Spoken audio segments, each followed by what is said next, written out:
Mm-hmm. Did she buy that thing?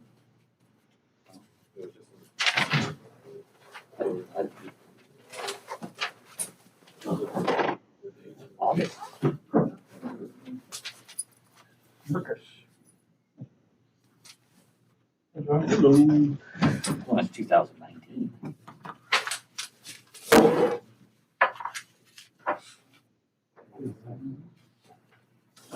Adam said that he's probably doing. Okay.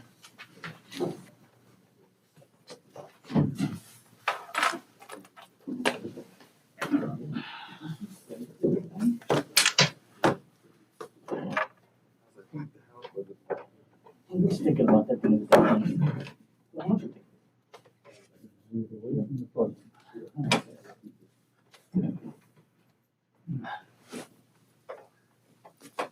Podiums are real far. Huh? Did you set the podium there, or it seems to have moved, crunched forward a bit? It's just inside the field of view of the GCI camera. Oh, is that what it is? Yeah.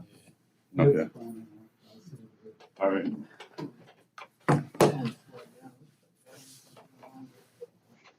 I don't know what's going on with our Zoom camera, but I don't know if it's a memory issue.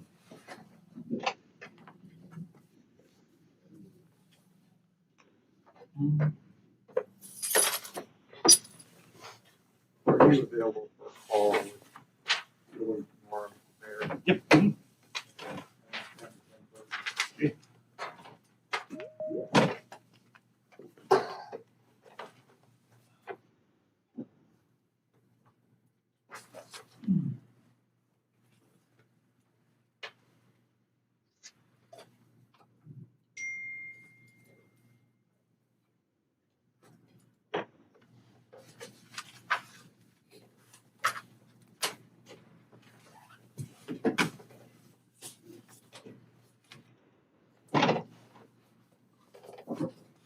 Glenn, were we waiting for somebody from the lawyer's office, or no? I haven't heard anything from her. Okay.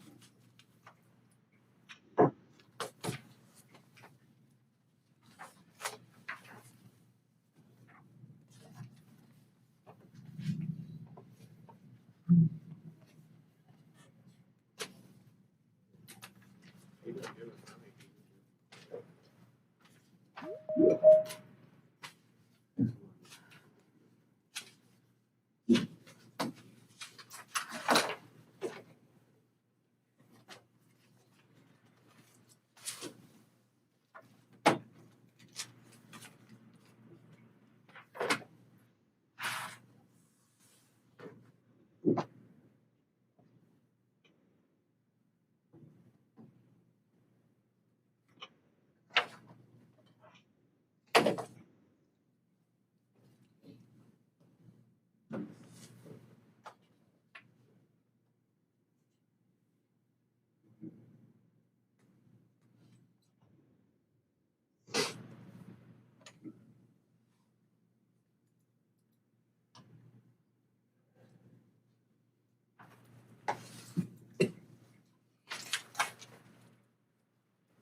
Okay, well,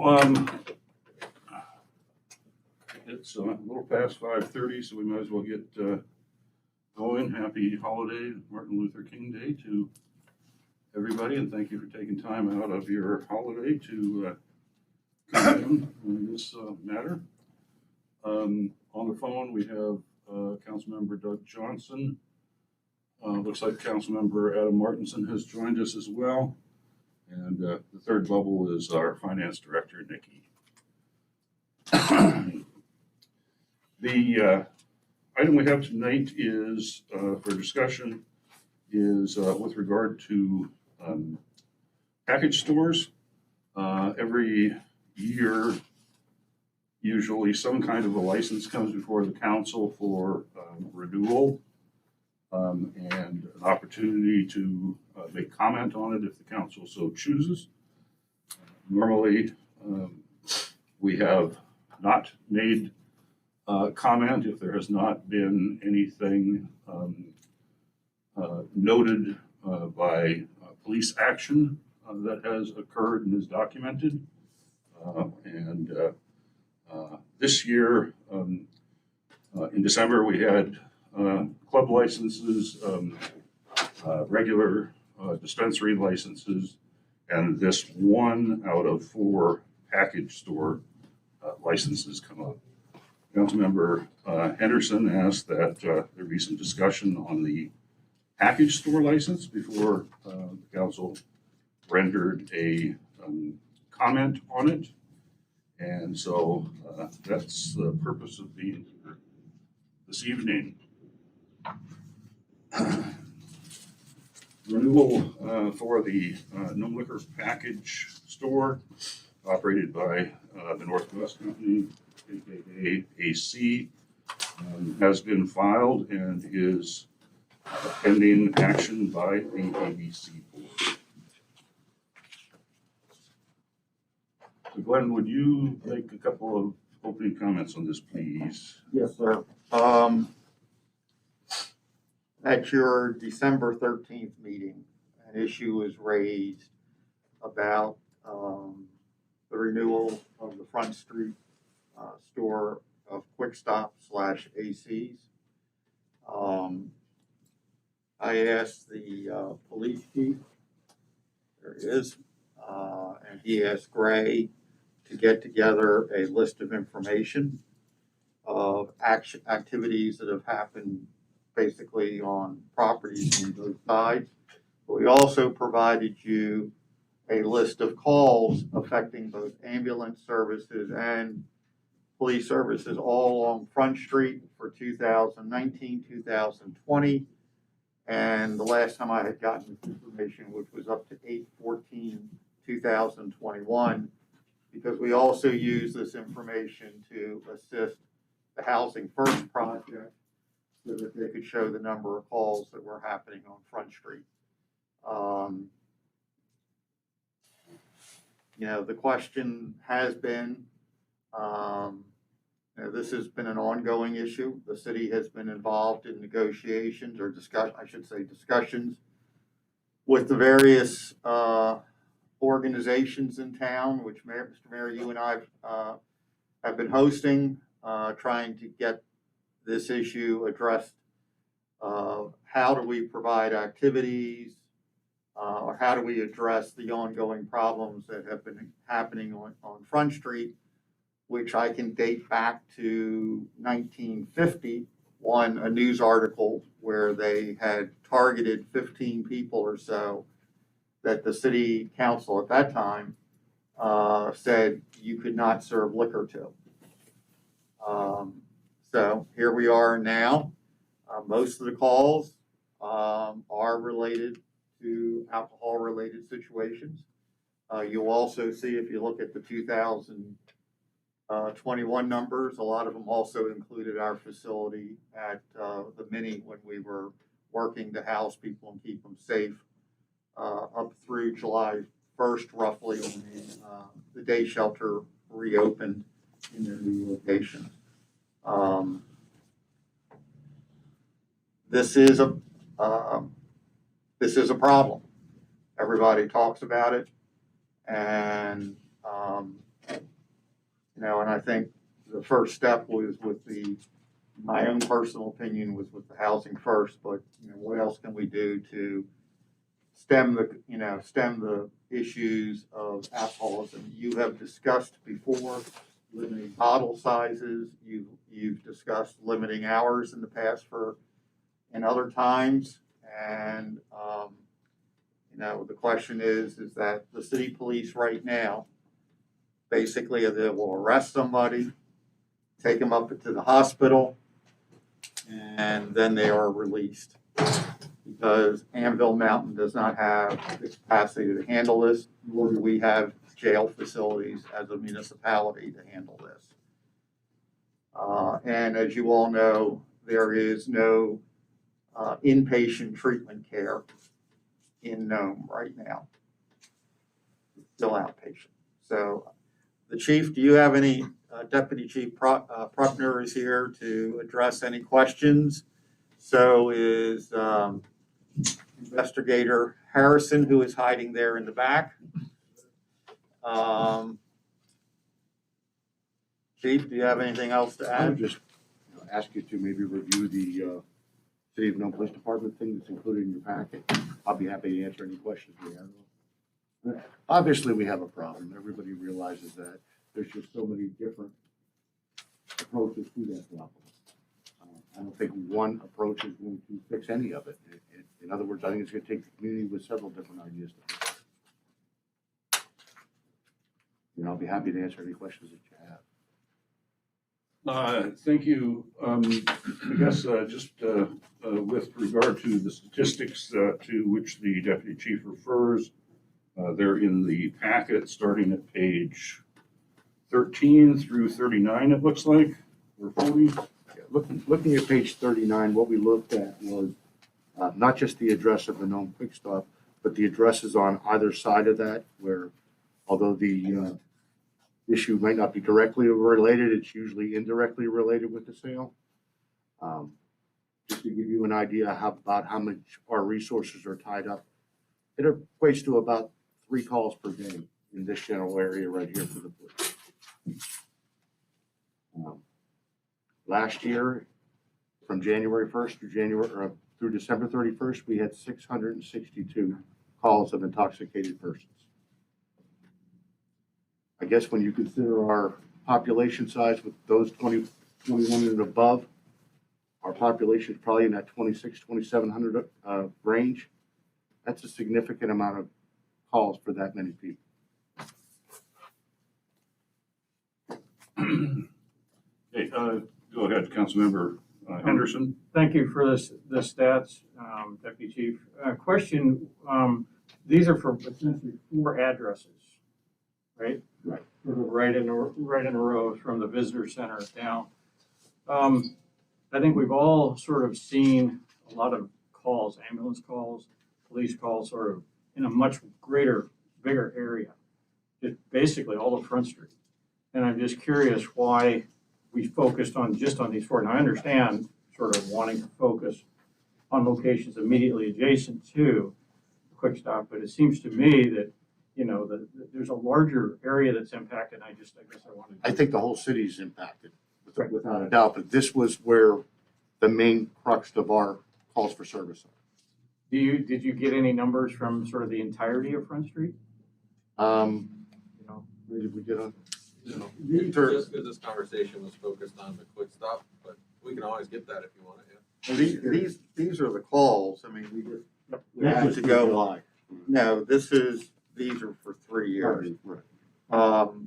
The issue is we would have to go back in and break the calls down for the entire year. We ran a report on how many calls we were getting on Front Street with the Nome Police Department and the Nome Volunteer Ambulance Department. And I can probably say very confidently that most of the calls involving the Nome Ambulance Department are alcohol related on Front Street.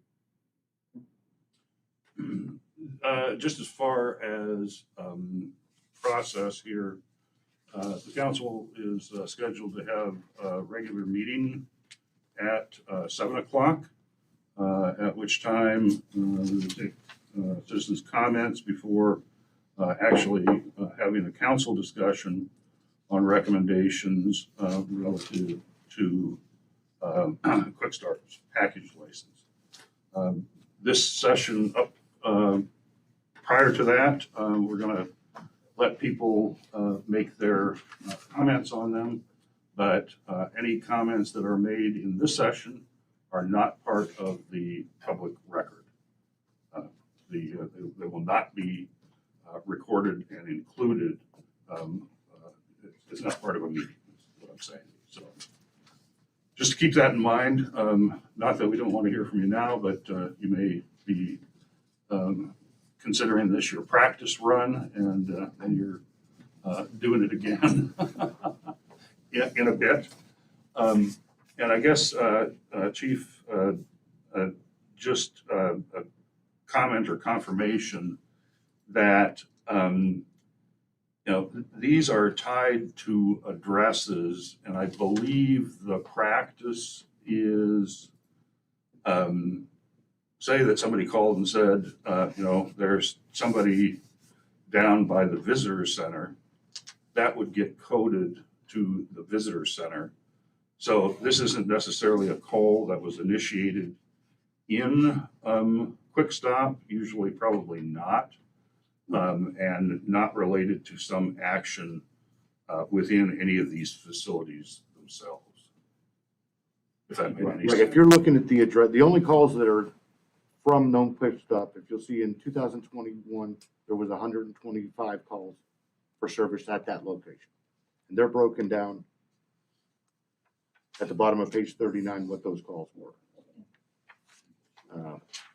The reason That the was other, 100, I'm sorry.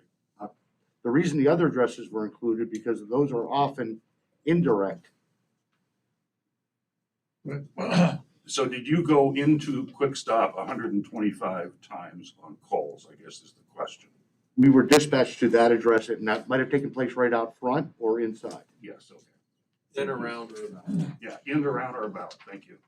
And that's the way it is, in fairness, with all of these calls. Usually a lot of these calls are happening outside. I mean, obviously, we're not responding to 396 calls inside the visitor center.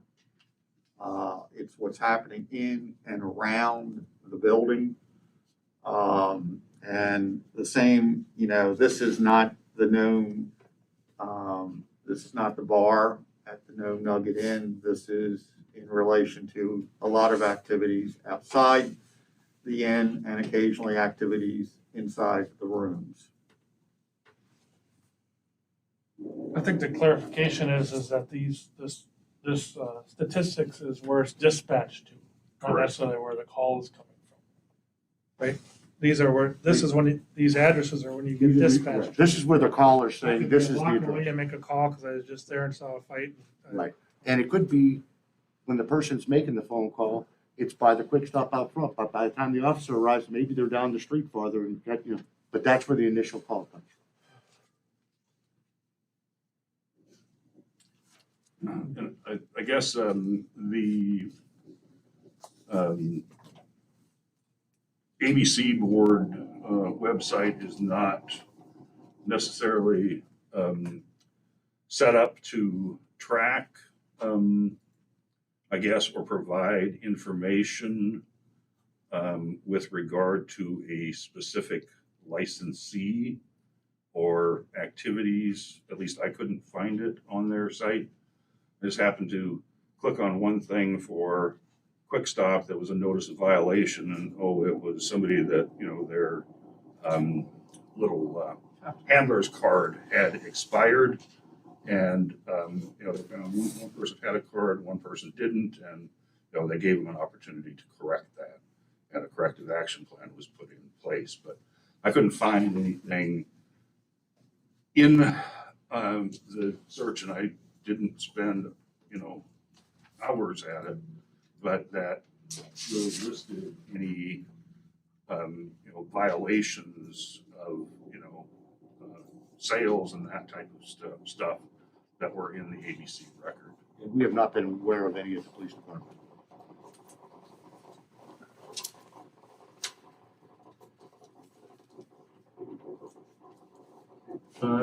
Any questions for the chief? Yeah, so we basically went back 5 years. Is that where we kind of stopped? I just see that. Yeah, we went back to 2017. Right.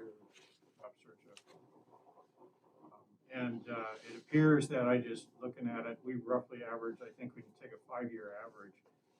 It's about 996 calls per year for those 4 locations. So nearly 1,000. Right. Yes, that's. It looks fairly consistent over the last 5 years. Yes. There's some variability. And I see a lot of, like, the different types of calls here. They're listed, for 2021. And are these the ones that were not coded or listed specifically as alcohol related? Because when you add these up, they obviously don't add up to 1,000, so. No, this would be probably the 125 that you're looking at for the 303 address. Oh, for 303 West Front, okay, I'm sorry, That's a breakdown of those calls. of those particular calls. And I guess from your opinion as the deputy police chief, the overwhelming majority of these calls are alcohol related in some type or fashion. The vast majority, yes. That's all I've got. Okay. Other council members' comments to the chief? Or of the chief? Councilmember Topcock. I just want to make sure that everybody's on the same page and understanding how the breakdown is. So when you say things like agency assist or public assist, could you just elaborate what, like, for instance, that And means? agency assist maybe a trooper that's out there that's calling to say, hey, can you send somebody down here where we're coming down to assist them with, they observed something or saw something? And what was the other one? There's public assist. Right. Ray, what would you code a public assist as? Public assist is normally like if somebody calls and if it's a simple, like I need a ride or they need information or if they just need general help, civil questions, something like that. It's just, we're publicly assisting them. No criminal action or violation going on. And then what would constitute information? Information, that's somebody usually just calling in and saying, hey, so-and-so is here. There's a big rock in the road. I mean, it could be anything. It's kind of the catch-all. If it doesn't meet other requirement, yeah. And then AS4 violation? Or Alaska Statute 4, so like Title 4, that would mainly apply to this conversation. Okay. And then MIP is minor in possession? Minor possession of tobacco, yeah. Making sure. Thank you. I guess I also have another question.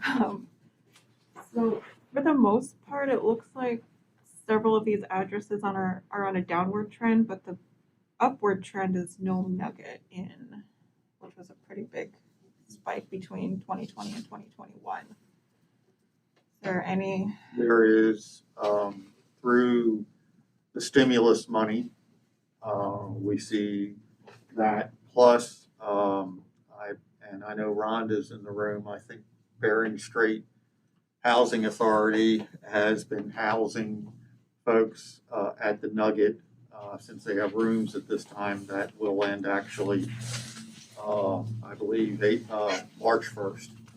Correct.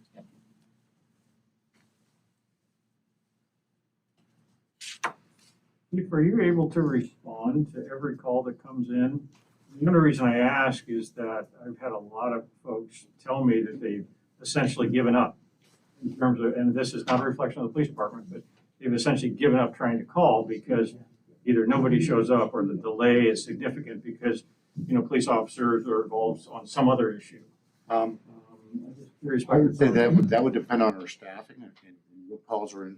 Again, as much as there's the need for services up here, there's need for services throughout the whole city. So it's very likely at times people are going to have to wait a little while till an officer's free to go.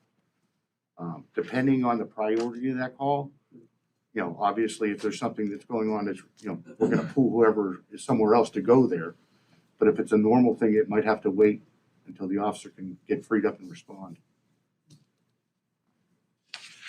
John, I'm gonna request, because there's an airflow thing back there, so if everybody could speak up a little bit when they're talking so they can hear in their room, that would really be helpful. And this is a work session, so we can go back to the deputy chief with questions that come up through. Give other folks a chance. Other folk, yeah.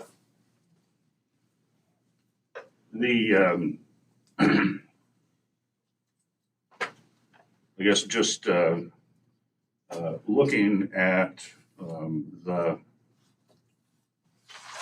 licenses and license statuses in the community. Somehow, the ABC board, or AMCO board now, says that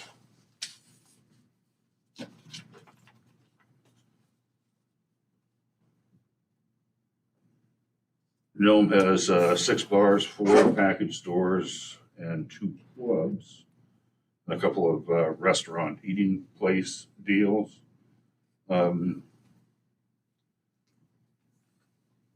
Doesn't seem to me that maybe a couple of those bars are active, because I'm only coming up with like 3, and if you throw the Nugget Inn that has a tourist license in, you know, if they're included in that, and then I guess I'm not 100% certain what happened with Airport Pizza. They used to have a package, or a beverage dispensary license, and then they went to just beer and wine, and now it appears that they may have, and I guess it went by me if there was a transfer that happened on that, but that could be another one of them. And they do list 4 packages, and basically that is down from 5, and it's really only 3 if you take out, because the Polaris one is not showing as being transferred to anybody. I understand it was sold and torn up. Whether it comes back or not, there's a certain time frame that it can't be. If they sit on it too long, it cannot be renewed. And then the one is just a seasonal thing that AC has down at the warehouse down there by Subway. So essentially, we have 3 package stores currently, down from 5 at the heyday, and it used to be easy to keep track of it because there were 9 bars and 9 churches. I didn't do a church count to see how that may have changed, but definitely as far as operating bars, the Anchor's down, Variant C. I'm not sure where that license is. Polaris isn't up. Mark's Soap and Suds isn't up. So things have dropped down more towards the 2 licenses that we really are authorized or would have under a population base, but licenses that were in effect prior to that are grandfathered in, and as long as they're maintained as active, still go on for the present. It was interesting too, just to during COVID, there was some discussion about limiting alcohol sales, and that kind of met with resistance and wasn't done as far as liquor store hours. But right now, there are 75 hours out of 168-hour week that package stores are open, or 45% of the week. On bars, it's 111 hours, or 67% of a week.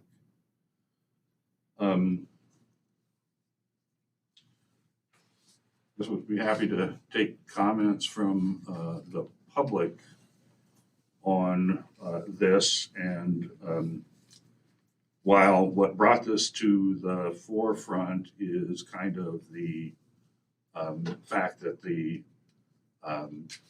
Quick Stop license has come to the table, but we don't need to limit that discussion simply to Quick Stop.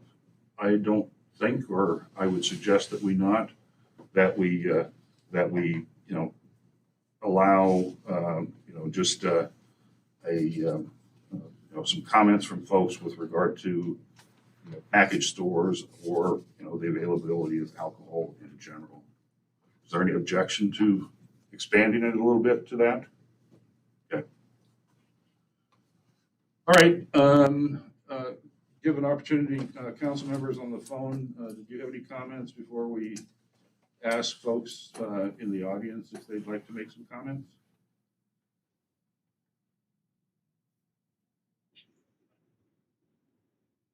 Thank you, Doug. Adam? Okay, sounds good, thanks. Okay, folks in the audience, give you an opportunity. If you'd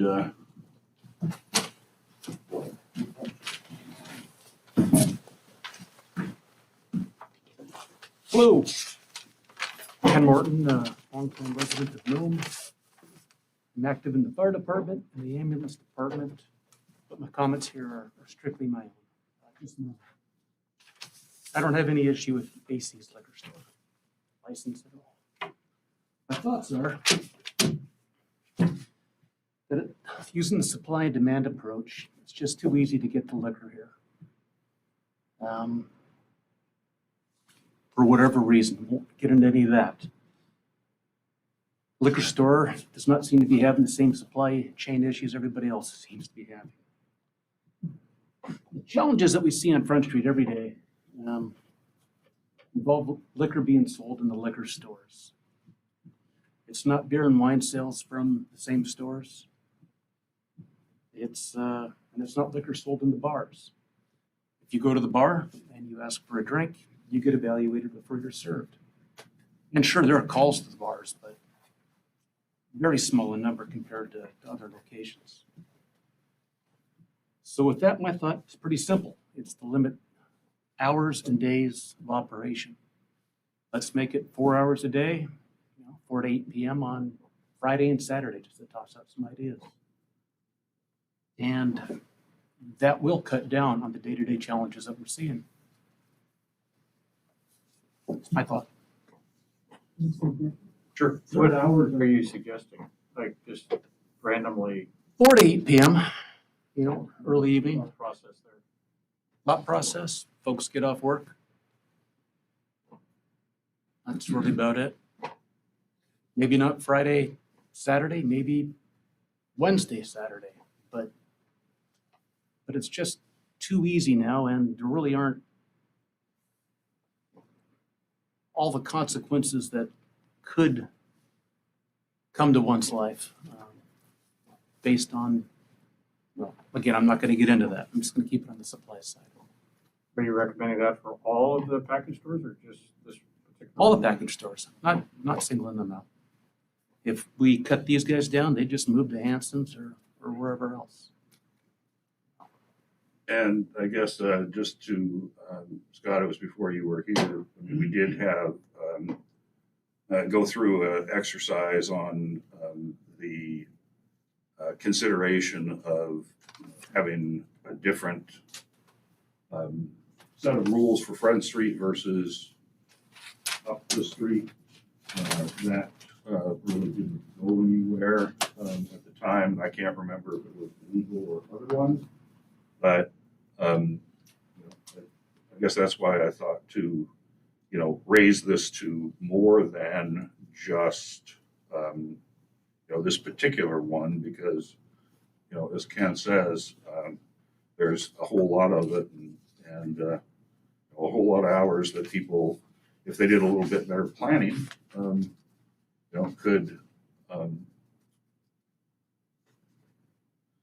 could adjust their schedule.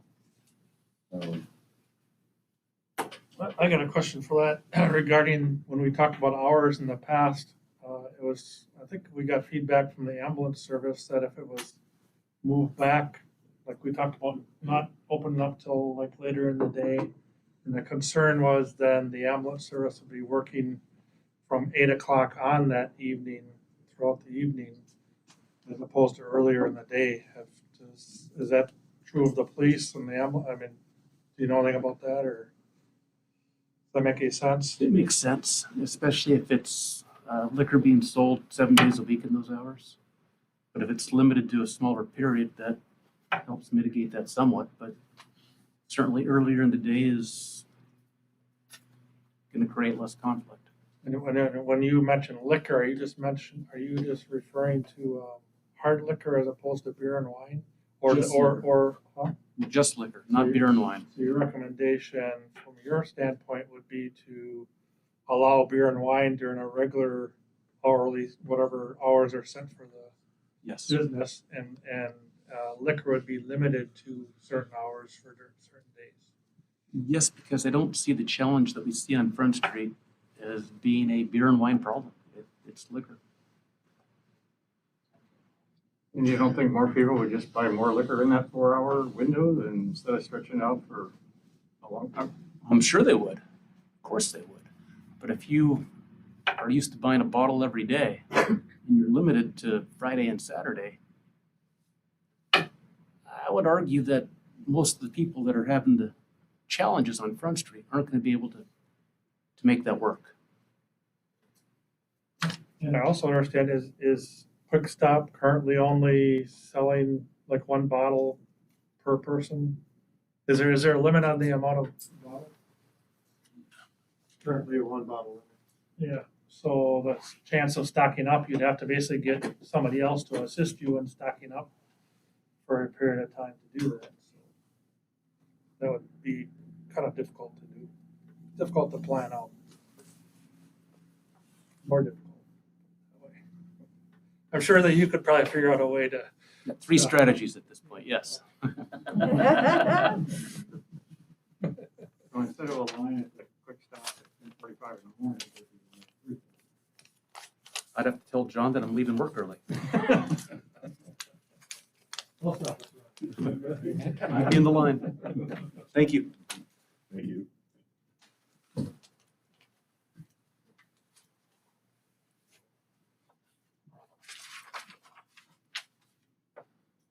Chuck Fagerstrom.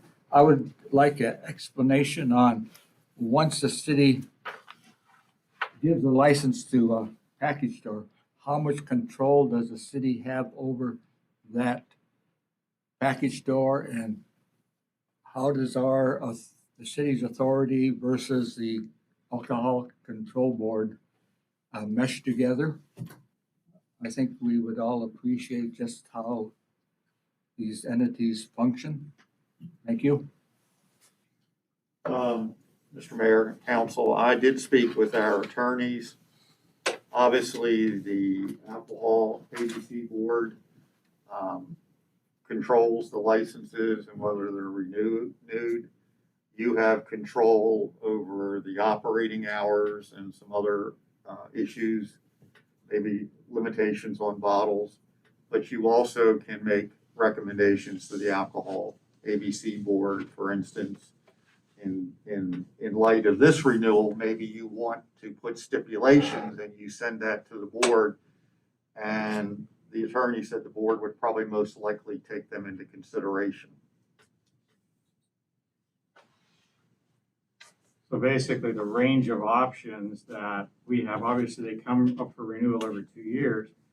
And, you know, it's interesting, since we've been talking about this for the last 5-6 weeks, you know, I'm guessing that the city of Nome, through the city council, has probably never protested either the renewal of a liquor license, whether it's a package store, whether it's a dispensary, or even imposed any stipulations or restrictions on that, at least.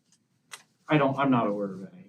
Not in my 2+ years here. But, you know, to answer Chuck's question, you know, we have every 2 years, the public has sort of the ability to give input. And those recommendations can, you know, at the very strongest, can say the city council protests the renewal, basically asking the ABC board, or I think it's called the AMCO board now, not to renew the license. And then the other sort of less severe option can say, well, we want some changes or restrictions. And, so, you know, the city council doesn't have the ability to say, no, we're going to not renew the license. That's the ABC board. But really through the city council, because the city council is supposed to represent the will of the community, is really the only body that I'm aware of that has the ability to sort of lodge an official protest with the ABC board when they come up for renewal every 2 years. So even this process seems to be new to Nome. These are long-term established processes that are set out in state statute. And I guess, I'm not sure what it said on the, I'll have to go back and read the ABC's letter to the city.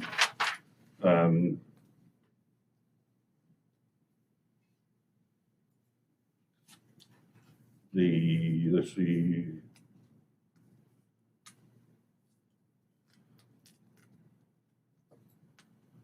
A protest under 1411-0 or 480.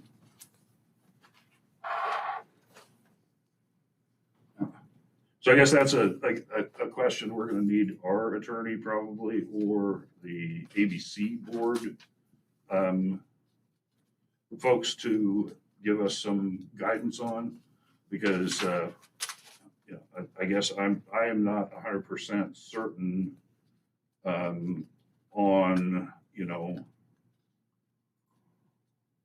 our ability to do things other than hours.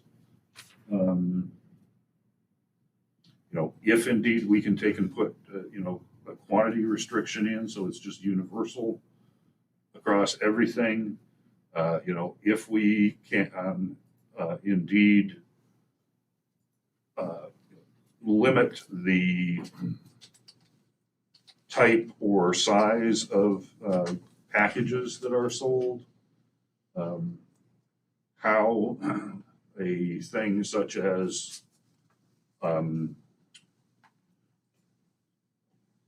I guess as it is right now, we have a listing of the various license types, and there are 22. But essentially, the only ones that's different is a package license, and then all the rest of them are variants of a bar license. And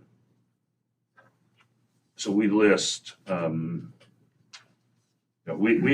we definitely have the right to control the hours, but how much of the business segment, I guess I'm not 100% certain on that. If we can say, you can't sell, Oli, you can only sell Rainier, or if you can only sell, Mickey Big Mouse and not little bottles. I don't know.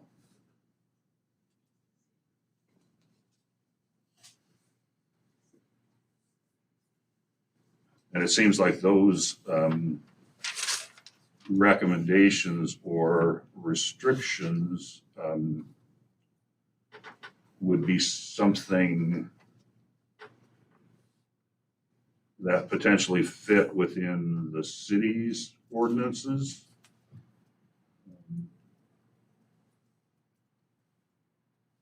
Now, my question, if we do anything at all, it'd be through the ordinance process? Well, I guess that's the thing. I don't know Brian? if, You got a nod from Brian. So, right, but what can we do through the ordinance process? well, we don't have the attorney on the line or Yeah. the knowledge to say that. Right.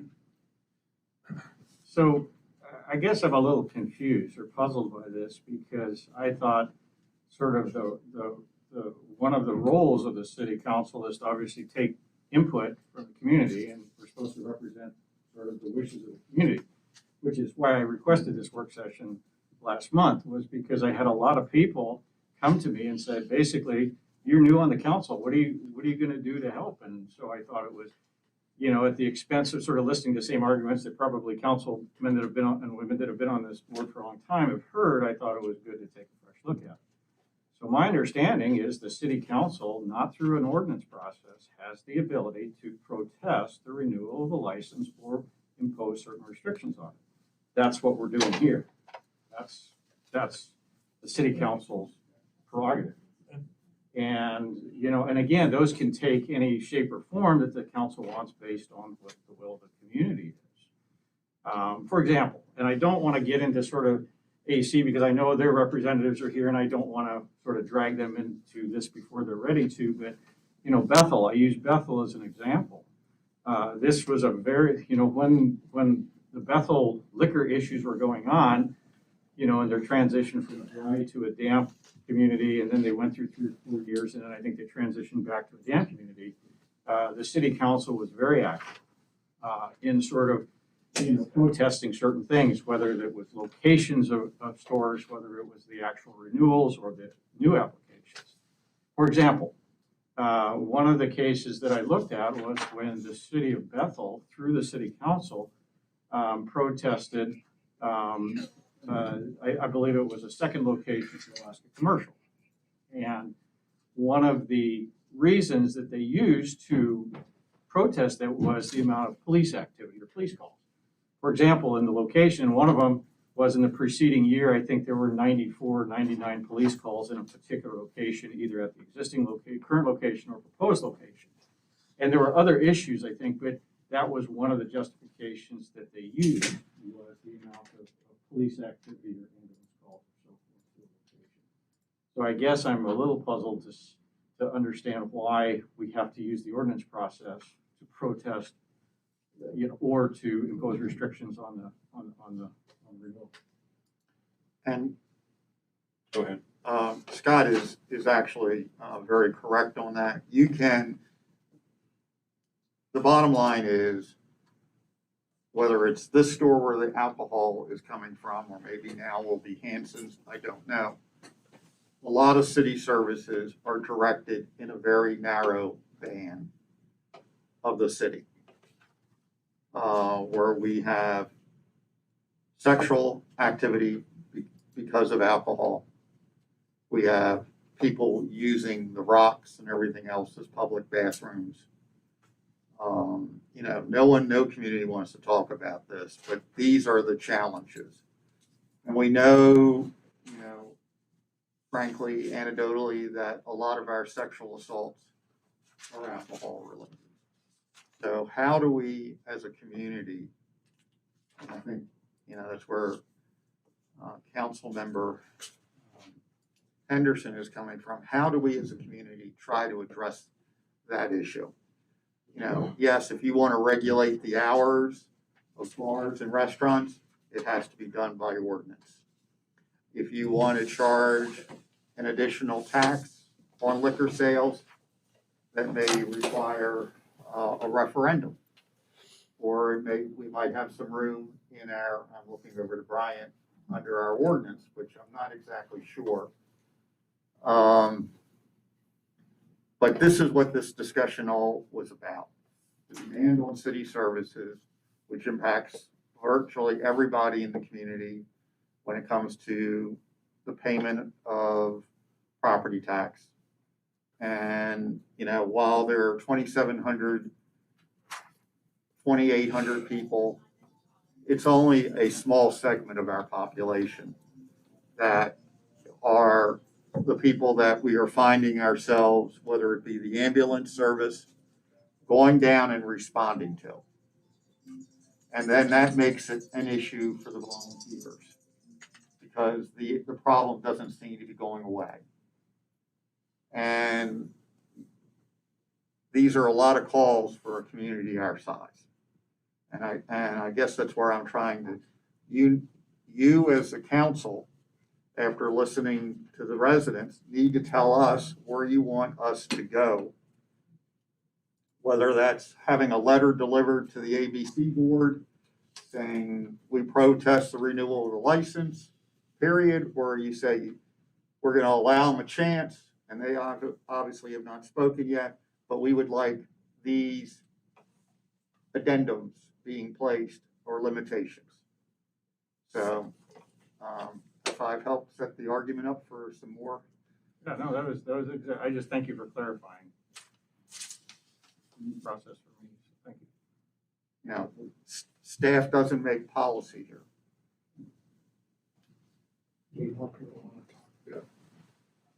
I'll shut up. Did somebody else? When is the renewal date of the licensees? coming up. The Just protest for this, date, there's only one right now. the protest date we have to have it in is Friday. You say every 2 years is renewal, right? What's the, There's also a provision that in the second year of the license, I was just looking at the statute. You can still protest it, but basically you have two windows. The window right now is 60 days from the day that they send the letter to the local governing body, which is the city of Nome, which they sent it back in November 22nd. So we would have until Friday to protest the renewal of the license. So we can do two things. We can say, no, don't renew it, or we could say renew with conditions. Basically, is what I'm reading in the statute. The other option is we could not do anything right now, or say we didn't meet the deadline by Friday for whatever reason. There's still another period. It's just further down the road that we could then also protest. So otherwise, we have to wait, again for that 2-year mark. But there is, there's another provision in the statute. and you mentioned Friday, this coming Friday is Yes. what would it take for the citizens of Nome to take action to get you folks to say no to licensees? That's what we're here, just to listen to the community. I mean, that's the statute, the way I understand it, the statute was written to allow every 2 years for the community to give feedback. And we're, because we're, as a city council, we're supposed to represent the entire community. Yes. And so that's why we're doing this work session. That's why we're doing a meeting after this work session, is to give, feedback for everybody, not just the citizens, no, but also give the owners or the operators of the license their ability to weigh in and give their opinion, because they may have a completely different perspective. So it's basically to give everybody involved in this issue the ability to give feedback, and then the regular meeting, the ability to take action, whatever that is, whether it's nothing, whether it's a rejection or a protest renewal, or to impose conditions. So we're doing it right now. Okay, so would you be influenced by this group here if we protested? Or would you require more? That's when you said everybody, that's too general. I'm trying to find out what it would take for individuals to get out into the village, into the community and say, we have to protest this. Well, to tell us what you want us to do. Again, I think Glenn laid out sort of the options available to us as a city council. And it's your role as sort of citizens to tell us what you want us to do. And, whether it's you individually or others, I mean, that's why we're doing what we're doing, is to give the ability for everybody to give their input. Thank you. And I'll say it again later on in the regular meeting. But I want you to protest this license. Sooner the better, before Friday. You have a question of me? So, thank you for that input. See, that's what we need from everybody is what do you want us to protest or not? I think the other part of it is if the city is going to protest it, we need a clear and concise statement stating why we protest it. So knowing the reasons behind why you protest or don't protest or whatever your stance is. So I'm just curious if you ask, what are the reasons you are protesting it? Would this report from the police department satisfy that? What The specific, number of calls to Front Street and so number of calls being received to that location, any other reasons? I'm just trying to, for the record, I don't want to. Well, in discussion, one of the concerns that I hear from people is if we look at one establishment, what's gonna happen? Is it gonna switch to another establishment? And are we gonna have the same problem not only over here, but over here and probably back down here? And that's, I don't know the answer to that, but that's where suggestions for, either we close it all down, so we don't say we don't have a problem at all, because we probably still have a problem, because there's always access to alcohol even in a dry community. Or we have other alternatives to solutions for the problem, and this is just one small this is not one small, this is one part of a 10 different solutions to get to fix the same problem, basically. That's one part of it, and that's what I think John opened up for other solutions, like Ken had a suggestion, and maybe if anybody else has suggestions, what happens if we do, say, we protest this license, then what's the alternative? You know, do we move the problem into the grocery stores or not? Anyway. Nice.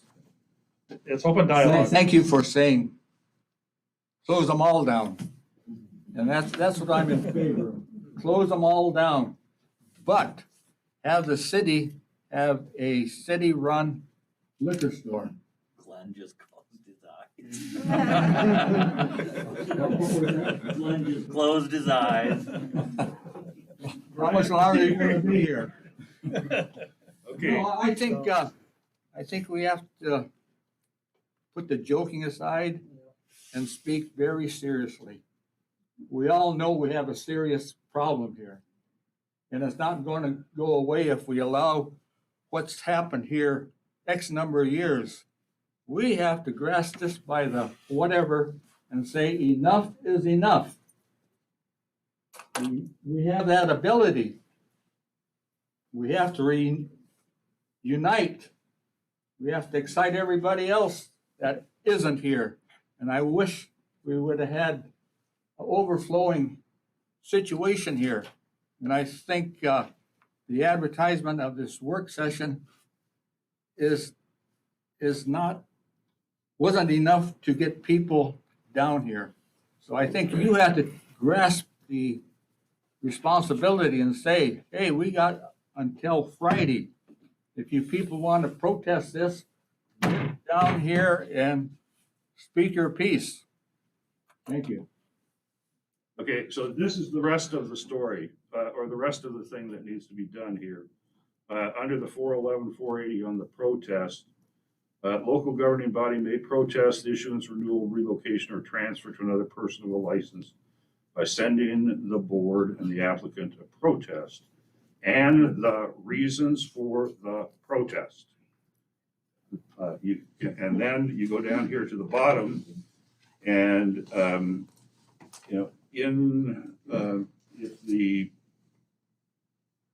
that the board will take that under advisement and likely do it unless the board finds that the local governing body's determination is arbitrary, capricious, or unreasonable. Then the board shall prepare the determination as an accusation and conduct proceedings through another process. So, I guess that's the wording and the stuff that bothers me with just coming in here and saying, gee,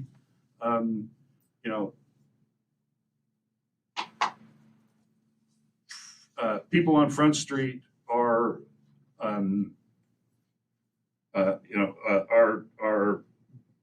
by virtue of having access to alcohol are causing problems, and it's, I can't make it directly related in my mind to just AC Quick Stop, because I see the same thing up where I live here with lots more bottles going out of Hanson's these days. And, they're, those folks that I've seen there are, getting a ride up there or getting there, walking there, however it is, and they're meandering back down here. So, the alcohol is not just related to this right here, and hence my suggestion or thought that, this is something that needs to be addressed globally for package licenses, and that we need to figure out whether the city can do it or we have to do it through the ABC board, because I don't think that the city has carte blanche authority necessarily. I could be wrong to set very specific details of how a package store operates. So we really need we need the attorney or the ABC board folks to clarify that for us. Rhonda. Yeah, I'd just like to make a comment that I think a piece that's missing from this conversation, and I wish somebody from North Sound Health was in the room. I think the primary folks we're talking about are folks who have addictions. And it doesn't matter if we close down on Front Street. They're going to go wherever they need to go to get it. And if they can't get it, they're going to make it.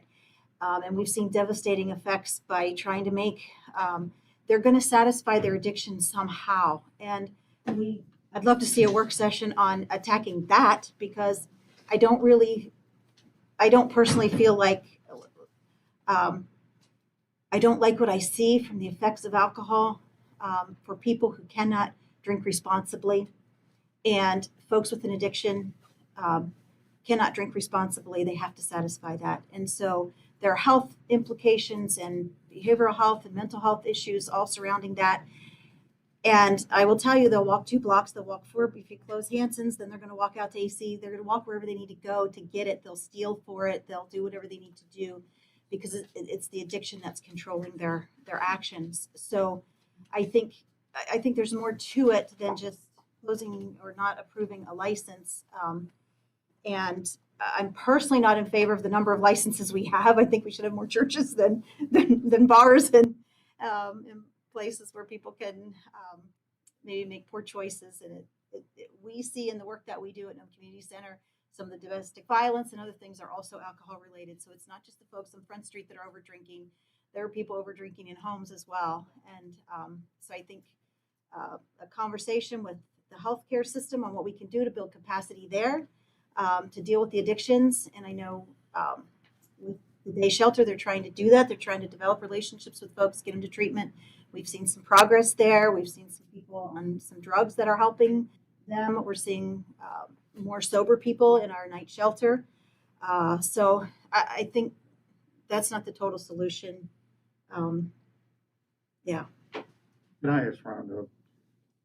You know, Rhonda, you and I have to discuss this. How much more problems do you think the PFD, the money that's out there in the economy for stimulus, even the coronavirus or the CARES money, you know, why don't you talk a little about that?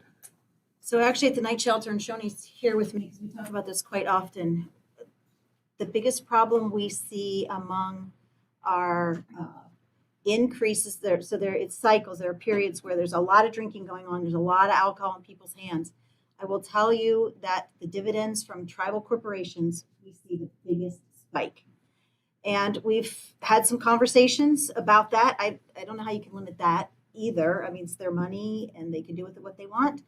But we see the biggest spikes there. When the PFD comes out and New Year's, of course, that's when we always assemble our community volunteers to do the street walks, because we know the increase in the purchase of alcohol is up then as well. So yeah, we do see those cycles when it peaks and more bottles coming in, and the numbers of bottles that people are carrying, they're getting more than one bottle somehow, whether they're going store to store to store to store. Shoni just reported this week the numbers of alcohol bottles. We dump them in their presence. They know if they bring it in to the shelter, we're going to dump it. So, and we tell them, you know, their safety is our highest concern, and they can't bring it into the building. But the numbers of bottles and the sizes of the bottles we're dumping has increased significantly with this shelter season compared to last. I guess the thing is that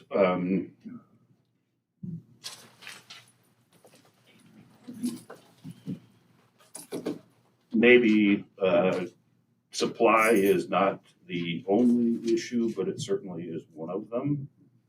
And we may not get it right the first time if we, were to make some changes, whether it, and the simple one in my mind is the hours, and it So we determine what would be a more reasonable availability. And, you know, if we see we've only moved the problem and it hasn't solved the problem, then, you know, it gives us more opportunities to respond in real time if it's done through our ordinance process as opposed to doing it through ABC. I could be wrong, but no, we cut a few hours off the day right now, and then if that helps, maybe we cut a few days out of the week, and maybe that helps. Well, I do know that in the past, before my time, that the city council looked at all of these issues. They looked at the size of the bottles being sold. They looked at limiting the hours. I think the suggestion was, as Ken had said, limit it to 4 hours. They looked at all kinds of restrictions, and I think it's, you know, according to the Nome Nugget, all of those were rejected unanimously by this body. So I think we've already kind of gone down that road, and the council, at least back then, said, no, we're not interested in doing that. So just sort of, I'm not saying that necessarily is the case now, but at least, you know, from what I was able to determine, all of those issues have been brought forward to the council, and they were all rejected, and the problem's getting worse. Just throwing it out there. Okay, well, I guess not knowing, you know, specifically when and what you're referring to, you know, there's always two sides to the story, and not that the Nome Nugget doesn't have it right, but you know, the thank you, Deanna. But you know,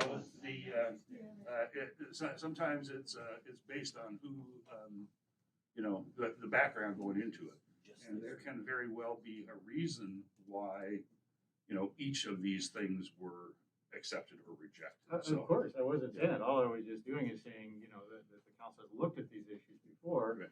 and apparently for whatever reasons rejected them. That's Yeah, That's okay. all my own point. Tom, I think that this forum and starting to address this as a major problem within the city of Nome is taking the right step. Okay? I don't think you're going to finally get a magic wand that's going to solve it right away, but I got an awful lot of smart people here trying to figure out what to do for the betterment of the citizens. There's a couple of unintended consequences that really aren't on the horizon that you guys should know about. All these ambulance calls you hear all the time. We have an intoxicated person that's walking and breathing someplace. And so we're going to dispatch an ambulance for that. No one goes. And after they've toned it 4 or 5 times, everybody turns off their pagers. Because it's like, that's not an ambulance call. They could take a cab. Okay. The problem with that is wives are turning pagers off. Husbands are going like, I don't want to listen to my kids all night long, listen to 10 or 15 ambulance calls over, you know, would someone come down to someplace along Front Street and pick up somebody that's been consuming alcohol and take them someplace? That is really affecting emergency services and is burning people out. You guys need to pay attention to that. It really is. Other unintended consequences, see younger people coming down to join the party at Front Street. Okay, how are we going to manage that? I mean, it's like, it's open. More so in the summers, you guys well know, it's like a little hard to go party out, you know, even in blowing weather, but something needs to be considered. I opened the post office building at 7, and I drive right down Front Street, and everybody's got the 1.75 liter bottles of alcohol out at 7 in the morning. This is not like, oh, let me go find it, let me go find it, I've had it, it's like, they're alcoholics, they're well prepared. How do you get your alcohol for the next day and keep other people from having it? That becomes very important. And so that's what you're dealing with. My personal feeling with Hanson's and the Hanson's here and AC, I really don't see a lot of public inebriated people going into those stores and getting something. You gotta walk a long way. If someone's in bouncing walls trying to get back to the back, so I was like, no, you don't need to be in here at all, you need to go someplace else.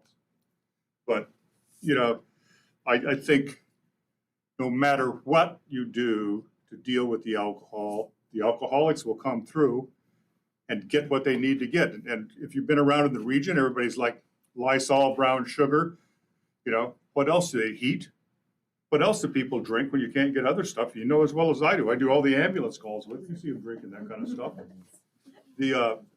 And so, you know, other unintended consequences is look at the jump from behind the visitor center to the mini. The basketball crew took 3 full pickup loads of whiskey bottles out of there 2 years ago, and honey buckets and nasty everything. And we got to think about that with our tourists and stuff like that. But like I said, I think that's all I'm going to say. I'm glad to see this is kind of you guys getting your head above water and starting to deal with the fact that there's a serious bunch of unintended consequences here that we're dealing with that's just been ignored. Thank you. Thank you.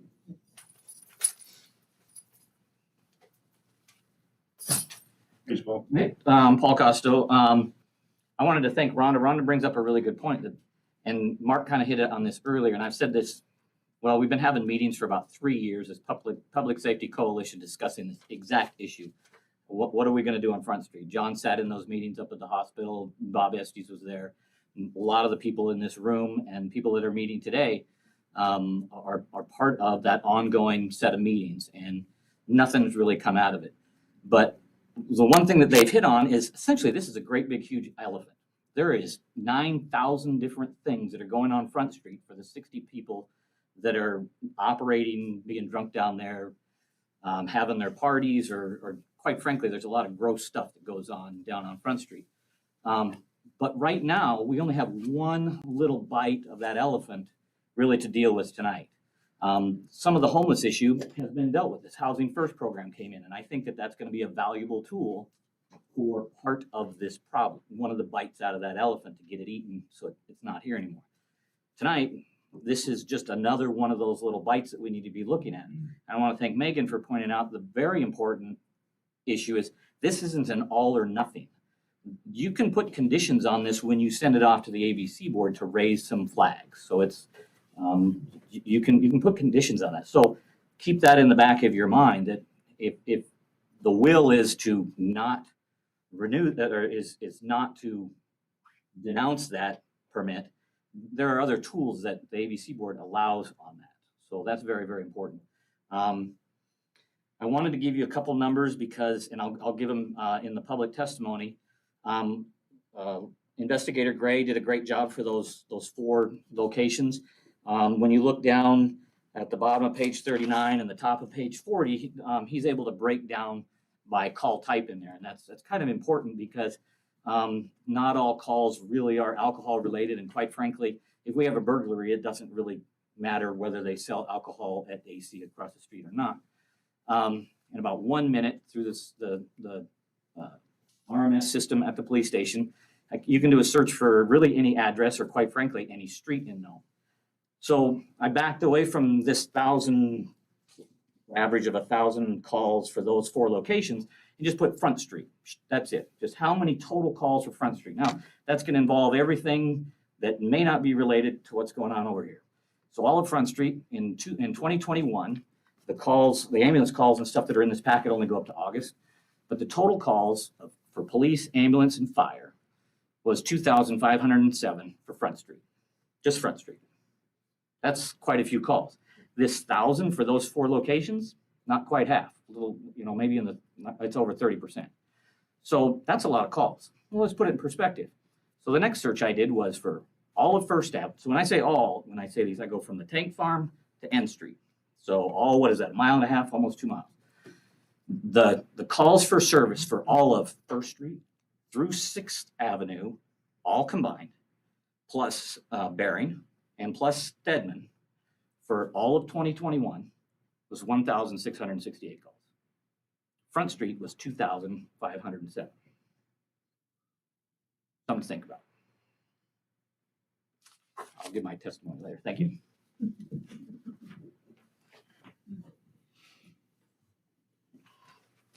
Hi, my name is Drew McCann. I'm the Visitor Center Director. I have a letter that I've submitted to the City Clerk's office for the regular meeting, and I won't read that here. But I do plan to read that in my comments at the meeting at 7 here in a few minutes. But I did want to say that I would urge you, on the basis of public, I forgot how it's worded in the ABC board regulations, but basically in the best public interest that you not renew, or that you do protest the renewal of the license, package license at the Quick Stop, because it isn't in the best public interest. I think when you look at these stats, when you look at the level of alcohol that's available to people, and then when you look at the situation, which in this case, you have two grocery stores, one of which may own one or more than of the license, that have locations inside the grocery stores where normally people go to shop. If they're getting their alcohol or their beverages there, they're going to get that too. And the convenience of the Quick Stop is there. I go to the Quick Stop when I'm getting beer or when I'm even getting Snickers. But would I rather go to Hanson's if it was to make it harder to get alcohol, or to AC's out down the road? Absolutely. I think the ease of access, being able to walk in the door and be a few steps from being able to get alcohol and walk out and not anyone else see or know what's going on, I think is possibly one of the reasons you don't have more formal complaints or however you want to look at it, calls that are directly related to those sales. I think as Hanson's and AC's continue to operate the package stores out of the grocery store, that you may have some of those actual formal complaints logged when someone is drunk and passed out beside their grandmother shopping or in the toy section. I got that comment that there were people inebriated in the toy section of the grocery store. As a former manager at a place on Front Street, I'm going to deal with that very quickly for the safety of the others. And that's what I'm asking you to do here for the safety of the people of Nome, is to protest that renewal, because in the best public interest, Front Street and this location has proven not to be a suitable location for liquor sales as it stands. Thank you.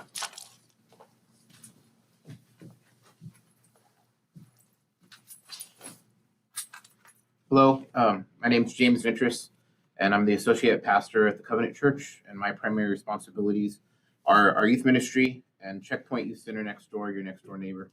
I wanted to give just a little bit of an impact statement and then some thoughts about this. I also protest the renewal of the license.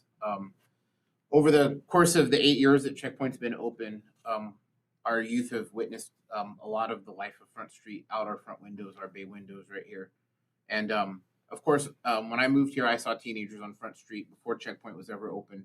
Teenagers would be out and about, and they might have witnessed some of the same things. But since we've been open, we've seen teenagers have seen, and I've seen with them, parents and aunts, uncles, grandparents getting arrested, getting in fights, being assaulted. I've not here, but down at Golden China, I broke up a sexual assault, and the one of the victims was the one victim was a parent of some of my teenagers that come here, and all of that is connected back to this issue with alcohol, and oftentimes, sometimes too, when there's drama out here, that our teens then end up getting drawn into it because they're seeing a loved one being impacted by these choices, and so I've had to kind of be in a sense a parent of to stand by and like console and to counsel and to watch and to listen as they process these events in their lives, and the fact that some of them it's so routine that it's just not even a big deal is also alarming, that they've seen it before, and this is not the first time this adult in their life has been in these circumstances, and so some of our teens are very, in a sense, numb to it, and that also bothers me and concerns me. But in just the last month, I've noticed a change. That the front steps of Checkpoint right here by this dumpster have become a new hangout place for people. And about half the time that I come to the building to drop off groceries for the week or to open, or even during our opening hours, we've had people park themselves on our front steps. It's not public property. It's part of the property of the church, and people are welcome to come. We've had homeless people come up, and I've given them a bowl of soup and invited them in to warm up. I've done that at times, and in a sense, I think that's an appropriate way that we can serve people in the community. But I've just noticed like a sense of there's been some belligerence, I guess is a word I feel safe to use, that people have been upset that we needed to access the building, and we politely asked them to move. And so there's been a little bit of aggression or some animosity there on the part of some of the people that have taken up space there.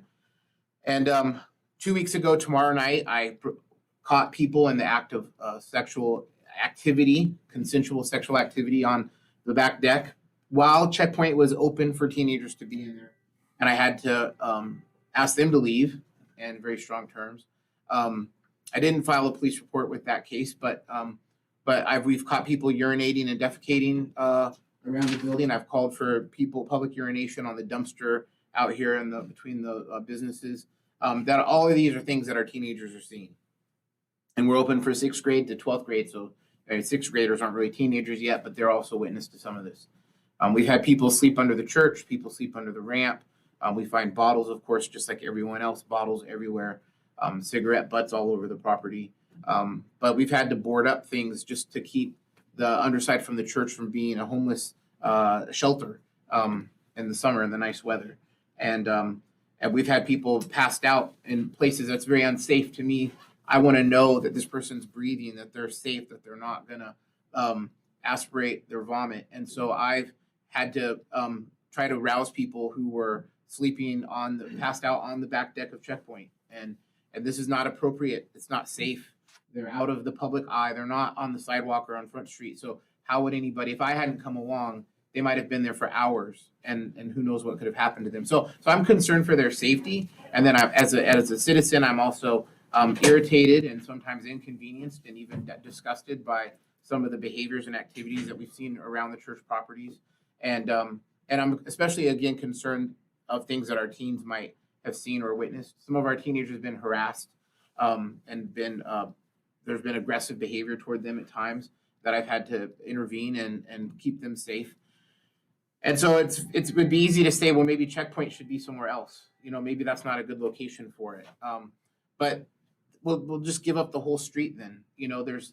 This isn't, I go to waterfronts in other cities. We can go to Seattle, but and there's no Ivar's Fish and Chips, on Front Street. There's no ice cream shop. There's no like waterfront lifestyle that we have here that we've talked about, and I think people have dreamed about, like a tourism in a place that people wanted to come that was visibly attractive, and we don't have that. And so instead of giving up Front Street more and more, like we need to like take it back, and for the whole community, and that it not be a place that excludes the homeless, but how do we make it a place that's safe for everyone to use and appropriate for everyone to use? And so I'm against it, and I feel like I know that that's jobs. There's people who are employed there, and I think about how that might impact them. But I don't think we're asking that it not be a business anymore. I think that we as a community need to hold Alaska Commercial accountable. These are people, these are our community members here that work there, but the corporation, they don't live here, and why do they need 2 liquor licenses in one community? They wouldn't be deprived of the economic opportunity to sell alcohol. They still, when they opened that, I'm very naive, because when they opened that, I thought, oh, well, they'll probably close this down, because that's bigger, it's more space. So they'll probably close this down or maybe widen the chips and pop side. And I was surprised, and then learned the lesson that, like, no, that wasn't the intention. They are going to operate 2 alcohol establishments in the same community. And I don't think that they need that. I do see the vehicle traffic, and I see the working people of Nome coming to buy, as this gentleman said, some alcohol on the way home from work. But I think that the driving members of the community would still be able to do that if this place didn't have a liquor license. And so really, what is AC communicating to us as a community? That the clientele that this is really open for are the last people who need it, the people who most need help and who need rehab and other sort resources and housing and other things but they don't need a liquor store within walking distance of where they live. And as somebody who lives within a stone's throw of Hanson's, I don't want the problem to move up to 4th and Berry. My kids play in my front yard. They play in the city lot across the street when the trucks aren't operating. And I don't want the problem to move. But I really think this area here, it's invisible in a sense. When a person is houseless, when they're homeless, I think a lot of times they feel invisible to us. I can't think of what else would embolden people to have sexual relations on a deck. But they must feel invisible. I can use a bathroom indoors. If they can't, then where's the bathroom? It's outside. It's wherever you happen to be at the moment. And so this is not a residential neighborhood though, except for our pastor who lives above Checkpoint and maybe the inhabitants above the liquor store. Who else is a permanent inhabitant of this area? I'm probably ignorant of some housing, but further down for sure. But right down here, nobody lives here except for them. And so this is in a sense their house. And housing will address that. What the community center is doing will address that. But if this is still going to remain their house, then I don't know. It's a problem because will they just walk up and buy it there and walk back and drink it here? Then my teenagers will still be watching people get arrested. They'll still be watching people get assaulted or in fights, mutual combat. We've seen that. I don't know if that will be 100% solution to solve everything to deny the license, but it definitely I think could help. And it wouldn't. I don't see how it would harm AC Alaska commercial corporate wise because they would still be selling alcohol in Nome. So I hope that we can find a solution, and I'm glad to see other entities involved. But just that is an impact on our teens. That's an impact statement for me. That our teenagers watch all of this, and they take notes. And I have teenagers that have confessed to me that they just feel that's inevitable for their lives. That they feel they don't know any adults who in their life, or very few adults for some of them, they don't know any adults who consume alcohol responsibly. Every adult in their nuclear family, and this is a set of kids, not all of our teens, but a set of kids that spend a lot of time at Checkpoint say they don't know any adults who drink responsibly or safely. And that is a huge statement. So they feel it's inevitable, that it will just be them someday. Right now they say they hate alcohol, they never want to drink it, but they feel it's inevitable and that there's nothing that they can do about it. And so I just think I can't tolerate doing nothing. I have to say something. The solution may be imperfect, but I think it's a good place to start. So thank you very much.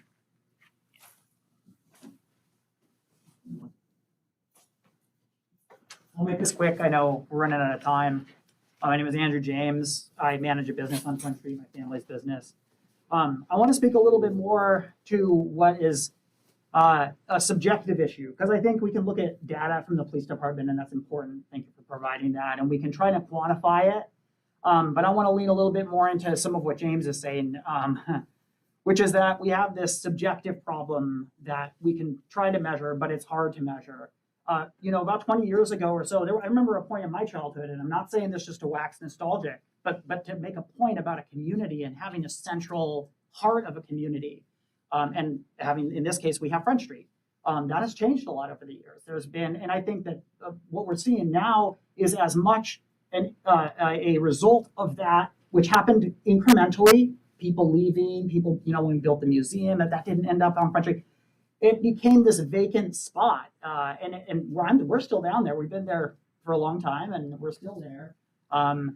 And I think that that's a part of the issue too. And I just wanted to give some voice to that, to say, and when James said, at a certain point, you just have to you have to change because you want the problem to change, not because you have a perfect solution that can be quantified, but that it might make a material difference, and it would be a step towards saying we don't want the center of our community to look like this and to function like this, as much for the people who are there as for us, because they're suffering too. This isn't about, and I really like that this discussion hasn't devolved, into like, well, these bunch of drunks, I asked. No, these are people with a substance use disorder. They need help, and we can't give them all of that help, but we can make a choice as a community to say, we want to start to pivot away from that.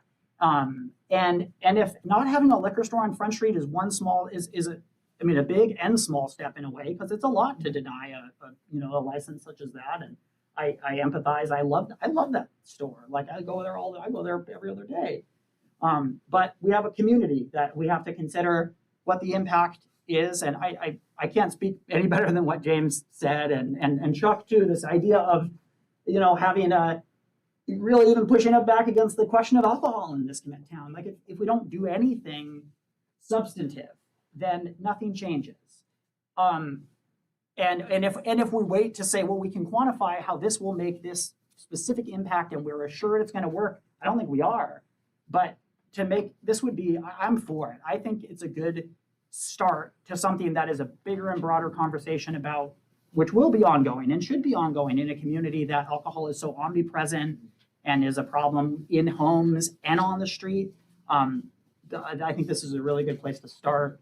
And thanks for listening to all the public commentary. And appreciate the council on this.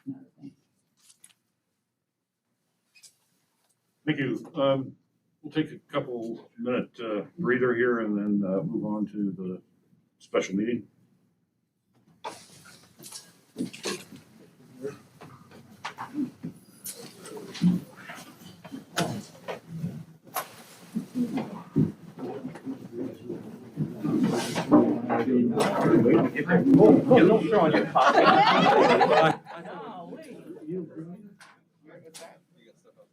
Writing up a protest?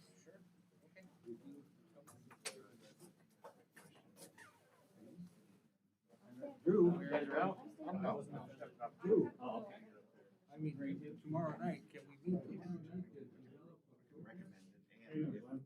I'm doing fine. You know my schedule. Look, I don't think that tried to get over. They won't have any more meetings after tonight. No voicemails. They just ring. Not into my phone?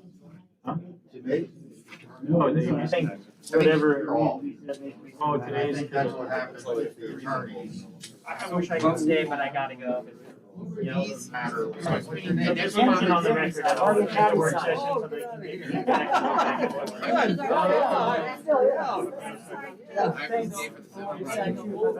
Family has been here. I saw your. They got it figured out. Thank you. No, they got it figured out. Whether y'all just did. Your daughter?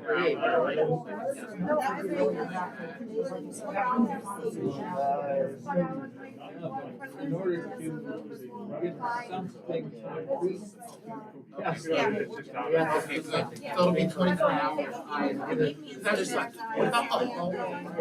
Okay. Because I looked Yeah. it's not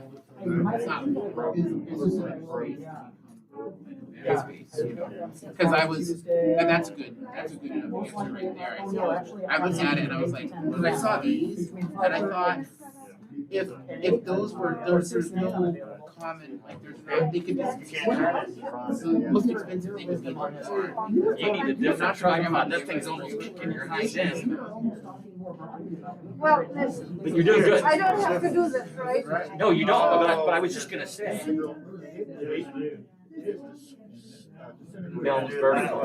Yeah, and I need to somehow find out how to do this and then. I don't have the authority to. Have the mic attached to this, or could I just sit on The authority to go ahead.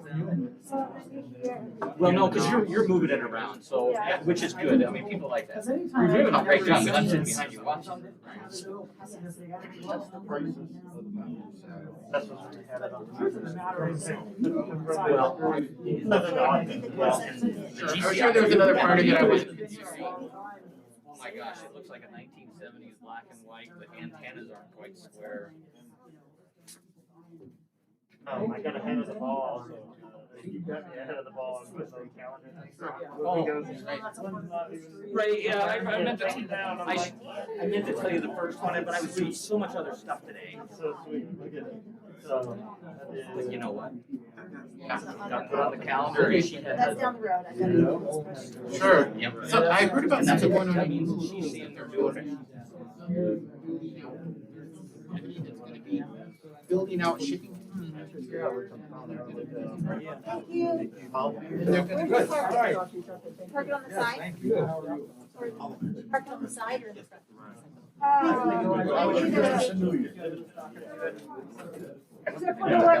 might be able to. I thought it's kind of like my family night. Not at checkpoint, but I was. Well, it wasn't. That's what It was swim for. They've already heard this. So. What's that? I can't, I have another iteration that I have to go to. Nice. You know what? That's 90% of our battle right there. You got it. So, you spoke real well. I did the same thing with Alice. I'll bet you she's locked in. I'm sure Alice. Oh, yeah. Yep. It was just these. And then Graphite one is locked in. did we get Yeah, John she food? said, no, she's got Blake for now, but. That's a start. So that's, it'd be nice if John would come back up. You know, Jay, stop. Whoa. I think I heard a crunch. Nope. Oh. I know. No. Whoa. Okay. So I'm surprised that hasn't been approved for a community that size. So tonight. I know. Big issue is the water source, best water source. I know I Paying most expensive, and so I'm so sorry. He wasn't like, he was so coherent. He said he was right up the line, but like. other places closer, it'll be less costly. And I said, oh, well, there's the vein. For a new water source. Or, he said, no, the other show. And I was thinking about that, I was like, oh, yeah, because. One day we got two. They can't. Yeah, but the one I got today was, we just, what you got? Who needs a break? Go over crap. Oh.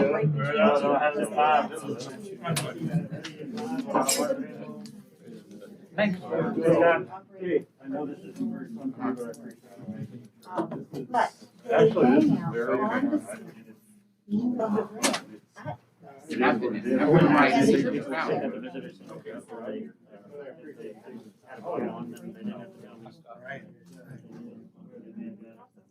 Well, yeah, I mean, if you were to put if you were to put in 3 different color stickers and put them on every bottle, you know, one different color for each store, I guarantee you there's no doubt.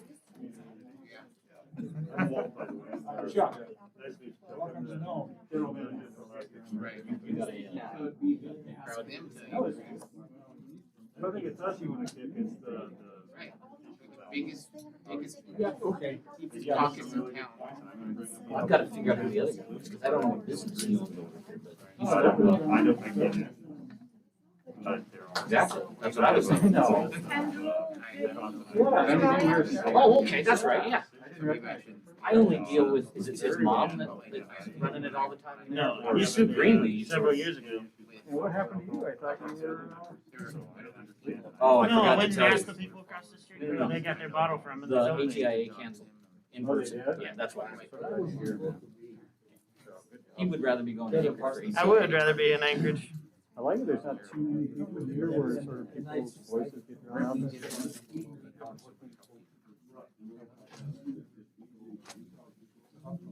It looks like they sent, Is a person. they sent emails to, and it's crazy, so I have Brad, you know, Alaska Air, so Brad Connell's our connection.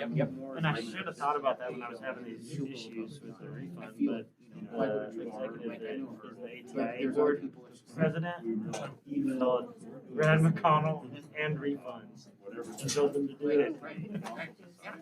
They will, I'm sure they will. I was like, cool. Yeah. Okay, we're gonna plan on getting back here in just a few minutes or so. Finish their bites and. That is still. So what's the plan?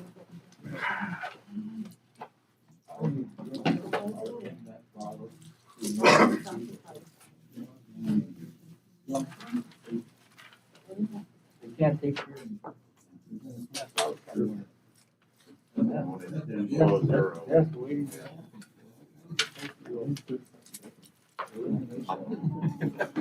Yeah, I find out after I eat, I have to comb my teeth.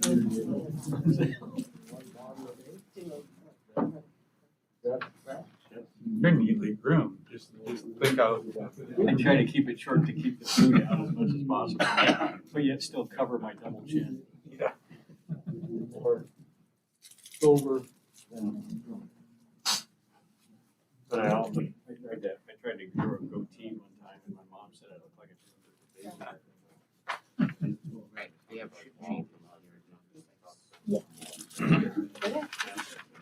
Stan Anderson commented on my facial appearance, that my beard and stuff. I told him, well, since you're no longer on the council, somebody had to take over. Did he have a beard?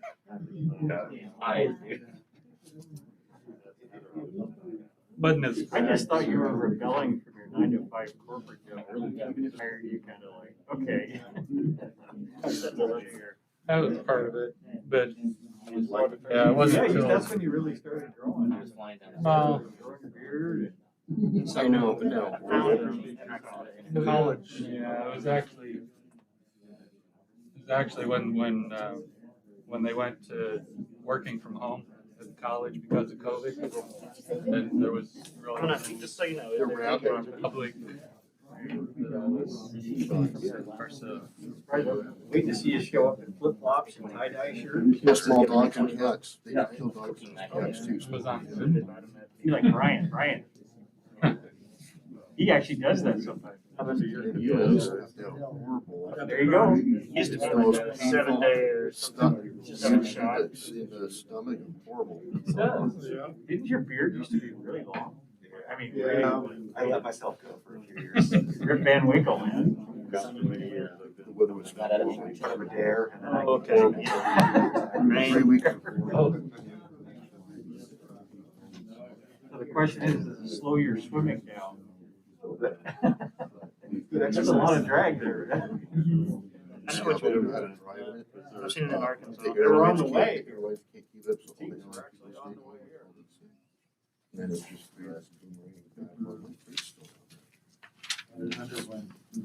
Okay, it's 12 minutes after 7. Call the special meeting of the Nome Common Council for January 17th, 2022 order. Mr. Clerk, would you call the roll to establish a quorum? Councilmember Brown. Yeah. Councilmember Henderson. Here. Councilmember Doug Johnson. Here. He's trying to speak. Here. There we go. Councilmember Mark Johnson. Here. Councilmember Martinson. Here. Councilmember Topcock. Youth Representative Habel. Here. We have a quorum. Thank you. Moving on then to the approval of the agenda. The agenda is citizens' comments, then new business where the council will discuss and have a discussion and recommendation on quick stop package good license renewal application and manufacturing. For a motion to approve the agenda. I'll make a motion for the agenda. Second. Councilmember Henderson, Councilmember Mark Johnson. Any discussion? Roll call, please. Councilmember Henderson. Yes. Councilmember Doug Johnson. Councilmember Mark Johnson. Yes. Councilmember Martinson. Councilmember Topcock. Councilmember Brown. Yes. Motion carries. Thank you. Moving on then to citizens' comments. We won't be as freewheeling in this section as we were during the work session. Ask the folks that wish to comment, come to the podium, state your name for the record, and if at all possible, try to stay around 3 minutes. first. Oh, and just before Mr. McCann speaks, to note for the record that there were communications that were provided in writing, including his, one from Wade Harrison as an individual, that's printed at page 42. One from Lanyo, page 43. Mary Jo Schaff at page 44. Daniel Hobbs at page 45. Later communication that came in today from Michaels Bell with the Nome Covenant Church. A communication from Christine McCrae. And a communication from my sister. So anyway, we'll let Mr. McCann go and others that are here in the room, and then we'll make sure these letters are read or synopsis. Thank you, Mr. Mayor. My name is Drew McCann, and I'm the director for the Visitor Center. And today I'm writing you regarding this renewal for the package store license for AC Quick Stop. I want to let you know that I appreciate your continued conversation around alcohol on Front Street and just the well-being of the citizens of Nome. I think that's why we're all here, because we care about the well-being of the citizens of Nome. I hope that's why every single person is here. I think it would be in the best interest of the city of Nome and for the citizens of Nome to reduce the amount of alcohol available for consumption in the city. At this point in time, the renewal is up for the Quick Stop. In looking back at the Nome Nugget newspapers, I found in almost every single part of the seawall where there were arrests, it was 100% involving alcohol. Now, calls were not 100%, but arrests were the majority of the time 100% reported in the Nome Nugget and the weekly paper. And I believe the majority of those EMS calls are also focused on Front Street. I think there's some data here for that. Where do people tend to drink in public? Where do people who tend to drink too much and pass out require medical attention? Where are the crowds at 11 a.m., which is when the alcohol is starting to be sold? Where do citizens in Nome avoid with their children? Where do the majority of trash, empty Monarch vodka bottles, aka Red Cat bottles, vomit and feces, where is that found? The majority of it? Is this your Nome? Is this all of our Nome? It is, but is that the way that we want it to be represented? Why have more businesses not filled these vacant lots? Part of businesses move on. Things come and go, and because of that, yes, businesses leave Front Street, or they burn down and nothing's rebuilt, or someone passes away and nobody takes it over, and that happens. But why aren't places growing on Front Street? Why aren't businesses moving to Front Street? Would you, if that's what you came to in the mornings, would you open a brand new business? I take my hat off to the 2 or maybe 3 businesses in the last 2 or 3 years that have actually opened up shop on Front Street, because going from one end of Front Street where I was managing at Wells Fargo to the other end of Front Street where I'm the director of the Visitor Center, it's really been eye-opening, and that's why I'm standing here today, because of that impact that I've seen. I lived above Wells Fargo with my children, and I did not see anything like I see in the last year as a director at the Visitor Center. Back to my letter. What is the source of the unsanitary, derelict, and dangerous conditions we've allowed Front Street to develop into? I would say it's because of alcohol sales, and I would pinpoint it to Front Street.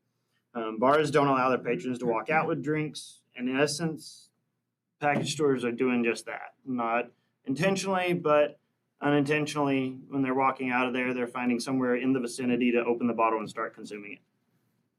I asked the Common Council to protest the renewal of the Quick Stop package store license on the basis that, one, there are currently 4 more package store licenses in Nome, when a town of 3,500 with the new renewal should look at about 2 stores. this is an opportunity to take care of one of the more of those. Two problems with public drinking and intoxicated individuals are predominantly centered in the vicinity of the Nome Quick Stop. 3, public intoxication and visitor experiences have proven not to be compatible. Yet AC Quick Stop and the Nome Visitor Center are next door neighbors across from City Hall. Alaska Commercial owns the Quick Stop as well as potentially 2 other package stores in Nome for other people to take their business to. I think there are a few options in front of you. And when considering those, I also ask you to consider what the current benefit of the state of Front Street is, what the current benefit of the AC Quick Stop selling liquor on Front Street is, versus if we could do something to change it. It may not be the solution, but it is a step in the right direction, and I appreciate you hearing me out a little bit longer than 3 minutes. Thank you. Thank you, Drew. Are there others?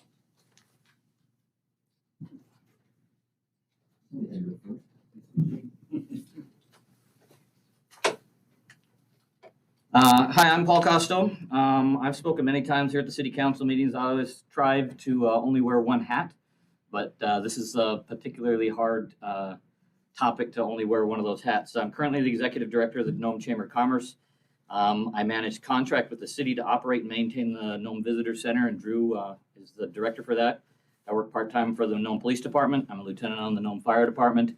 I run the ambulance calls in that capacity as a driver and sometimes in the back helping out with medical response. I'm the vice chair of the Local Emergency Planning Committee, the LEPC. So with all of these lenses that I have to look through, indulge me just for a minute. Out of the LEPC in 2019, there came to be the Public Safety Coalition, not the Public Safety Commission. It's a different entity. We need to change our name on the coalition. This coalition meets to discuss those affected or that could have some effect on the issues related to the conditions of Front Street. Due to COVID, the meetings dropped off in 2020 and the group started meeting again in the second half of 2021, essentially the same group, thanks to Chuck and Drew raising the issues again and getting the meeting started. With all these hats on, I've recognized and stated many times the issues we are discussing is a huge elephant in Nome. And like any elephant, no one person, business, or entity can eat the whole thing. It will take a lot of small bites by everyone concerned over time to eat our elephant. In my opinion, personal accountability is the most important bite that needs to be taken. Those individuals who choose to be on Front Street, defecating, urinating, fornicating, throwing up, passing out in all public spaces and businesses need to be held accountable for their actions. Maybe being held accountable could have kept some of our citizens alive because we still have deaths on Front Street. Nest and the Day Shelter provide 21 hours a day of places for people to choose to go to and be indoors, eat, and sleep.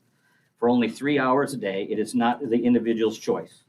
The courts and district attorney need to help hold individuals accountable as well. There needs to be more organizations physically going down to Front Street to interact with the people there. These groups include the police department, and I think it's imperative that behavioral health and Norton Sound Health Corp, the hospital, Native corporations, faith-based groups, the community center, and businesses go to Front Street and take a little bite of the elephant every time they go. All of these organizations, including the city and the police department, have reasons why they can't do this today. Not enough staff, not enough funding. I've been told by a couple of them, we're here at our offices just waiting for them to come see us for their needs. That's not where the problem is. The problem's on Front Street. As the director for the chamber, I believe government, to the best extent possible, should not interfere with any one business.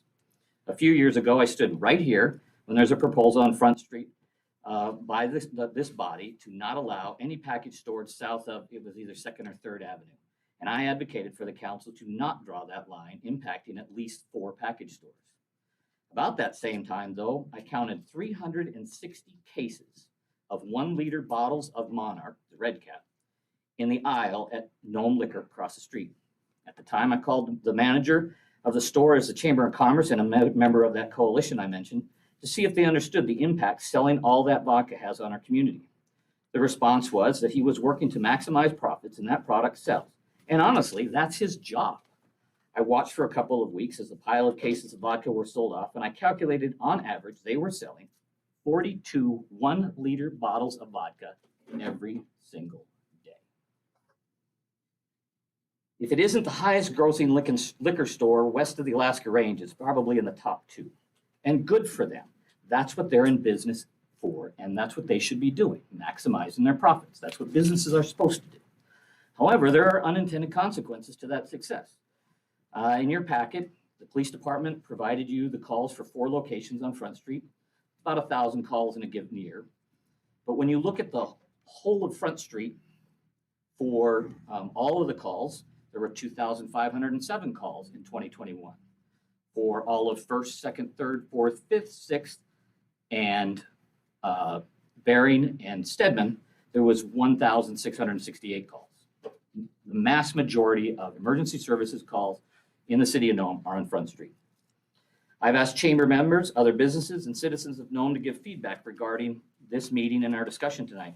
And I received many different answers. The first I expected, which is government should look to close down the business. I agree. Others have said leave the problem down on Front Street and don't worry about it. I totally disagree. With the port coming in the future and over 20 cruise ships planning to come Nome this summer and fall, we as a whole need to work at eating that elephant and not abandon Front Street and the businesses who operate or want to start businesses in Nome.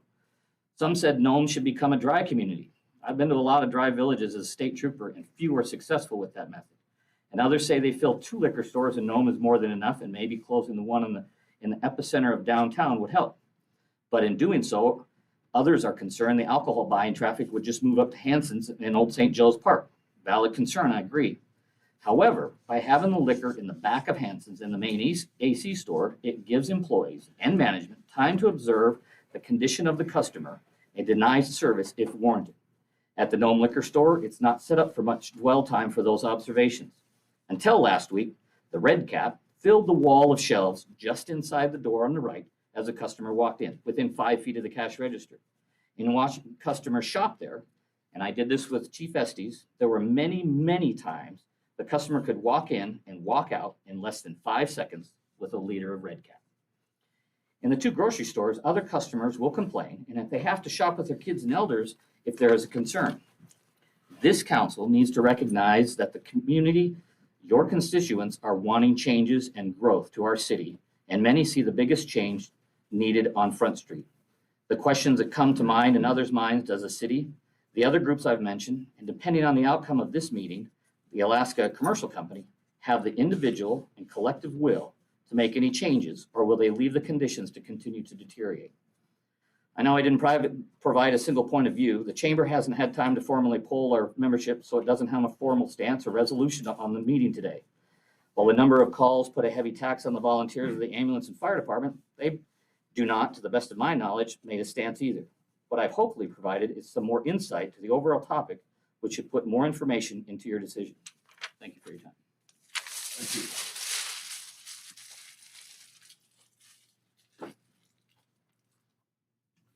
Next.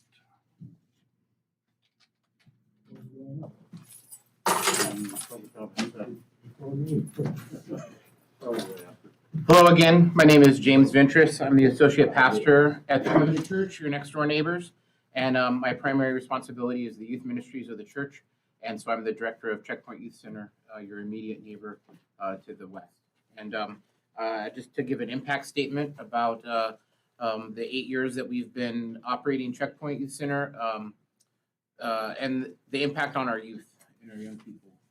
We're open 4 nights a week for teenagers and then a young adult night on Monday nights. And over the years, I've sat with our young people as they've observed people, loved ones dear to them, parents, elders, aunts, uncles, even siblings, be impacted by the events that often are centered around the liquor store.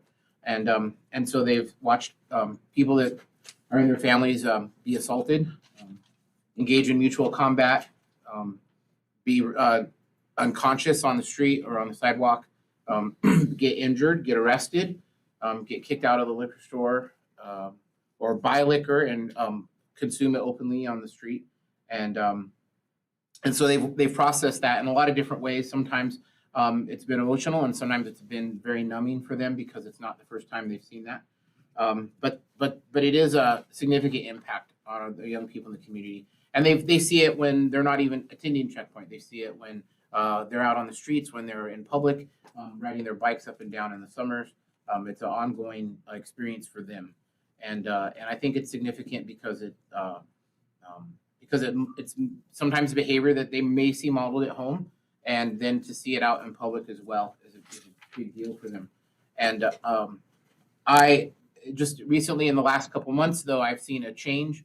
And after 8 years, recently I've interrupted people with defecating on church property, engaged in sexual activity on church property on the back steps while the youth center was open and teenagers were in the building and accessing the building. And so this was not in the middle of the night. This was 5:45 in the evening 2 weeks ago. And so these are very recent. It seems like there's an uptick. But over the years too, I mean, we've had to board up the church skirting because people have made camps under the church, or even this last summer, sleeping under the deck ramp in rainy weather, and other unsafe things. I found people passed out on our back deck. I don't know how long they'd been there unconscious. I feel for them because it's not safe. It's not in a public place where if they were in trouble and respiratory trouble that anybody could help them. If I hadn't come along and found them, who knows what may have happened. And so I just think all of that is centered around the easy access to these red cap bottles at the liquor store. And I know that that's jobs, that represents jobs for people in the community, but I think that Alaska Commercial as an entity, as a corporation, wouldn't be deprived of the economic opportunity if they were just limited to one liquor license in the community. They would still be able to sell. They would have another point of sale out on the end of town. And people who are able to consume alcohol responsibly and who drive and get to places, they would still be able to go purchase. And if people really needed it that bad, they could walk there. But I would just like to see it lessen the impact on our young people. And so I just thank you for the opportunity to share some of the anecdotal information with you. And thank you for considering it. Thank you, James.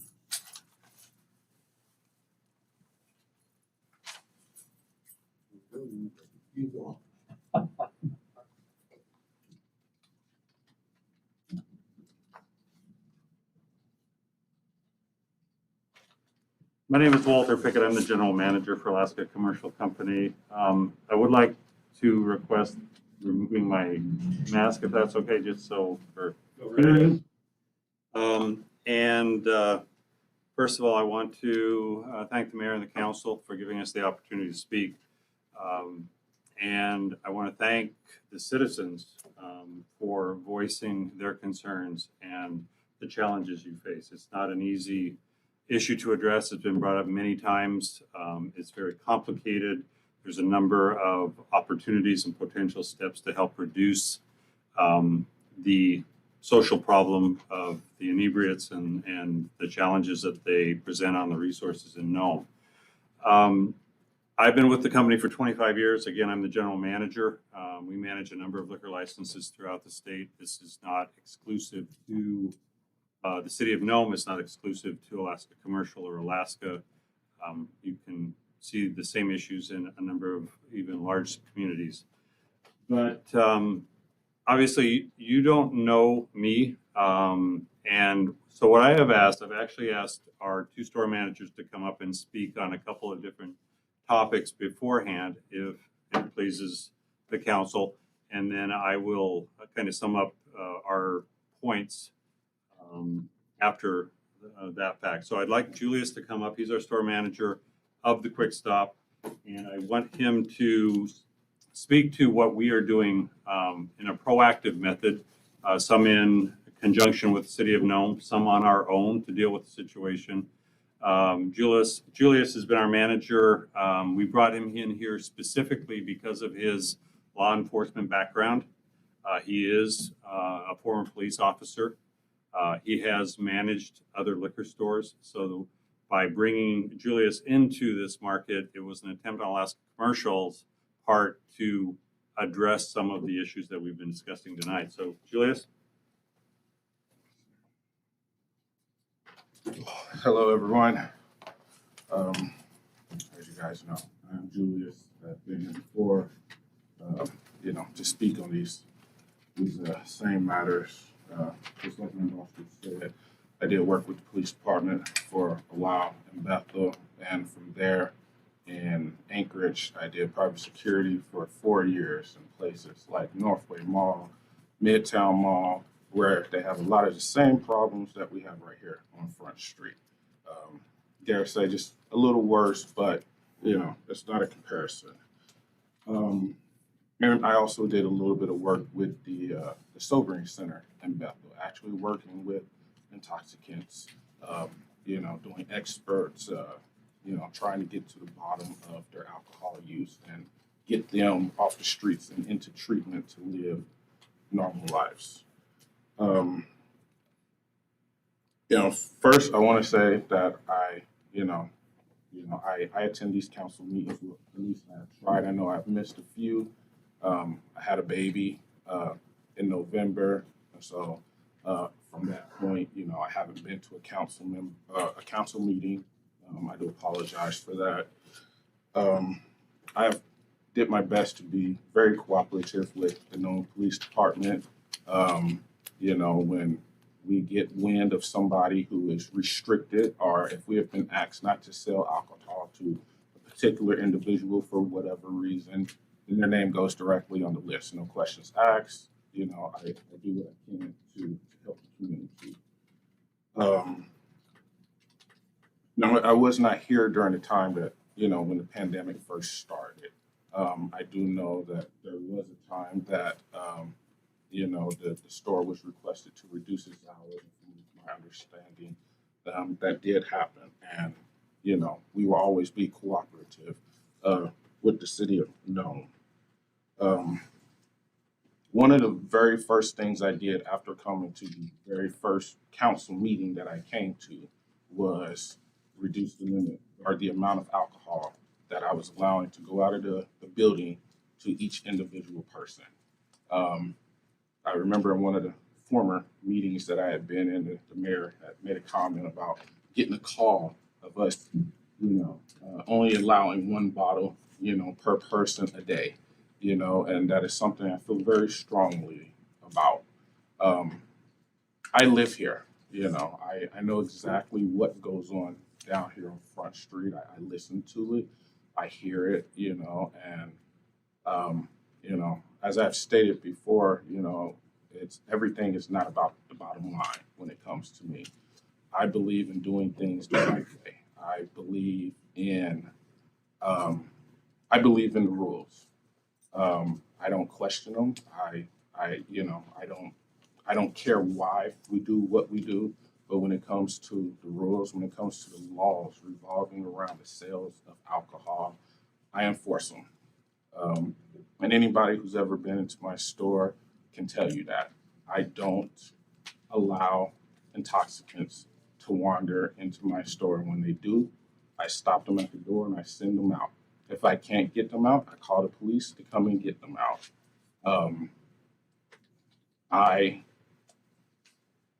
I push my team to be very observant.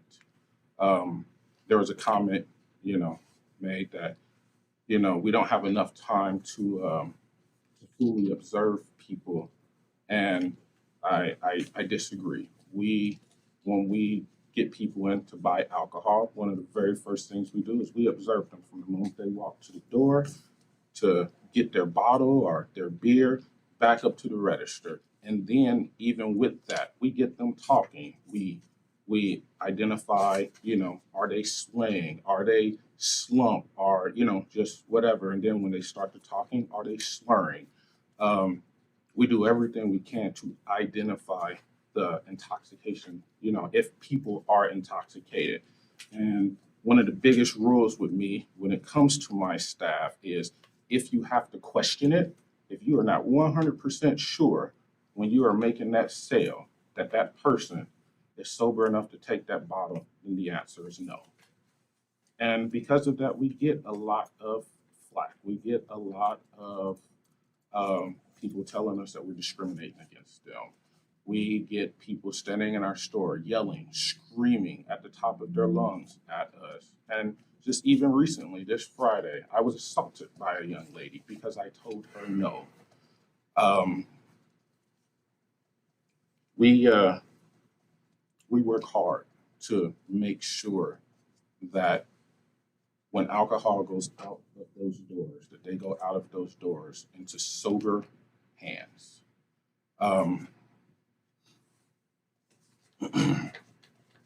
One of the biggest problems that we have in Nome, just outside of the individuals that we were talking about here on Front Street, are those individuals who don't live down here on Front Street, who come and buy alcohol for them. Those people who drive up in their cars and come into the building and buy alcohol and then drive down the road and give it to, whoever standing on the side of the building a couple of blocks down. Runners, which is what we refer to them down at the store, are a big problem that we have here in Nome. And identifying them, there was a point where it used to happen right in front of the store. And when that happened, we identified it right away and we added them to the ban list. No, you're not allowed to come in here. And when they asked why, we would tell them right there, because we saw what you did the last time you were here. You took that bottle out there, you gave it to that man. That is not allowed. You're not allowed to shop here anymore. This is a daily practice in my store. And just in closing here, I would just like to say, before I have invited the people of the council to come to my store to observe how we do business there, how I deal with intoxicants when they come into my store. And I tend to act like a wall for my store. When I see people who are inebriated, I stand in front of the door. I will block them. Like, no, you're not getting in here, because I do not like the idea of the intoxicants in my building. I do not like the idea of people seeing these, the intoxicants that we have to kick out coming out of our building. And I would just also like to say that we get a lot of help from the community. We have a lot of elderly people who hang out in our building all day. And they witness the struggle that we go through when it comes to refusing people, when it comes to denying people, and when they throw these fits and have these tantrums and start yelling and screaming and cussing at us. Sometimes they will get up from what they are doing and come over there and kick them out, and they are more receptive to the elders of their community. It is comical sometimes, but it is very effective. And one last thing, I know I'm a little over my time here. One of the biggest issues, and I'm not pointing any fingers and I'm not blaming anybody for nothing. When I first got here, one of the biggest aspects that I think helped down here was I had the ability to tell these people who sit out here in front of town hall, who sit over here at the youth center, and tell them when they come into my store, if I catch you disrespecting these people's property, when I catch you over here drinking at the youth center, drinking at town hall, drinking on these businesses, I'm not going to help you. And then I called a liquor store manager down at the AC store and let her know who these people are, and they wouldn't be helped. But now, since there is another alternative, it doesn't matter to them. We have literally had times where we refuse people, and walking out the door, they say, I'll just go to Hanson's. And then 20 minutes later, they're walking past the building with their bottle, banging it on our window to get our attention, to let us know they did indeed get that bottle. For those of you who don't know me, I might not be the nicest person, but I enforce the rules to the T when it comes to alcohol sales. Thank you. Thank you, Julius. All right, thank you, Julius. I'd also like to call Mike up. Mike McNeil is, I think everyone in this room knows, has been a part of Alaska Commercial in the community of Nome for 25 years now. And the reason I'm asking him to come forward and step forward is to address what was actually addressed earlier in the work session, and that is what's changed. Because there's been a lot of changes, and it's impacted the city of Nome. There's been a lot of changes, even the pastor, that was here earlier mentioned even now that we continue to see. So I've asked Mike to come up based on the fact that he's been here for that length of time and address the council as to the changes that he's seen over the last few years. So, Mike? So I'll spare you, this won't be too long, but I just have a few points I'd like to make. I'd like to kind of dovetail into what Julius had to say about enforcement of our rules at the Quick Stop, which I've seen firsthand. And I don't want to really go too far back in the past and the way it always used to be, but I can tell you from living here for 25 years that the rules at the Quick Stop are enforced much more strict now than they ever have been. I can remember times where it was, you don't look so good right now, go take a walk, come back later. So we don't do that. So what has changed? This last summer, I will admit, I probably saw more disruptive behavior on Front Street than I have since I've lived here. And it was pretty disturbing. I was trying to figure out what did we do different as a business, and I didn't find that. In fact, we've gotten stricter as an operator of the business. But a few things I've seen that have changed that impact Front Street. The Polaris Liquor Store burnt down in 2017. And then since COVID started, we started seeing a lot of changes, and I think everybody would agree with that. On Front Street as well, COVID has impacted Front Street. Hasn't been brought up too much yet. There's extra funds that were available to people through COVID. There's additional housing that's available near the liquor store that because of COVID has become available. And then you house people right around the liquor store, and they typically are people that maybe had issues with liquor. You're going to compound the problem.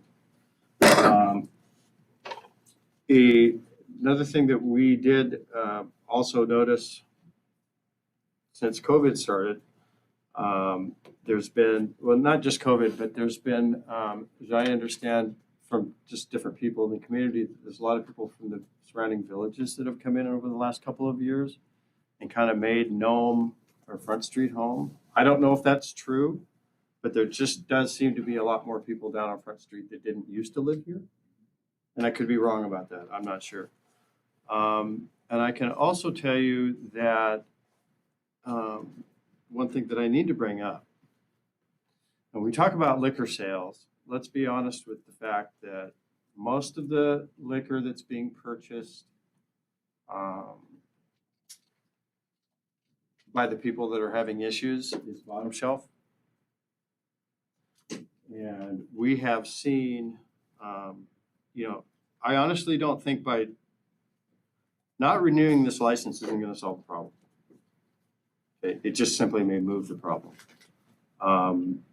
Quite frankly, one of our competitors has opened their liquor store with their bottom shelf liquor significantly cheaper than ours. And I don't know if anyone's ever looked at that either. It actually, it's some pretty amazing retails actually. But so those are some of the things that I've seen change as far as Front Street goes. I'm trying to figure out what we have done different to grow the problem. And only one person here has really brought up the fact of personal responsibility. And, there's a lot of people that break laws in this town on a regular basis. And I brought that up to other community members. And the answer I get constantly is we don't have the resources to deal with it. But by closing one package store, I don't think you're really dealing with the problem. I think you're just moving it. I still think that personal accountability is a big thing. I think we, for whatever reasons, whether we can afford it or we're just getting tired, but I think we've kind of stepped back from the personal responsibility aspect of this whole argument. That's all I have to say. Thank you, Mike. Thanks, Mike. So you've heard from Julius. he spoke specifically to what we're doing in cooperation with the city and what we're doing over and above in cooperation with the city. You heard Mike, it was mentioned again in the working session, some of the reasons for some of the negative effects and negative changes. What I want to speak to next is basically what will happen if we were to close the liquor store, or if you were to protest the renewal of the license and we were forced to close the store. It's been brought up as well. First of all, the negative impacts. The corporation, right or wrong, has invested hundreds of thousands of dollars in this community over the last 10 years, specifically in that facility. And so that investment will, we will not get the return corporately that we built our store around and the marketing plan around.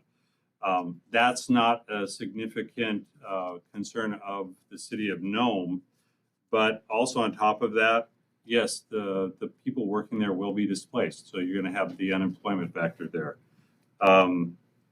The residents in and around this community, or the people working on this community, will be inconvenienced because they won't be able to stop and get something on the way home from work or stop in for something for lunch.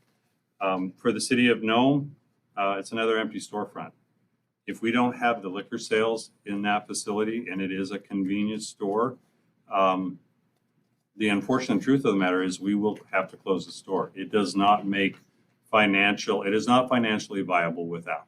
So there's another closed storefront on Main Street. It's been brought up both by council members and by the public. The problem is just going to transfer. It's going to transfer down the street to Hanson's. So it will negatively impact not only the residents around the Hanson store, but it will negatively impact the people that use the park adjacent to that store. So the problems that you're seeing here on Front Street are going to move there. And that's not just the consumption, that's just not the inebriates, but that's all of the, if you want to call it, the baggage or the trash that goes with it. The impact of Safeway Hanson's opening their liquor store, part of that problem is already transferred there. And I don't know if that's been made apparent to the council, but approximately half of our alcohol sales have evaporated since November. Part of that is because of the fact that there's a third option. It was very similar to what we saw with when the Polaris burned down, the business that we did pick up, because it did concentrate it.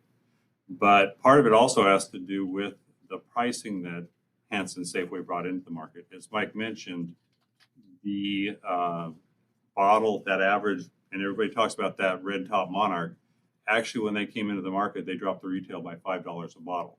So not only is there another option, but there's a cheaper option. And I don't know if that's been mentioned to Safeway or if the council has even addressed that. So those are the negatives. Those are the losers. The positive side, yeah, there's some positive here too. Safeway is going to garner more business, especially for those that don't have transportation. The convenience shopper will go to Bonanza. So Bonanza is going to benefit from it. And then there's also the opportunity of the bars on Front Street. So there's the negatives and the positives. I don't think we're addressing the problem by what I would consider and what I would argue is the unreasonableness of the protest. I'm not an attorney, but I believe, and I look at it from very unreasonable, I think there needs to be what this work session talked about, and that is what options are available to us. It was talked about what can the city do, or what has the city got authority to do? What does the Alcohol Control Board have to do? One of the conversation I had on Friday was, besides the invite to come and speak tonight, was bring your suggestions, bring your options. What can we do? And as an outsider looking in, I don't know if any of this is new, but I will give you a list of what I consider some of the options. I know there's been a task force in place. It sounds like it's getting kind of back in, and maybe it's not, the term's not appropriate. But I think a advisory group or task force is critical. I applaud limiting the hours. I'm not blind to the problem. If there's an opportunity to limit hours, limit the quantity, and I can't speak to this, if there's an opportunity to limit the percentage of alcohol by container, so make the maximum alcohol allowable to sell in Nome at 18% or 20% in a package, it takes away the spirits. It could effectively take away the problem. Because I don't think you're seeing people stumbling around the streets of Nome because they drank 24 cans of beer. So there's an option. Limit that type of, limit the quantity, which we are already doing on our own, not at the request of the city, but on our own. Limit the type of alcohol sold, limit the percentage. There is the option, and it was brought up, look at and bring the citizens of Nome together. And is there an opportunity for this to be put on the ballot and a vote being held? Does the city of Nome, given the problem, vote to either become a damp community or a dry community? That's another option. And then finally, going back to the model that we're currently seeing in Kotzebue, which is the city buys the liquor license from the retailers and the city operates the liquor store. In Kotzebue, the city operates the liquor store. They control who to sell to. They control how much to sell to. And if that's a not viable option for the city. So I'm gonna leave it at that. First of all, again, thank you. I understand the situation. We speak to it frequently. We look at all of our options, and we'll be very happy to work with and continue in our efforts to address the problem with and in association with the city. So thank you very much. Thank you. Anybody else? My name is David Jones Siski. What I have to tell you will not take 3 minutes. I own the property on this side of the Quick Stop. I'm not able to operate there any longer. After many years of ownership, I've watched Front Street devolve into a 24-karat skid row. Not just because they were lawfully selling alcohol, but they can't control what happens to that alcohol once it goes out the door. Then it goes to my neighbor here, the worst neighbor I've ever had, the city of Nome. And I say that because of the way that the property has been managed, completely disregarded. Then I watch my friends and colleagues here try to operate a visitor center that you give them the tax money to do, and our visitors are just grossed out trying to step over the bodies to get inside the place. Now, you just heard their homily about how they have towed the line, ex-police officer here, really given the effort inside that store, and I believe them. They have, I've seen it, but they can't control what happens. In spite of all their effort, it's completely out of control. And I've seen good things. I mean, when I've had Lions Club events, a baseball team that needed sponsorship, AC's been there. They're not the enemy, but they're part of the problem. And I believe that those who distribute the poison need to be held accountable for the collection of the cure. So their right to do business does not supersede my right to do business. I'm not giving my property up, folks. And I want to hold you accountable too for the way you've managed the police and that property there.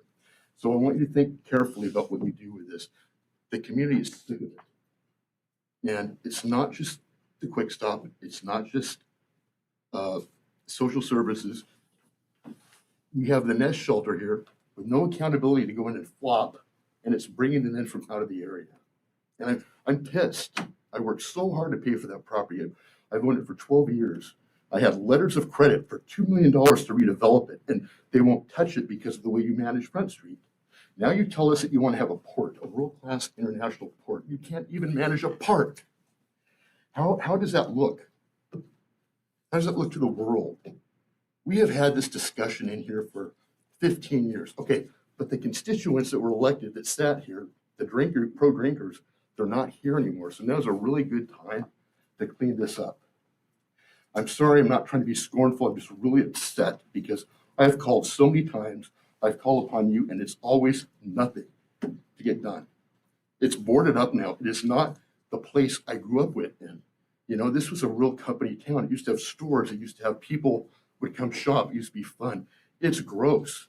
I can't tell you the times that the kids have come to play in the park or walk by and I have to say, baby, don't go back there. There's bad people. There's bad stuff happening. You have to do something about this. I heard the corporate line. I like these guys, but they made a really bad investment trying to corner the liquor market here and buy all these liquor licenses. They should have seen that someday the chickens would come home to roost. And I'm a member of this committee. I've been here for 34 years. I'm not going to let you continue this. So this week, you're going to get a letter from my attorney. I want access to all these cameras. You should have footage. I'll give you my notes, my police reports, all this stuff. And you need to take this forward to the Liquor Control Board and say, this is an attractive nuisance. It's out of hand and it's dangerous. We've already taken enough years of trying to work with that. I can't say anymore, too upset. Good night. Thank you. Are there others?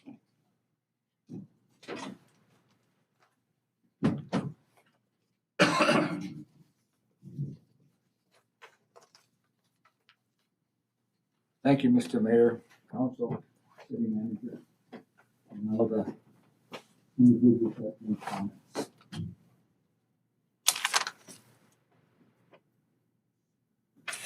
I hope the council will consider allowing community members to submit a letter prior to Friday.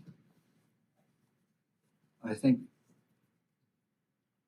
a lot of our community members aren't aware of what is developing here.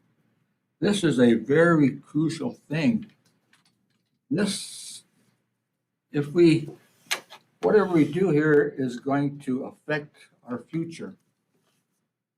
And we have to be very, very strong in advocating for a better future. So please, hopefully you'll make an allowance to get letters in before Friday.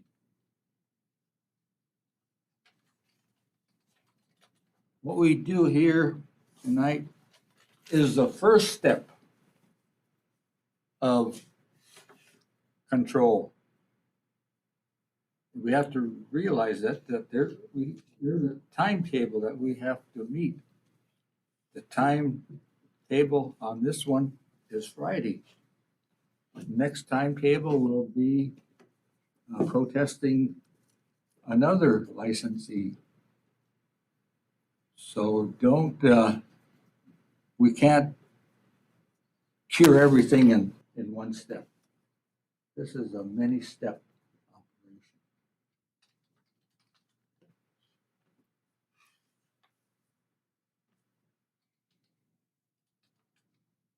The well-being of our community is at stake. And we've all witnessed all these things happening. Things that are unacceptable. We've lost control of Front Street. What's happening on the seawall? You can all probably guess. I'm not going to say it. I'm going to leave it to your imagination. What happened on our Golden Beach of Nome? Long ago was lots of gold being mined. But in recent years, how many deaths have happened on our beach because of what? I'm not going to fill in that. You all know. So again, we have lost our well-being. We've lost our public safety. We've lost cleanliness of Front Street. Second step is to protest the other licensee of a second package store.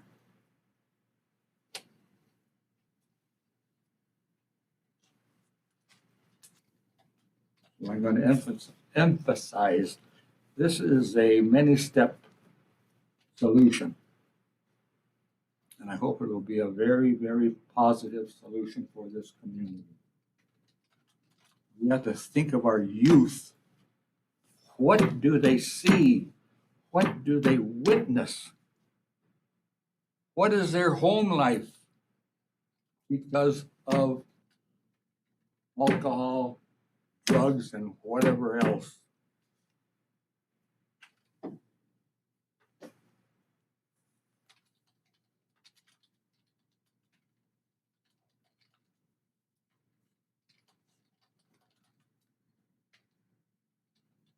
The Nome community needs added income.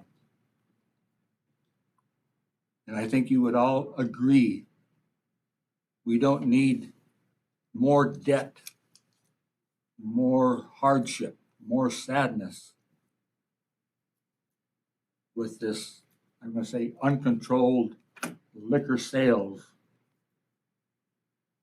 And I appreciate the efforts, but still, we need community control on liquor sales. I am not advocating cutting out liquor sales, but I will advocate for a city-operated package store. In the store, we can have grocery sales. So the effect on employees may be temporary until action is taken, but overall, the benefits of the city operating its own package store is just tremendous.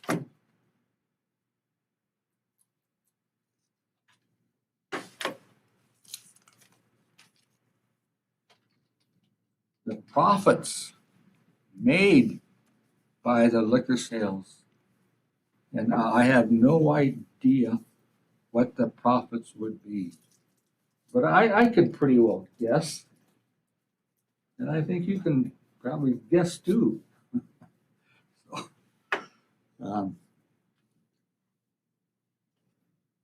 The profits made can benefit the town, such as school activities. Look at how many times that our students have to go out and knock on the door.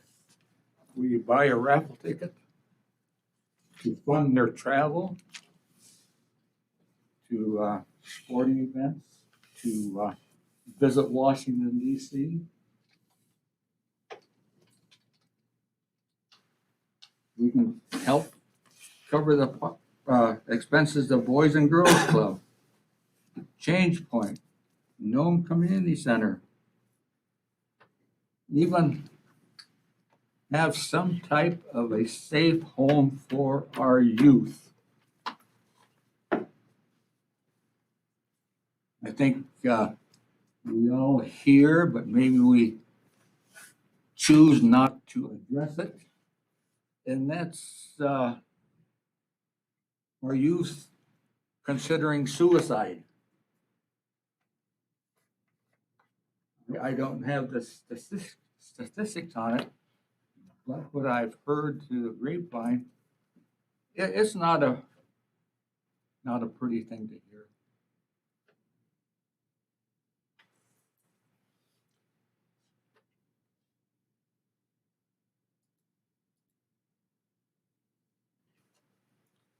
So again, I think the benefits of a city-owned liquor store is unimaginable. Just think what we can do with those profits. We've advocated we have to do something for our youth. A lot of times, those activities require money. So this, I think this is our golden pot to fund all these needs that we need for all ages. XYZ.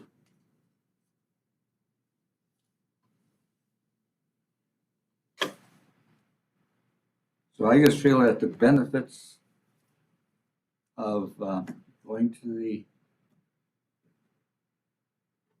city-operated liquor store will outweigh all the,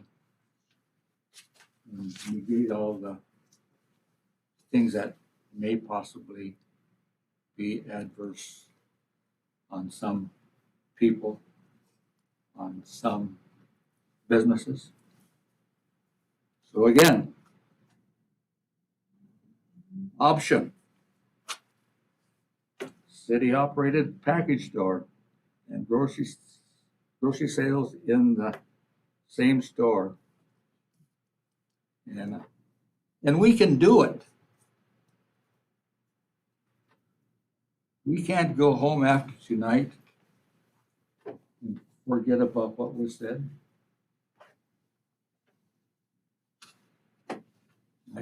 I thank Scott for taking a step forward. And that's what it's going to take. A step, a suggestion by someone for the community betterment. And I think you as a young man probably have seen too many things not kosher.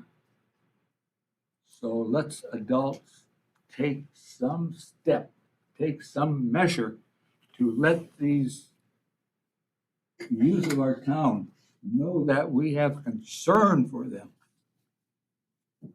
Thank you.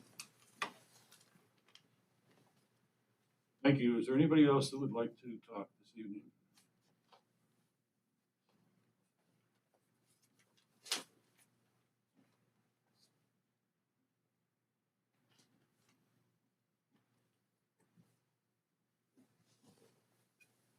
Okay, just a note for the record, the other communications that we had, Drew covered his own.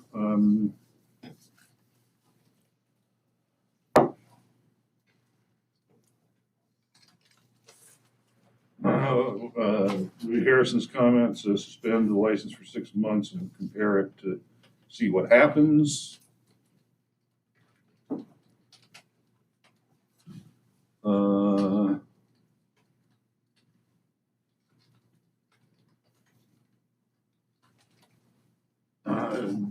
Lanyo's comments were simply with regard to process.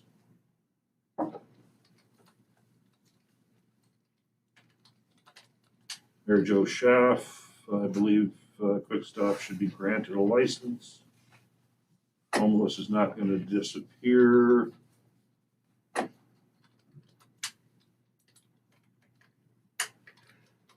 Essentially, Daniel Hobbs.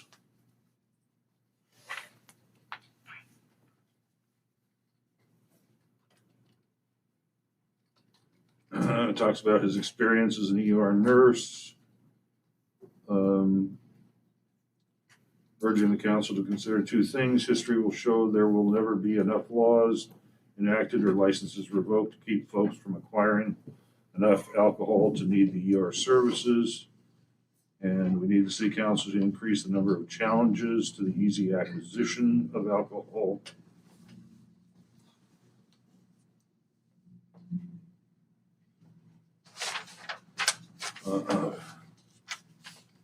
Pastor Isabel's comments. Talks about his observations of fights and trash, etc. If liquor was not available at Quick Stop, that probably would not eliminate the issues. Would probably continue as people will still find a way to drink, though it might move someplace else.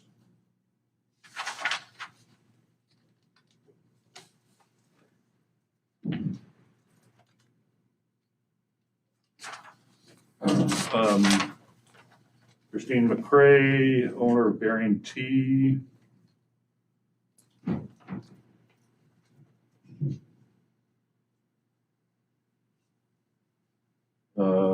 is concerned about relocating the issue to Old St. Joe's Park, potentially if there's more business in the area of Hanson's. And my sister's comments is, I don't spend enough time at home because I don't know what's going on in my backyard, i.e. The area right underneath my house is in between AC and town, and it is a gathering place with bottles, trash, human excrement, etc., right in below the hill. And that I shouldn't spend so much time in meetings. That was to you. Right. Okay, I think, Brian, do you have any, or Glenn, any other communications that we've received? Well, all the comments were directed to come to Bryant. No. Okay, that then moves us down to new business, which is discussion and recommendation on Quick Stop package goods license renewal application. Numerous items included in the packet, the EMS or police calls that were previously noted, the submitted comments, as well as the complete application for the renewal and the notice from the ABC board.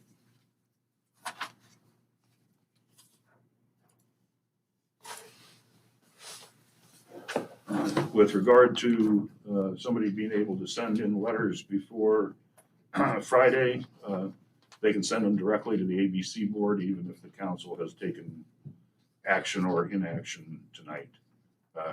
They don't need to come through the council, they can go right to the ABC board.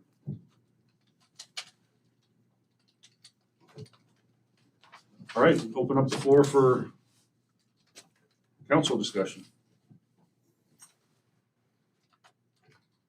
I'll start.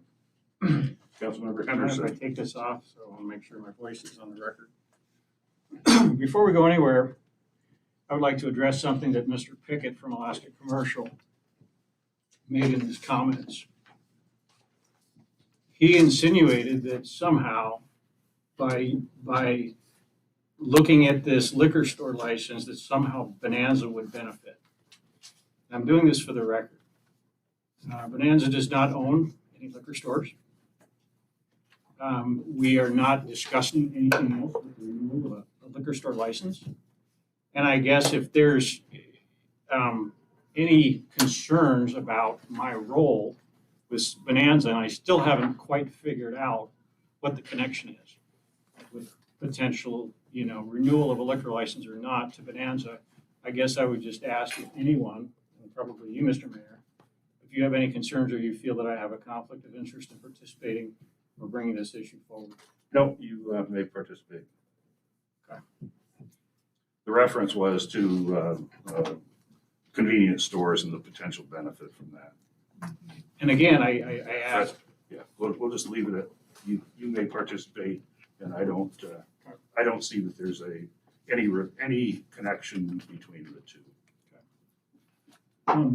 So I appreciate everybody coming to talk. This is a special meeting. It's on Martin Luther King Day, and I appreciate it. This discussion has sort of been going on for a long time, but not in the public arena. I appreciate everybody's comments, both for and against, or both in support of the renewal of the liquor license and in not renewing it. And I even appreciate Alaska Commercial being here. But one thing that I was a little concerned about is that there was a lot of blame about COVID, about personal responsibility, a lot of things, housing. But I didn't hear any suggestions how we're going to help solve the problem. It was all about blaming everybody else. And I find that troubling. Basically, I understand the economic argument about because, liquor stores, especially in Western Alaska, and Nome can be very profitable. But it almost seemed to me that the city of Nome was being threatened. Where if we somehow take negative action on this renewal of this liquor license, that we're not only going to close the liquor store, but we're also going to close the convenience store. And we're going to put people out of work. I find that troubling. Instead of saying, this is what we're going to do to try to help. We understand that there's a problem in Nome. And we're going to try to help fix that because we've all talked about how this is a community issue and it needs a collective solution. And that, potentially not renewing a liquor license is one potential part of that solution. But I didn't hear any of that. It was all about blame. And I don't want this to sound like it's like I'm being, sort of punitive. But I was hoping for more than that. Couple of issues. Can you guys still hear me okay? You can keep it off, that those N95. The N95 mask, I try to be.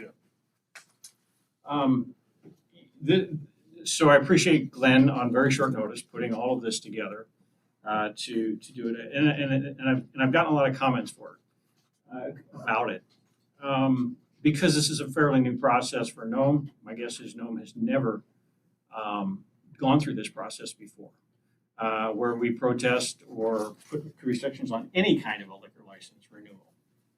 It's pretty much all about, have you paid your taxes? Are there any violations? And if not, then we go ahead and approve it. So this is new, but this is a very well established process in place, and it's designed specifically to give the community the ability to provide input on how liquor licenses are affecting the community. It's not about an attack on one business. It's not an attack on a particular industry. It's designed specifically to give the community the ability to have input. And that's all this is. That's what we're doing. The numbers are staggering. 1,000 calls in a basically 300 or 400, 500 square foot area with 4 right in this location. I don't know how to compare it to another municipality, but 1,000 calls per year in a very small location right around the liquor store is astounding. The numbers that Paul mentioned earlier about 2,500 police calls on Front Street. Total calls, Scott, not just police. Police ambulance calls. That's an amazing number. And looking at Alaska Commercial this is not a new issue for them. They manage liquor stores in other communities. They deal with these issues, including community frustration. And I'm in Bethel, I mentioned this earlier, they protested a second liquor store on the basis, one of the things, of 100 calls in one location. 100. We're 10 times that. And this isn't 1 year.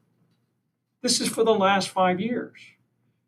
There's been a lot of discussion about Hanson's and maybe the negative impacts associated with that. We got 5 years of data.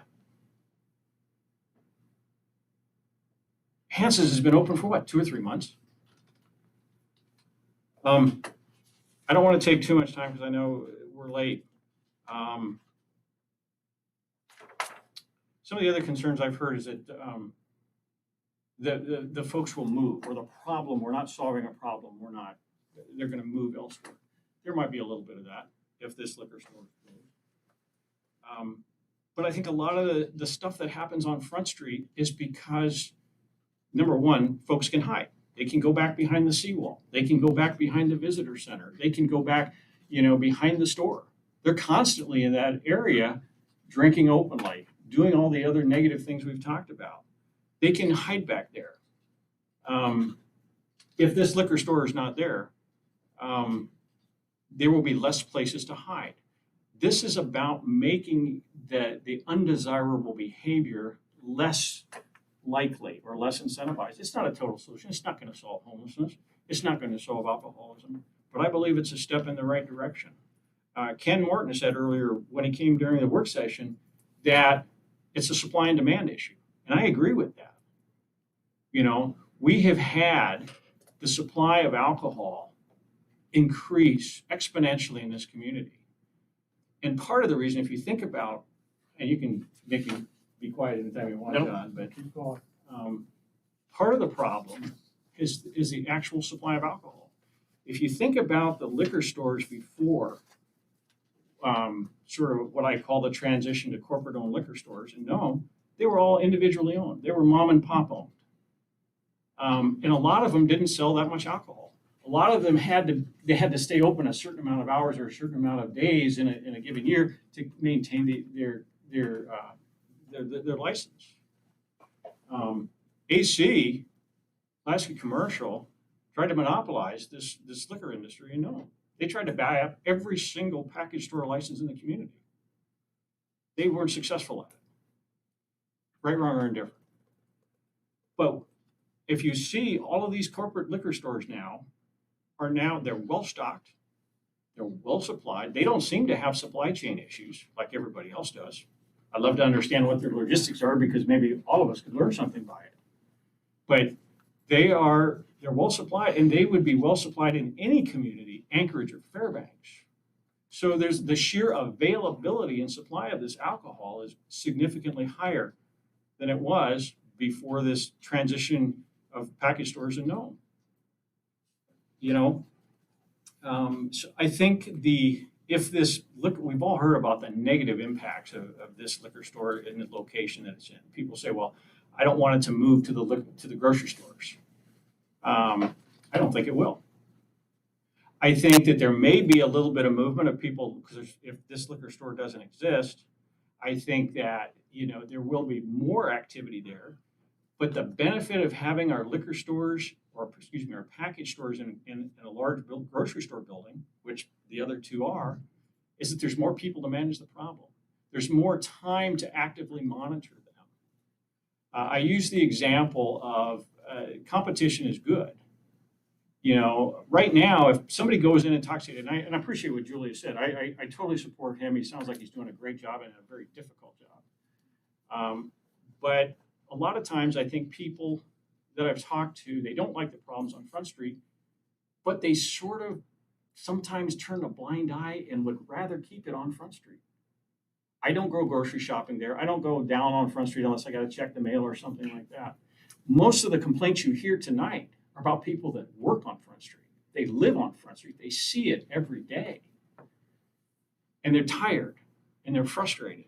So I believe that the liquor stores will be better able to manage this problem if there's if there's one less location. I believe the Nome Police Department will be able to better manage this issue if there's only 2 locations to deal with. Hearing about the amount of trash and the amount of liquor bottles, those aren't coming from the bars. They're not getting these red caps or whatever you want to call it and going out in the bars and going out. They're getting it in the liquor store. And until 2 months ago, there was one operator of package stores in Nome. I'm a strong believer that government should stay out of business when possible. But when you have a business that is, for whatever reason, it's centered around so many social problems, addiction problems, lewd behavior, you know, homelessness, littering, you know, just all of these negative things, then I believe it's important for government to take a look at this and say, you know what, maybe this isn't okay. We get one chance every 2 years to have input on this issue. You know, in terms of lost sales tax revenue, I've heard people say, well, if you close this liquor store, Nome will have less sales tax revenue. There's 2 other liquor stores. They will still be there. They're still there. If people want to buy liquor or whatever, there's still 2 other stores. Last, and I'll be quiet. One of the new metrics or I don't know how new it is, but when the ABC board is looking at establishing new liquor licenses in Nome, or excuse me, not in Nome, but in a community, and again, this is a new liquor license, they use the metric of 3,000 population for every package store. You know, we've got what, 3,600 folks? Looking at those metrics, one package tour is enough. I'm not advocating going to a damn community. Honestly, I don't think no one would ever accept that. But I do believe that this body has the responsibility to take a look at this and say, is this in our best interest? Is it for the betterment of Nome that what's happening? You've heard these stories here. And I believe probably AC management, this might be the first time they're hearing some of these stories. And I hope they understand it. And if they really don't think there's a problem, I would invite them. I would invite Walt to come here and live for 30 days. And wake up every morning and see this on Front Street. And go to work like Julius does and like Mike does and like the rest of us do. And then see, is there really a problem? I believe that this body, through hearing the feedback from the city council, should protest the renewal of this liquor license. I do believe we have that ability to do that. Now, we don't have the ability to say yes or no, they're going to have a liquor license or not. That's the job of the ABC board. And and AC will protest it. They will protest our protest, and that's fine. That's the way the system is set up. But I believe that we, as a community, have the obligation to make sure to say what's okay in this community and what's not. I'm going to end it. There's a Nome Nugget article about 2 years ago, and the title of it was "Public Intoxication: When is Enough Enough?" I think now's that time. Thanks, John. Thank you. Others? It's open discussion. Not to forget, Councilmember Johnson and Martinson on the call if you want an opportunity. Anybody else in the room while they're thinking? Councilmember Topcott. So I see alcohol as, well, alcohol misuse, abuse, whatever you want to call it, as a symptom of a larger problem. Take off my mask so you can hear me better. I think there are reasons that people turn to alcohol and other drugs and they misuse them and have addictions. And I feel like what's missing from the conversation here is how do we get to those root causes of why people are abusing alcohol? Obviously, not everybody does. What it feels like a lot of what we're talking about right now are Band-Aids to a larger problem. And that being said, I'm not saying we don't go for the Band-Aids. Somebody comes in with a gash on their knee, we're not going to say, tough luck, go away. We're going to sit there, we're going to clean it, we're going to bandage it, we're going to do what we need to do.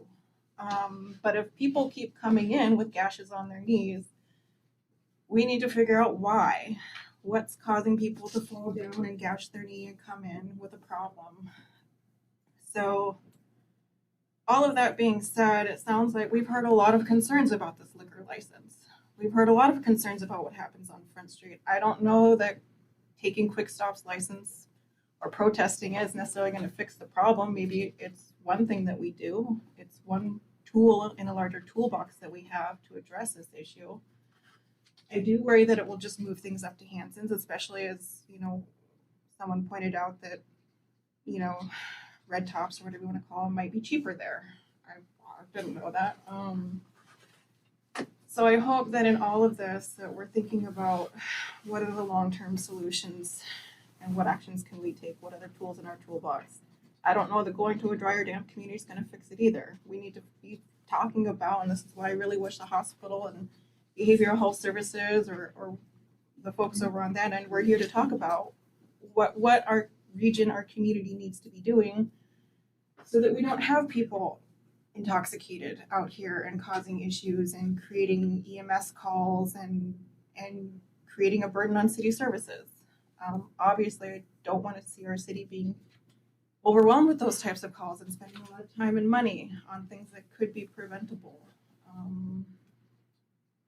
So I feel like I'm struggling with this conversation because on the one hand, I recognize there's an issue and I don't want to say that we should just sweep it off and not take action. We've talked about it as a council before. One of the first things that we talked about when I came on were the hours.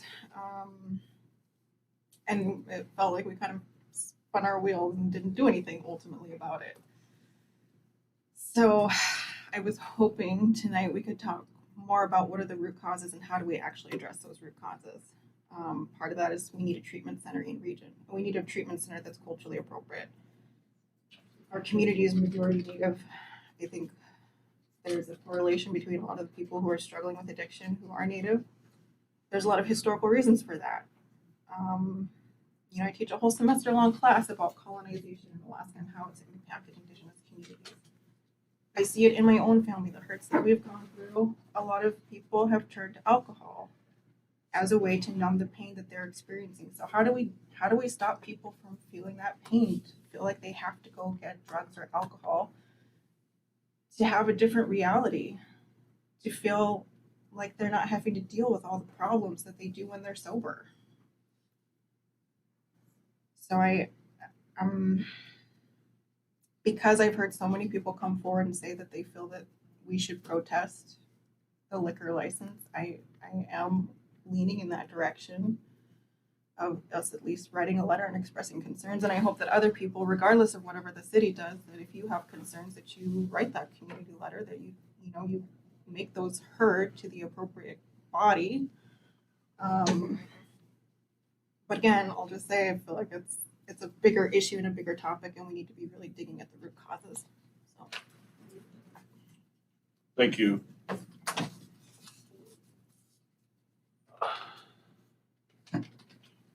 I'll throw in my 2 cents, I guess.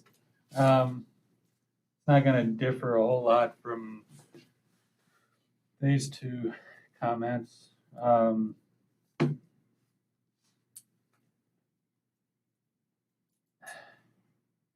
mean, I was brought up that alcohol is bad, evil, even. I went through a short phase, maybe 6 or 7 years at the most, where I was a heavy drinker, but not to the extent that I couldn't control it. So I don't have that experience. I don't know what that feels like. I've observed in others, what alcoholism is, and it's not a good thing. I 100% agree that the historical trauma has a very big role to play here. And that's around the world, really. I mean, when I was in Australia,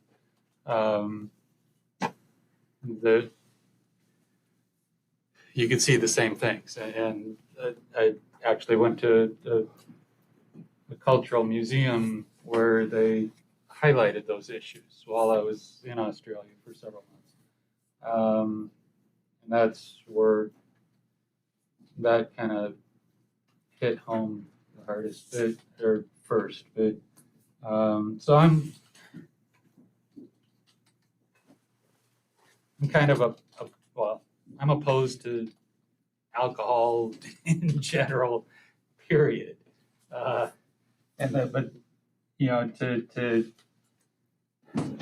to state that, I mean, that's obviously arbitrary. I don't know if it's capricious or unreasonable, but it depends on who's evaluating the statement, I guess. So I'm definitely in favor of protesting the license, but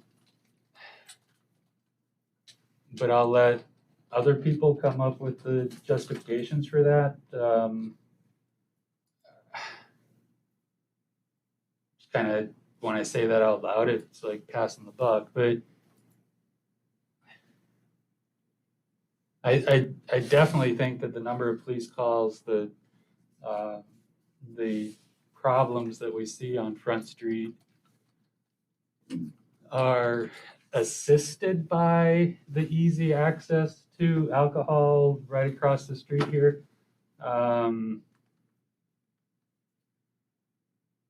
I don't believe that shutting down this one liquor store would solve the problem. I think everybody agrees with that. But I think it would definitely have an impact, at least in this general vicinity. I think somebody, and I know it's going to be a really major undertaking to reasonably address the historical trauma.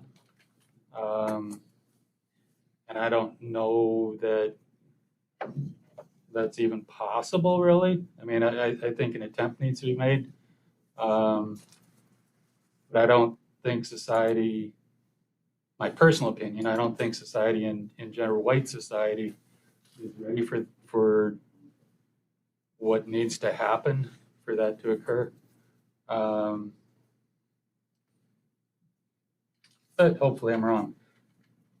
So yeah, I'm in favor of protesting the license. And next year when the other two come up, I'm in favor of protesting those as well as the one down the street.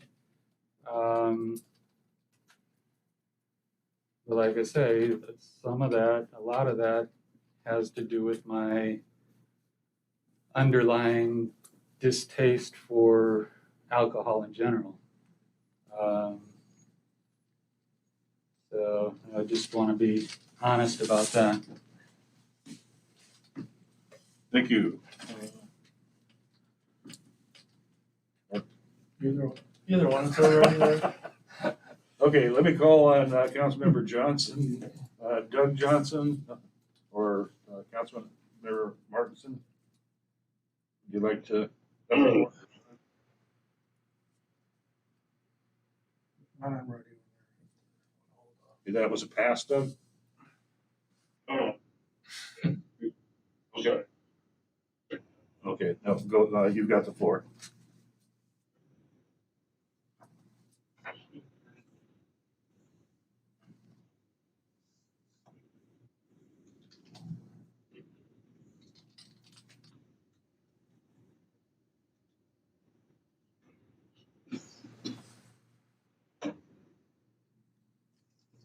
Yeah.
Okay, thank you, Councilmember Martinson.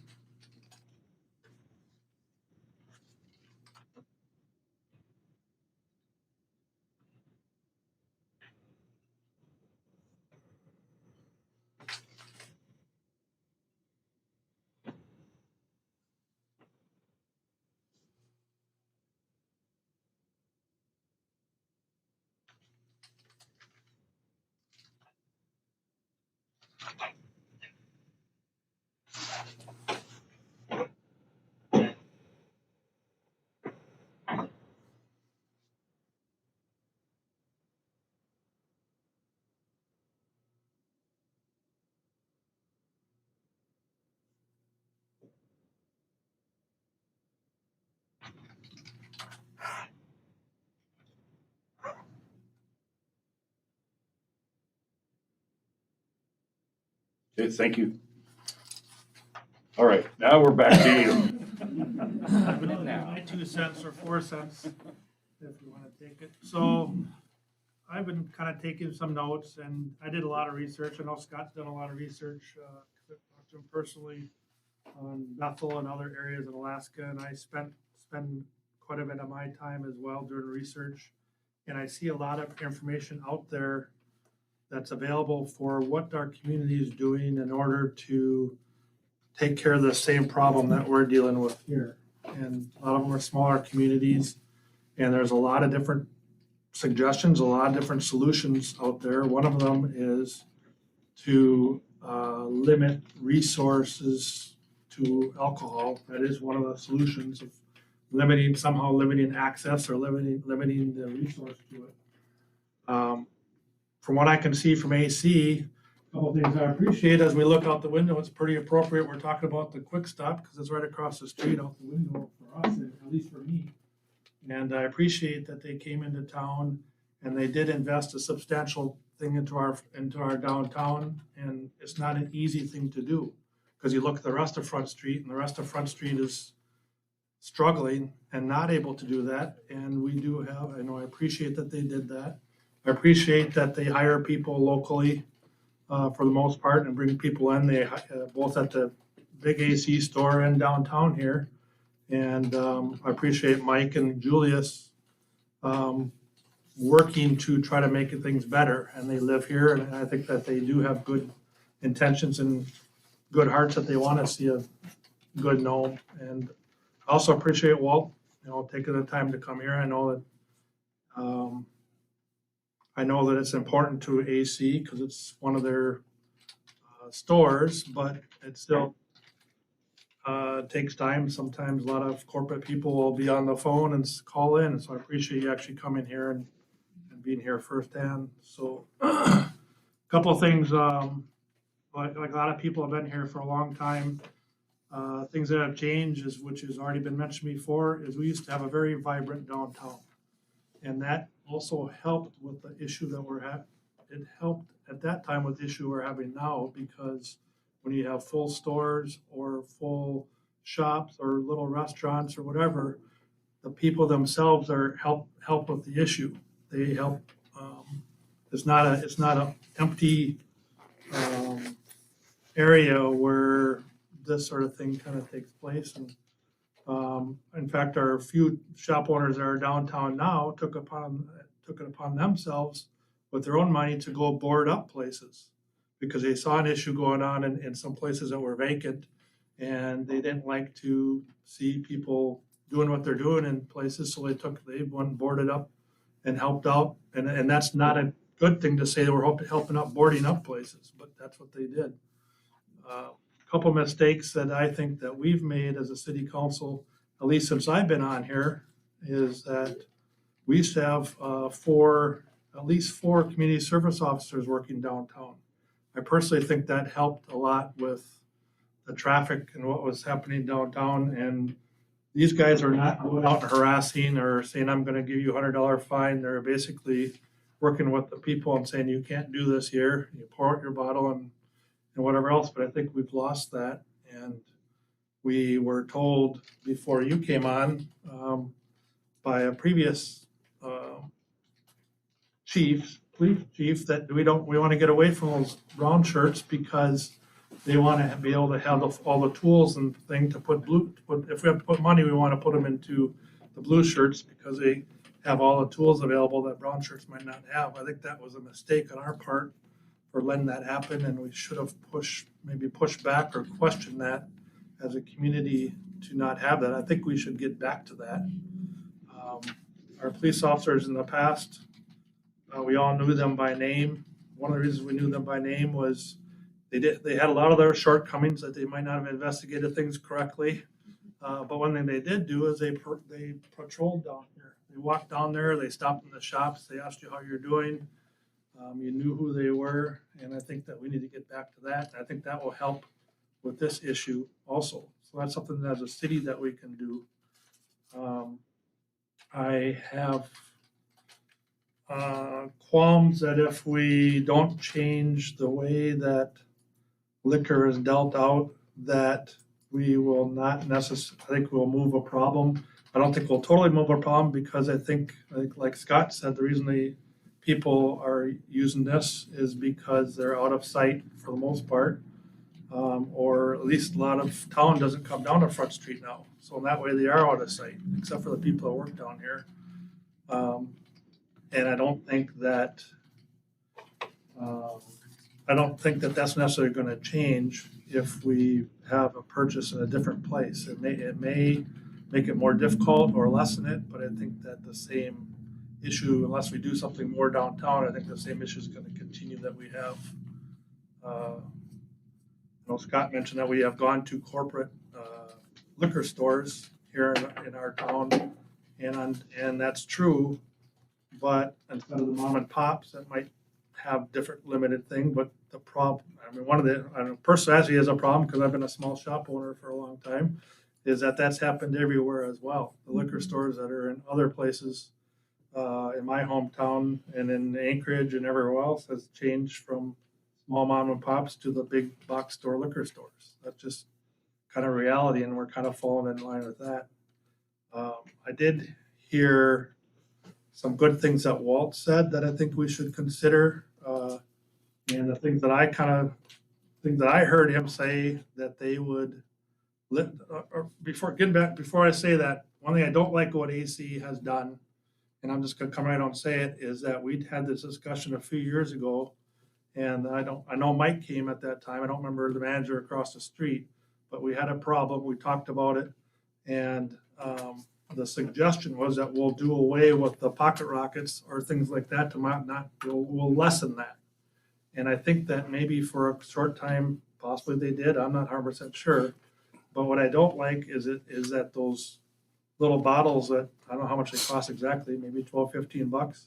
They're basically replaced by this thing all referred to as a red cap, which is a $20 bill for a big volume of rot gut liquor, and that's what we're seeing. And I don't like the fact that they took one issue, they took one problem, and basically, in my mind, made it worse by bringing in another lower price project or more volume for a good price.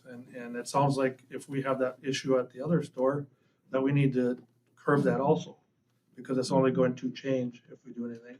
One thing, getting back to what Walt, and I picked up on that when Walt did say that, and we should, if we consider this at all, we should really consider it for all the liquor stores, no matter what we do with this one. And one thing was limiting hours, and maybe it's not for all sales, but the idea of limiting hours for certain alcohol sales possibly.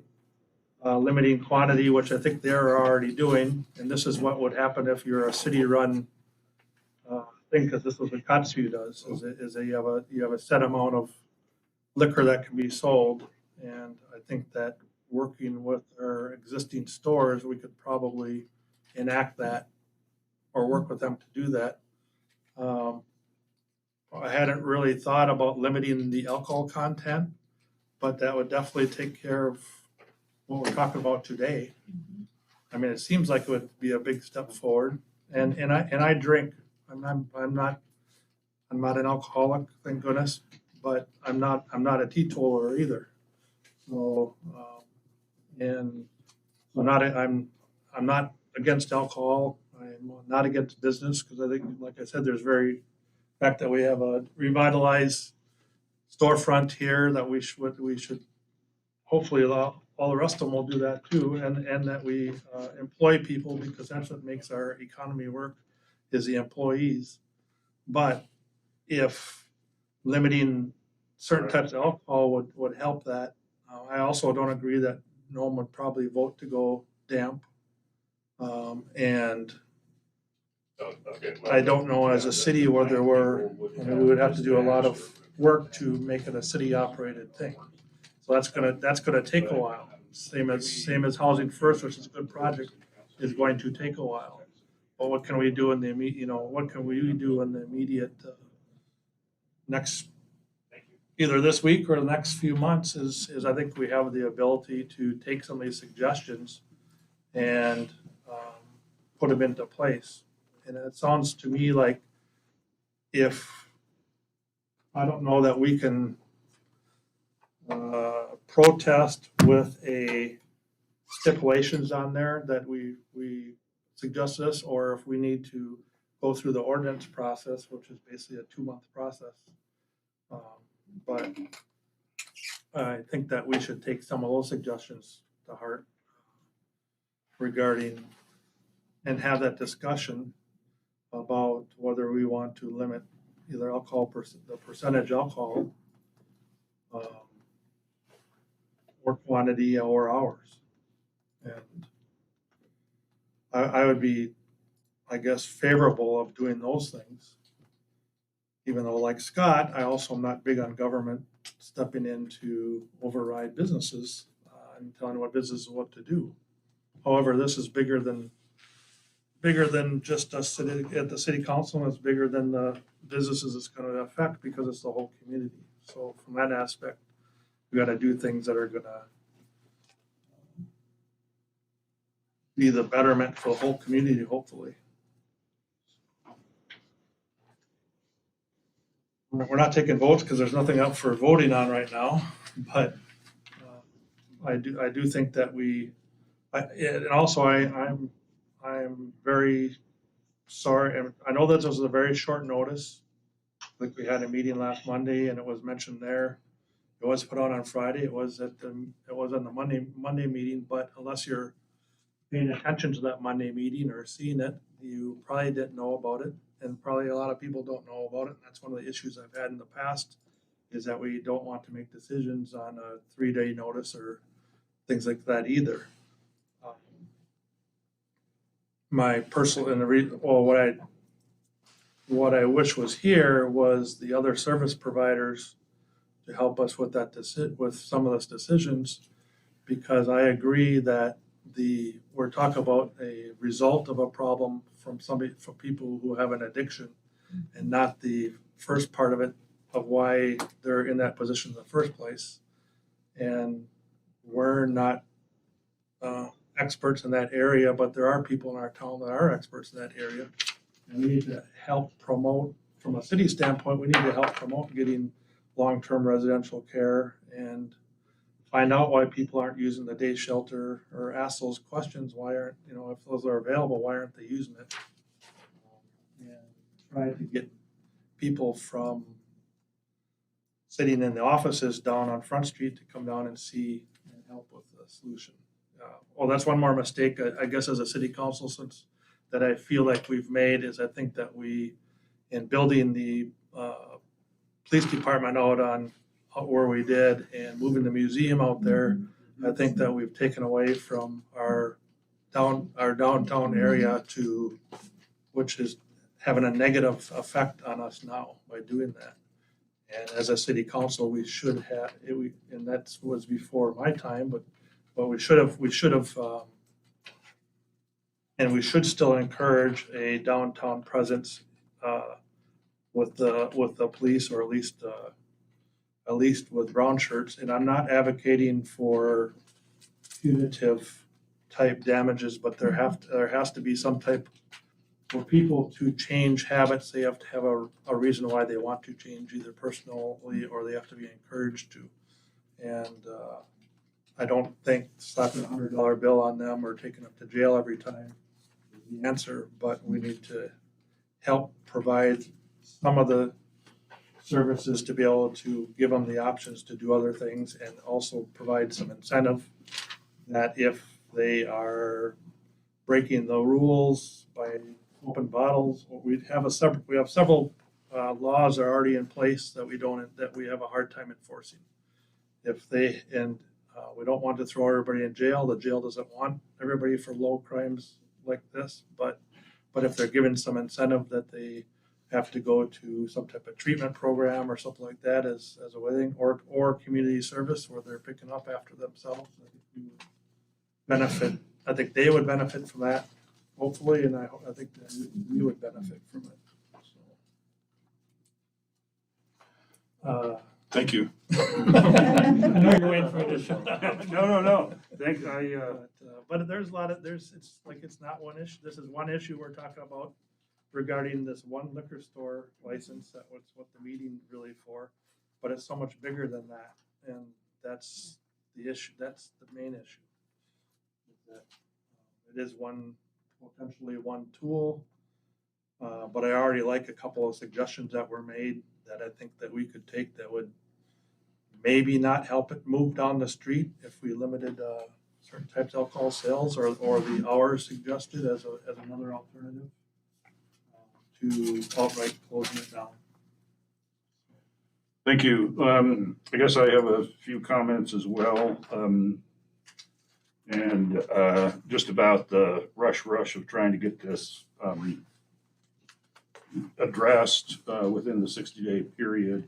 This thing came in after our last November meeting, and then we didn't have a meeting because of Thanksgiving. And so it only came up for our first meeting in December, and then it was holidays again. So unfortunately, things just got backed up against the calendar here.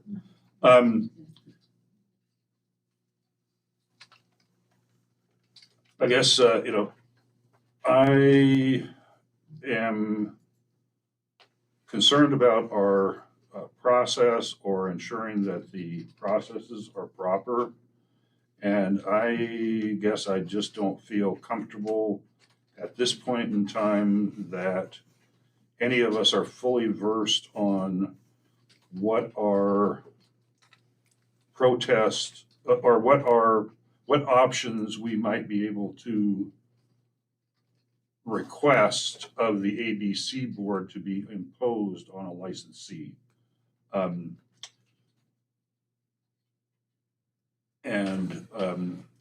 For that reason, I like the idea of, and I think, that we don't want to just move the problem. And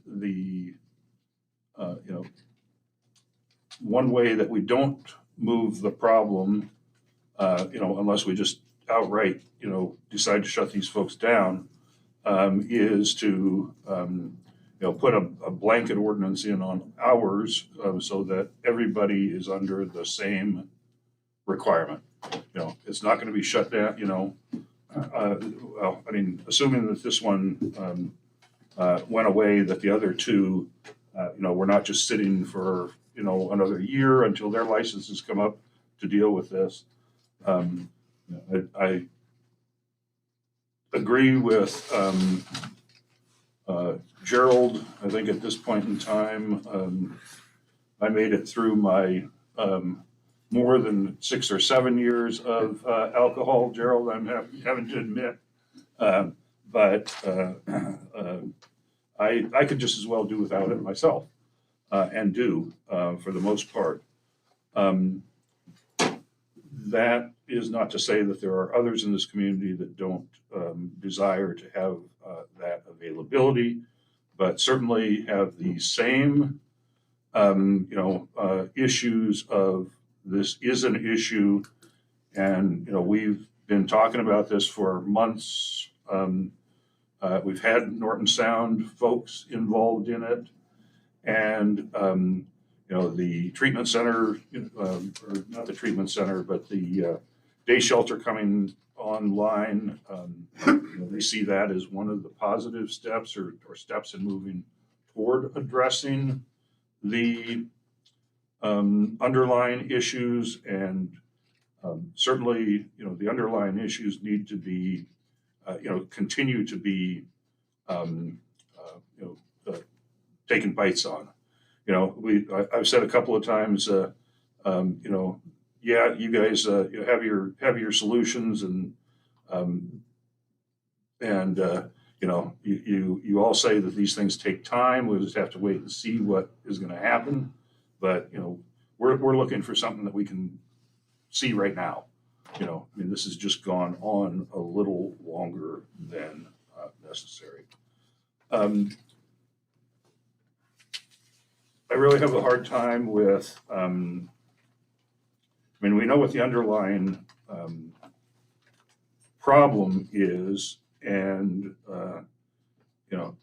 I guess I'm not feeling comfortable affixing blame to AC. They happen to be here, but I've sat in this building and looked across the street, watched what's going on there. They're turning people away, but then there are people that come out of that door, and they make it 10 steps down to Drew's steps there and pull the bottle out right there in front of it. And it's just a party going on. And Julius can't be controlling or following these people down the street to take care of their behaviors. The limiting of the one bottle, I think that was a positive move on the part of AC. And I know they're taking hell for it. I heard about that immediately when it came on, and it's still not an issue that has died. There are people that are upset that they have a list over there and that they're checking it twice. They have a book, apparently, I'm reading from Facebook, where the new clerks come in and they go in there and it's like, oops, nope, sorry, you can't buy. And so then it turned into, gee, that's a racial thing. It's the same thing. If I walk in there, I need to pull out my driver's license or I won't be served. So I think they've been working and trying to make a difference, make some changes in it, and I do appreciate I think Julius has been trying here, certainly with the support of folks up above. Could they be doing more? Most certainly. I think that we all can be doing more in it. But I just feel that process-wise, we're jumping right now to act without having adequate information and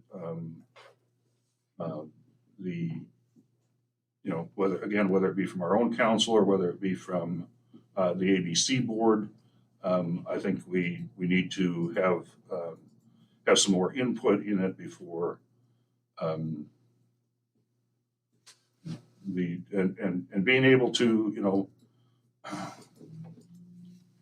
as was mentioned, if we protest, they're going to protest, and this thing is going to, they could be operating for another 6 months or more while we try to sort this stuff out between the two. Maybe the ABC process doesn't take that long, but it won't all be limited to just what happens at the AC thing. We'll be down here in front of the judge. I can almost guarantee you. And I would like to have the opportunity. I think we should take the opportunity to work with our businesses, if at all possible, before we get into, it's fighting in court ought to be a last resort. So that's my 2 cents worth on it. I agree that Front Street is definitely a problem. I don't like it as a responder to with what I see and what I have to deal with. And we need to, definitely take action on this. I think that, the tides have turned, as Gerald said, as far as, some of the people here, as well as just generally the community's attitude. And that in that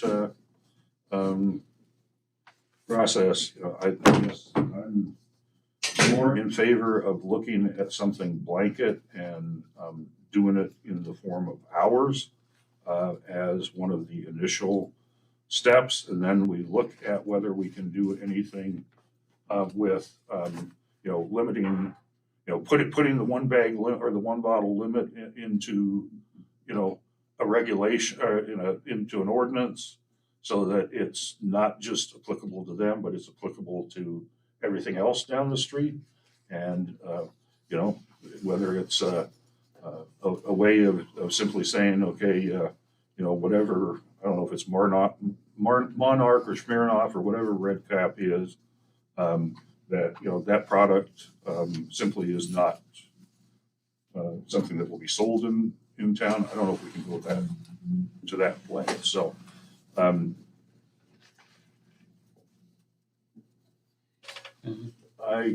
kind of, I definitely hear what Chuck is saying, but it's not as easy as, opening up a liquor store tomorrow. That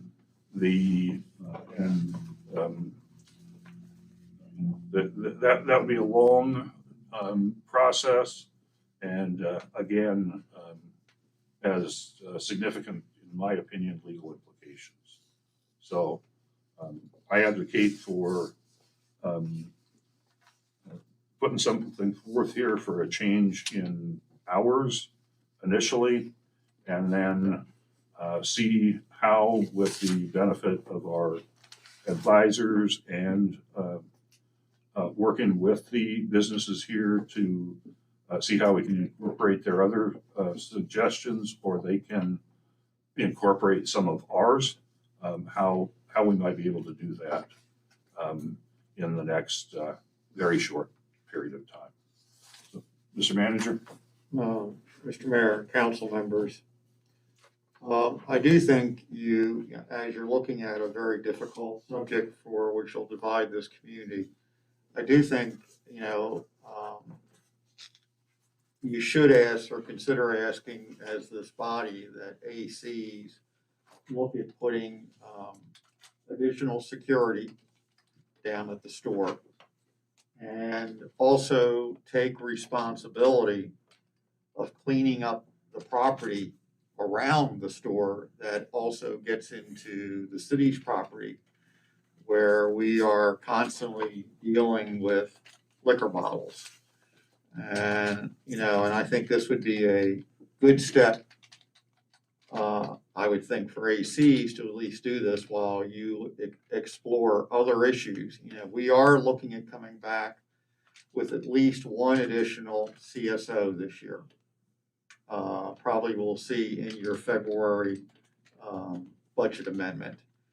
And I don't disagree with what Councilmember Johnson has said, that we probably need at least 3 CSOs down there for certain portions of the week when we seem to have more activity than others. But, since there are representatives here from ACs, maybe they can make that commitment, at least tonight, to the council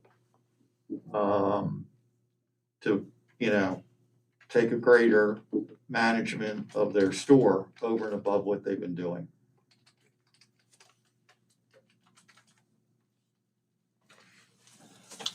Councilmember Brown, and then Councilmember Mark Johnson. Yeah, and I appreciate that, and I'd love to see them do that. I don't know.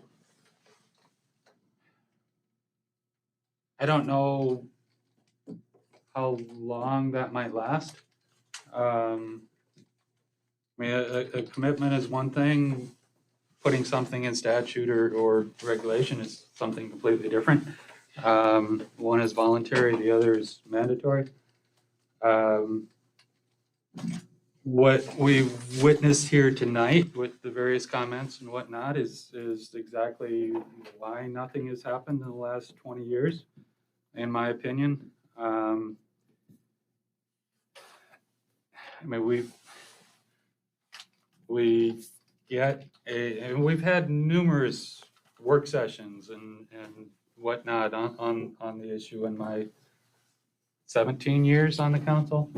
And as I stated earlier, I think alcohol is an evil substance and shouldn't be consumed by anyone. So, to be sitting here 17 years later and really nothing's changed, tells you something.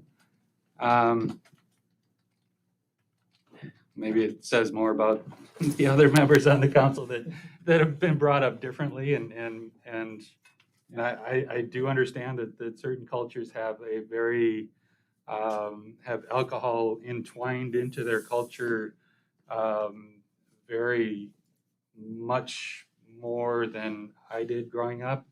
I mean, you look at Oktoberfest for German culture, et cetera, et cetera. A lot of cultures have a strong involvement with alcoholic beverages in one sense or another. Not so much with the strong stuff, I don't believe. I mean, sure, you got vodka. I mean, that's kind of the stereotypical Russian drinking vodka all the time, but shouldn't stereotype. Anyway, so it looks like we're headed the same direction this time. We've got, by my count, we've probably got three council members that would go one direction, and two that are strongly another direction, and we probably wouldn't be able to pass anything tonight. Although I'd still like to see somebody make a motion and we try it. If that fails, then I think what city manager suggested should be put into a letter to the ABC board, or AMCO board,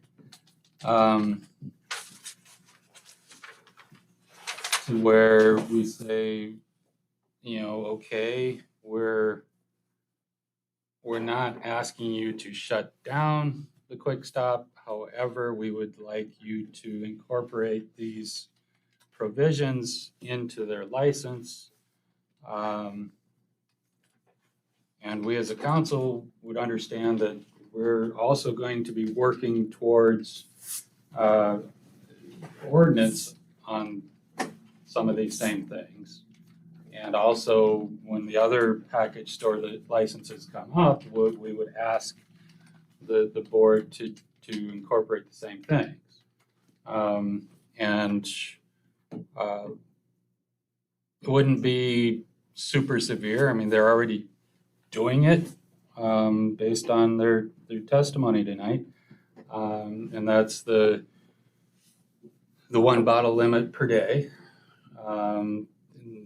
No service to intoxicated individuals. I think that's in law anyway. Right. The runner issue, I'm not sure how to phrase that, but I'm sure somebody could. And the no sell list, and somehow to define that. I mean, who goes on the no sell list? So those four things, and there may be others, but to actually put those, and I don't think any of that's onerous. I mean, they said they're already doing all those. So this would just, the phrase that comes to mind is to keep them honest. I mean, we've had Quick Stop manager in the past with all the greatest intentions. When the issue came up, came in and offered all kinds of things, and I believe he followed through with most of them, but if not all of them. But he's not here anymore, so it's. I mean, managers change. It doesn't look like general manager for AC is going to change. I mean, based on his history, anytime soon. More years. But manager at Quick Stop may change. Well, I think Julius is planning on being here for some time in the future as well. Well, I would hope so. I mean, it sounds like he's a really good influence. If not, he needs an application for NPD. Yeah.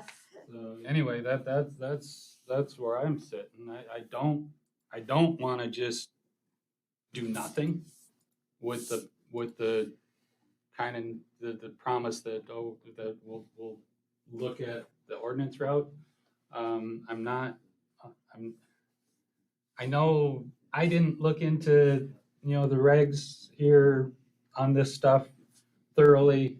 You probably looked at it more than I did. I didn't look But at I it do enough, know though. that there's other individuals probably at this table that looked into it very thoroughly.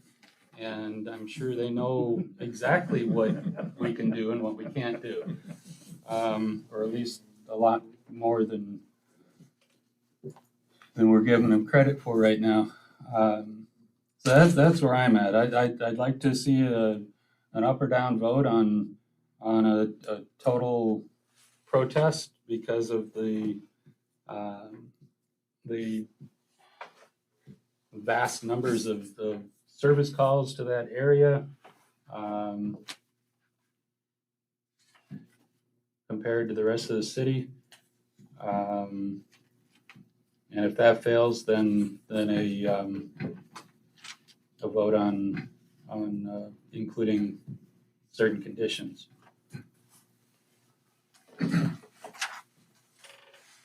Councilmember Mark Johnson. So I did, as wordy as I did leave out that I had, encircle AC security. So in other places, it's mandated that certain businesses maintain their own security to help with issues or community, and I think that I know as good as Julius is, and I've heard him talk and I've seen him in action slightly, but he's a manager that has to run a store, he has to run a business. You can't be the person that's out there up front, and I don't think you can necessarily put that onus on $13 or $14 or $15 an hour front desk or the cashier to maybe be put in that position. And I think that I don't know if we can put that as a stipulation, but I would certainly encourage that if we can't. I would like to know whether we can put something in the letter regarding not allowing alcohol over a certain percentage, or if we have to do it as a blanket thing across the town. And I think we'll put everything in there that we want to, and the ABC board can say, no, you can't do that, but yeah, we'll allow these other things. I mean, it's, if you don't That is the ask, issue you're not downtown, gonna get it. is the red tops. And other, you don't see too many beer cans around. Maybe that addiction would switch to drinking the highest alcohol wine that you could get, maybe, or something else, or other, but it seems like a possible solution to what we're trying to get at. So can I interrupt one more time? Yep. Sorry, but, so, yeah, putting restrictions on one shop and then waiting to do the others. I don't wanna do that. That's I'll interrupt right. you, I don't So- wanna do that either. So maybe our letter mentions that we'd like to see these restrictions put in place for all package stores in Nome. I don't know if they can or can put restrictions on other stores before their licenses come up, but I don't see why not. So the way I read the statute is that before January 31st of this year, because this would be the second year for the other Okay. licenses, right? We could submit a protest for them too, if we're, my understanding, again, I'm not giving legal advice here, I'm just saw this On your, tonight. To me, it reads like we could protest all three right now, but we'd have to do it before 31st for the other two and by. I'd put the language into the protest on this one, and then also a separate, maybe. And where is our attorney? We had a communications issue. Okay. So whatever you say tonight, anything, any letter, if a letter is drafted at all, would be reviewed by him and approved by him. But it wouldn't be rejected by him. It may be modified. Is that what you're saying? Right, I mean. Okay. It would take out anything that would be illegal for us to request? Definitely. When does this thing have to be in? Has to be in by Friday. We had actually, as you may recall, you had a number of letters come in at the end of November. And I actually read one of them where it said November 30th. I believe this one was November 23rd. So I wonder if we might be able to get legal counsel like on Wednesday of this week. I'm gonna try to reach him tomorrow. Because if we, well, I guess I was considering entertaining a motion to recess until noon on Wednesday to continue the meeting with the attorney, or 5 o'clock, whatever. Is that okay, Brian? If you recess, you don't need to do the public thing, or you still, or that give you the time? What I'm asking, Yeah, no, what we I'm can- asking about we the can- public notice. We can recess. We're in a public meeting right now, and we are providing public notice that we are recessing to a time certain.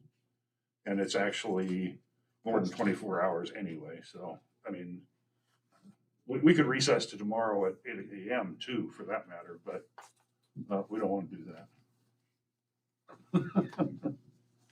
Go ahead, Councilmember Henderson. So, a lot of people have talked about process tonight. Excuse me. A lot of people have talked about process tonight. I get it for Nome, it's a new thing. I don't think this council has ever done anything to rein in the liquor industry. I don't think as I mentioned earlier, we've had a lot over the years, and I can say this because I wasn't part of it, and so I understand that. We've looked at limiting the size of the bottles. Didn't pass. We've looked at limiting hours. It didn't pass. We've looked at all kinds of things. People have brought those. I think Gerald's actually brought forward some of those resolutions that passed. None of them passed. We have 60 days to do this. And I asked for this at the very first opportunity I could back in December. And yes, having a lot of liquor licenses renew at the end of the year around the holidays, that makes it more challenging for sure. But to address something that Doug said, well, this is all just brand new. We don't have time. We don't have enough information. I think several people have talked about that. Chuck mentioned, he was like, what's going on here? And I think that's a legitimate concern. And I know that I have experienced levels of personal frustration because I asked for things and let's get a work session on the table. Let's get a meeting on the table. And again, no, I'm not finding fault with anyone, but it just doesn't happen until the very last minute. And then the excuse becomes, oh, well, just don't have enough information, so I can't do anything. That's frustrating for me. And again, I'm not finding fault with any one person, but it's just very frustrating for me that I try to follow the rules and say, here's the process set out for me. And then here we are, people say, well, I just don't have enough information. I don't have enough time. This is too rushed. The legal counsel's not here. You know, whoever said that government operates at a small pace must have served on the Nome Common Council at some point. It's very frustrating. Gerald's absolutely right. I've watched this council for 25 years. And given enough time, seems like it can talk itself out of anything. And I don't mean that in a negative way, but you know, we came in here tonight with a very clear, specific, singular objective. Let's look at the liquor store. Should their license be renewed or not, or should we impose restrictions on it or not? Obviously, the conversation has changed to a lot of different things. But one of the things that I find very common amongst all these meetings is we all want a total solution. It's going to solve everything. You know, we want one action, we want one ordinance. It's going to solve the entire alcoholism / homelessness, lawlessness, all of those things. And pretty soon, we lose sight of why we were there. And I wish we could focus on the singular issue at hand. We're not going to solve, even if we protest the renewal list, we're not going to solve homelessness. We're not going to solve alcoholism. We're not even going to solve all of the bad stuff we talked about. But as Paul said, it's one small bite. Last week or earlier, we passed a resolution of support for Rhonda Schneider's homeless project. I think it's a real good thing. I think there was a lot of, you know, consensus that that's a good thing. But that's not going to solve homelessness, no. But it's a step in the right direction. And I think sometimes we want these feel-good answers that are going to solve everything. Well, guess what? We're not going to get it. This is a step, one small step in the right direction. So I guess one question I'd ask is, how many emergency calls is too much? I asked the question earlier. When is enough enough? Maybe tonight's we haven't had enough. What's the magic number? 1,000 calls a year. Is it 2,000? Is it 3,000? What's the magic number? You know, we've heard about all the things that AC is promising to do. And again, I'm not picking on one entity. I think we should look at rules for all package stores licenses in Nome to help get a handle on this problem. You know, I'm wondering why their senior management tonight is the first night he's come to address this body and talk about this problem. Was it maybe because their liquor license was at risk? Is that why they're here? They're operating like any other business. I get it. I'm a business guy. They will act when it's in their best interest to do so. My point is their business model, albeit it might make a lot of sense to the corporate guys in Canada, isn't really in Nome's public interest, of which we are responsible for. Is it really in Nome's best interest? Is it really in Nome's best interest to have all of these problems we talked about, the alcoholism, the homelessness, the almost everybody's like, it's getting okay to turn a blind eye on Front Street. It's almost like that. We talk about this issue more than we talk about the weather. You know, I believe this will have an impact, you know, but I understand the unpopularity, especially in this room, of proposing something that is against the liquor industry in Nome. I get it. It's an unpopular position. You know, I've thought long and hard about it. No, this is not a knee-jerk reaction. This is very well thought out, I believe, and I still believe it. You know, I'm just one person. But I think we talk about these things, these Band-Aids, a no-sell list. Apparently, this no-sell list is a good thing, right? I never heard about it till last week on social media. Maybe it existed for the past 6 months, but I certainly didn't hear about it. Maybe it's being a little bit stronger enforced because we're having this meeting. I don't know. If it was working, there would be a significant change, but there's not. This problem keeps getting worse. I'm not asking for a total solution, just a little bit.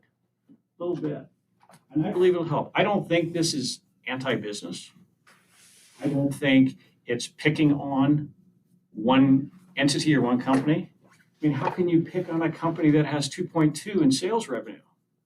It's impossible, you know, but I think we need to, I hear about, oh, we can't take on this, you know, we can't hurt a business because we already, you know, have problems of attracting business in Nome. But when that business is creating the social problems and the monetary cost to this body, then I think we have an obligation to say, wait a minute, is this right or not? I think that it's not a total solution now, but it's, like Paul said, it's a little bite of the apple. And I believe that this would have a significant impact on all the problems we've talked about tonight. And I think it will send a clear message to the package store operators, of which Alaska Commercial will still have one very well-stocked package store in Nome. I think it sends a very clear message. The community has changed. Our acceptance of what is okay and what's not is changing. I agree with you on it. Let's not do a Band-Aid, another Band-Aid that's really not going to mean anything. We heard from the community, albeit in a very short period of time. My guess is if we had this period open for public comment, we'd hear a lot more. But this just came out last Friday or Thursday. And let's not continue this inaction that I've seen for a really long time.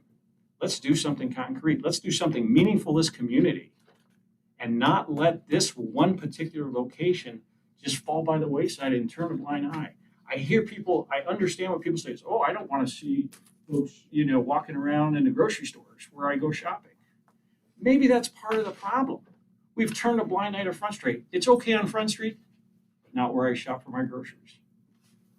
Let's quit pretending this problem doesn't exist, because it does. Thank you. I guess,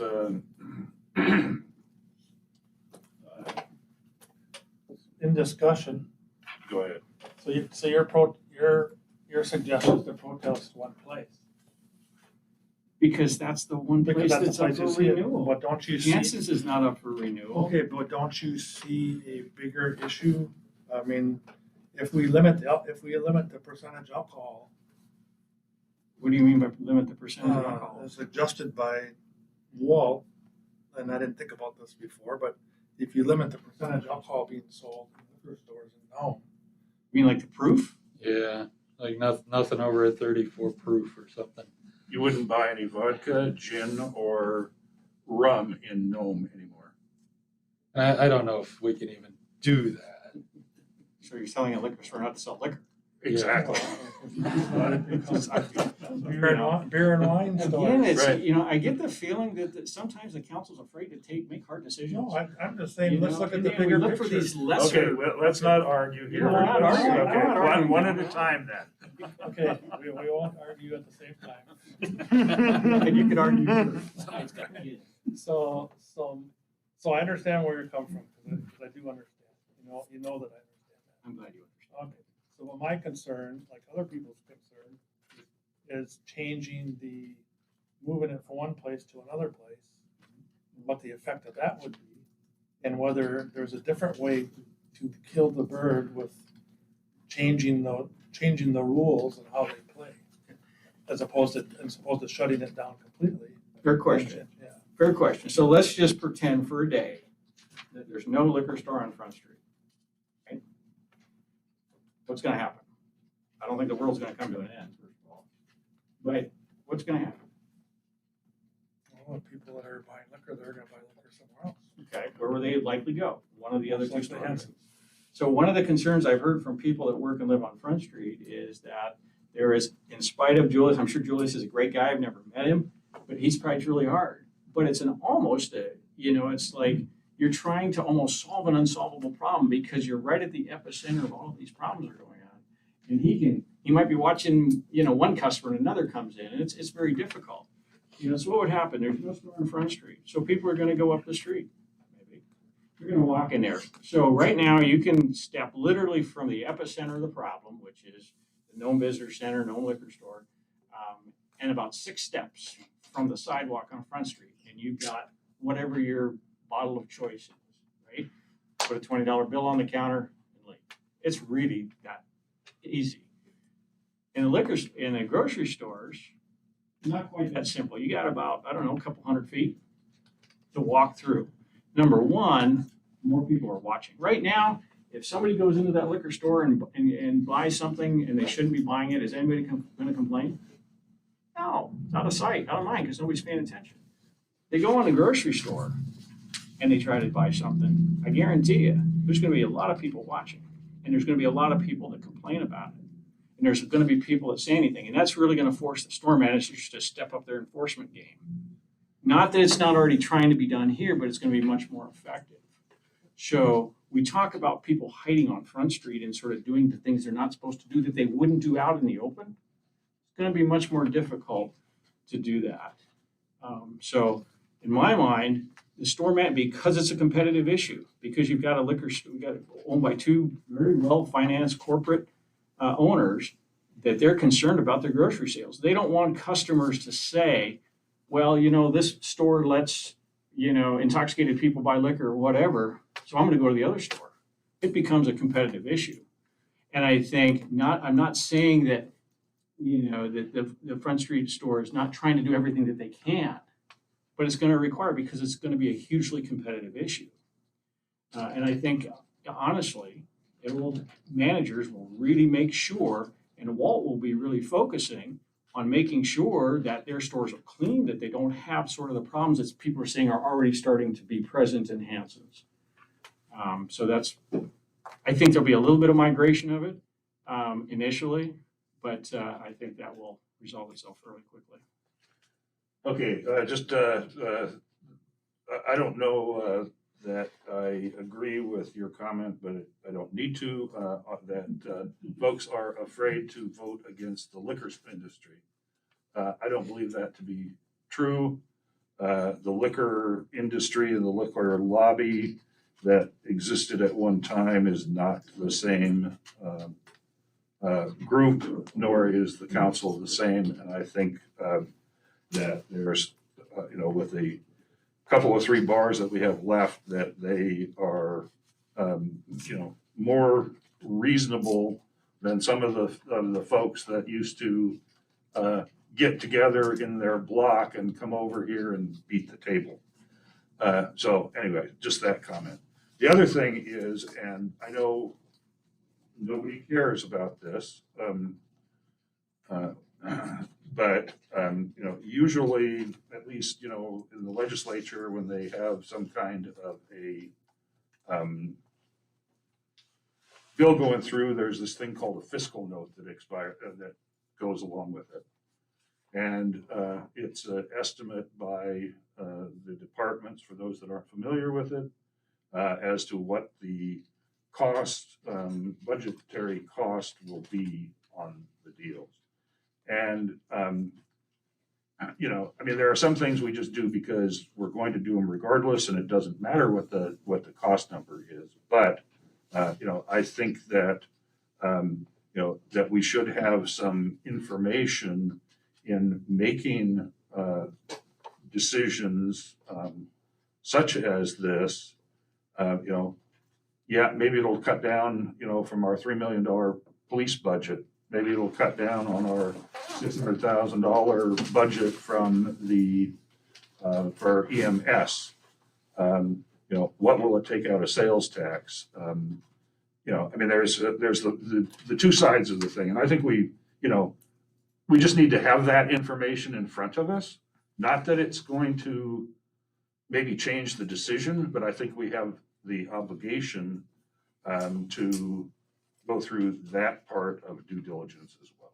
So I guess I would disagree with that. We've done a lot of things without considering in depth the cost of it. We discuss, waiving the 2% summer sales tax every year without, the super in-depth consideration of what it would cost us.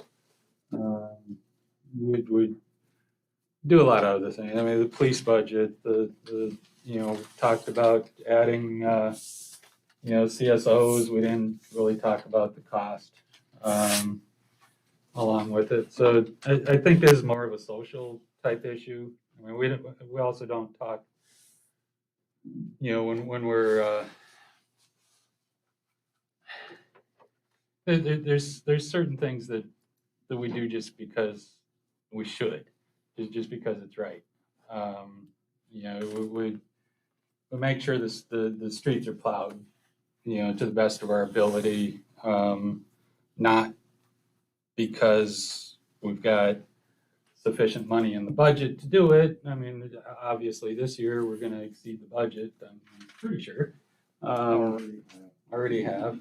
Of course, it's not gonna snow at all the rest of the fiscal year, so it's fine. But, I mean, the next snowstorm comes, we're not gonna, leave the plows in the garage because the money's not in the budget. I mean, we'll find it. No, I agree, but I still, I want to know, and I think others want to know, what's it gonna cost us? Yeah, And- but at the same time, I mean, we're supposedly most of the business will move down the street to the other two, so we're not gonna lose a lot of sales tax. well, We don't have an income tax in the state, so we're not losing money taken from wages from the employees. I mean, I hate to lose, was it 5 or 6 employees, workers at Quick Stop, more than likely. How many people are employed there? 8 and 10, that's even worse. So that's the equivalent of losing, 100 employees in a place like Anchorage as far as, proportional size. More like, or is it 1,000? Am I off by a digit there? Anyway, I mean, it's a very, very significant number for a city our size to be talking about the livelihoods of 10 workers. But at the same time, the other thing that we've been talking about that come up several times is the effects of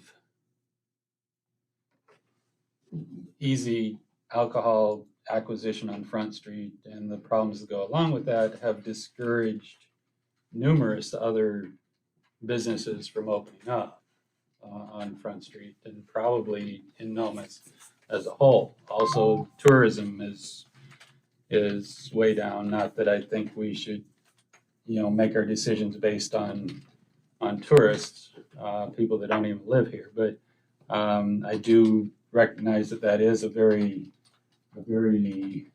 strong industry for Nome, and something that we should probably take a lot more advantage of and not less.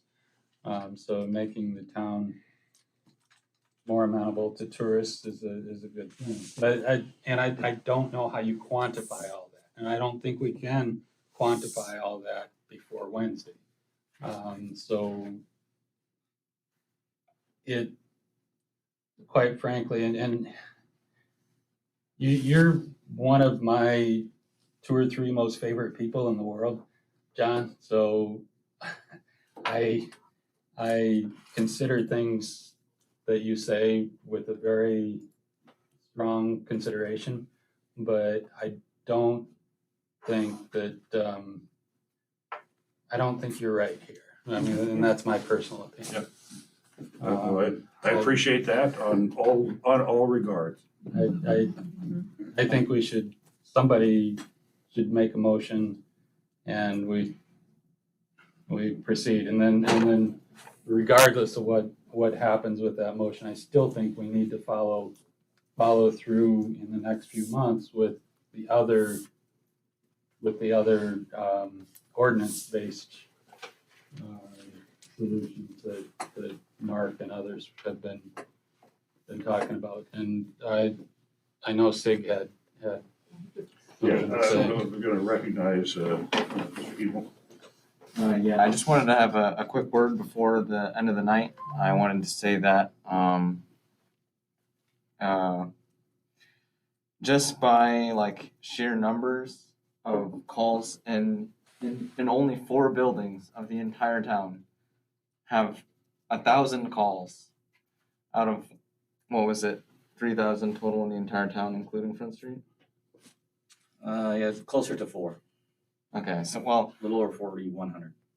a quarter of the calls in 4 buildings, and one of them is a liquor store. It just, and that on top of the fact that there is only 3,500 people in this town, and the ABC recommendation is one closed container liquor store per 3,000, if I'm correct. It just doesn't make sense to me for it to stay open when there's that concentration of this whole issue around this one liquor store, and we're already, one liquor store over our what we should be according to the board. So it just doesn't make sense to me that for us to vote to keep it open when it's at the core of the issue, and we're already a liquor store above what we should be. Great, thank you for your comment. All right, is there a motion? I'll make a motion. I make a motion that we protest the renewal of the Alaska Commercial Package Store. And I base that. No, what the motion? Oh, the motion is Don't that- get a bunch of stuff on it. Brian can't keep track of all that. I move that the resolution that we protest, the city council protest the renewal of the Alaska Commercial Package Store license on Front Street. Thank you. Is there a second? I'll second. There, motion by Councilmember Henderson, Councilmember Topcon. Is there any discussion? So then under discussion, I think is where we should list our reasons, which should be then placed into the letter. We do need reasons, yeah.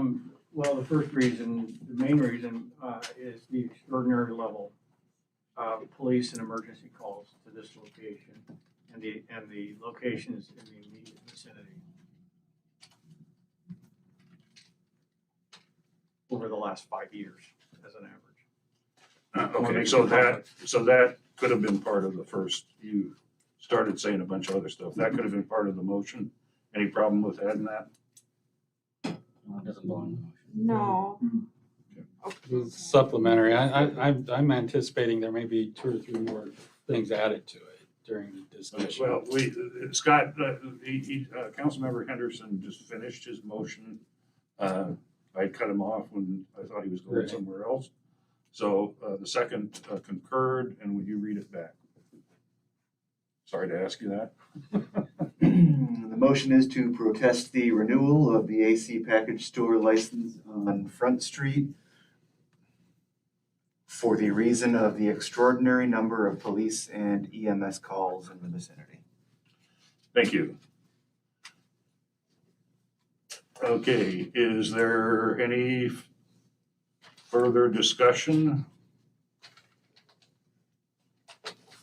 Councilmember Topcon? I guess we'll just add, it feels like it potentially stifles other business development in this area due to the high level of calls that end up happening. So not only is it placing a burden on city services, but it's stifling economic activity.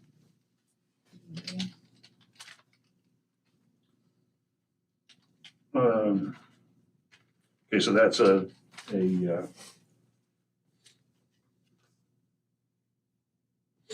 See, what I was thinking is the motion could be very simple and straightforward.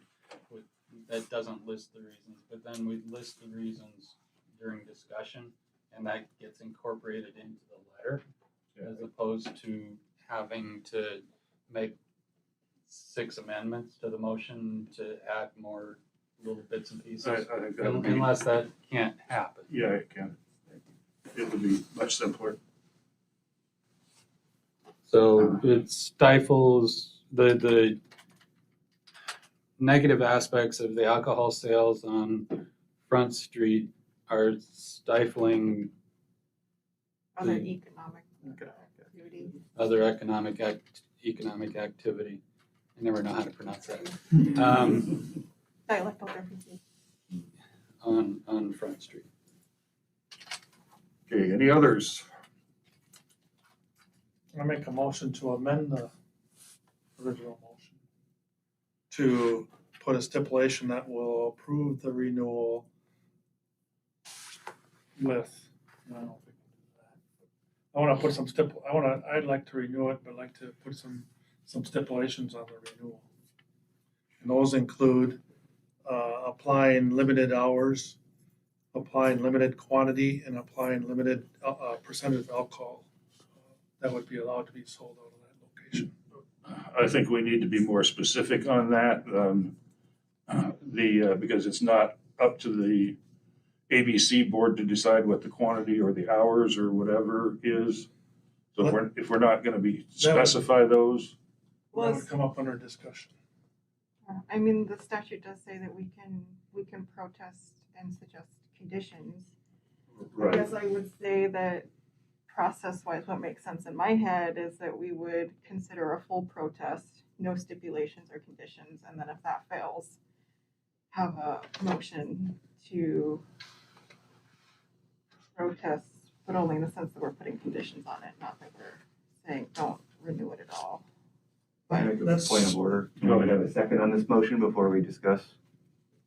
I withdraw the motion. I can do that. Or that. Yeah. All right, I'll go along with that train of thinking. okay. All right, so the motion as it stands is to protest based on the negative impact within the vicinity of the license. And the high number of police and other service calls to the area. Yeah. I didn't have it verbatim, but that was in the first thing. Yes. Okay, anything else? Roll call, ready? Going once? Yes? Please start. Councilmember Doug Johnson. Councilmember Mark Johnson. No. Councilmember Martinson. Councilmember Topcock. Councilmember Brown. Yes. Councilmember Henderson. Yes. Mayor Hanlon. No. Motion fails. Is there another motion?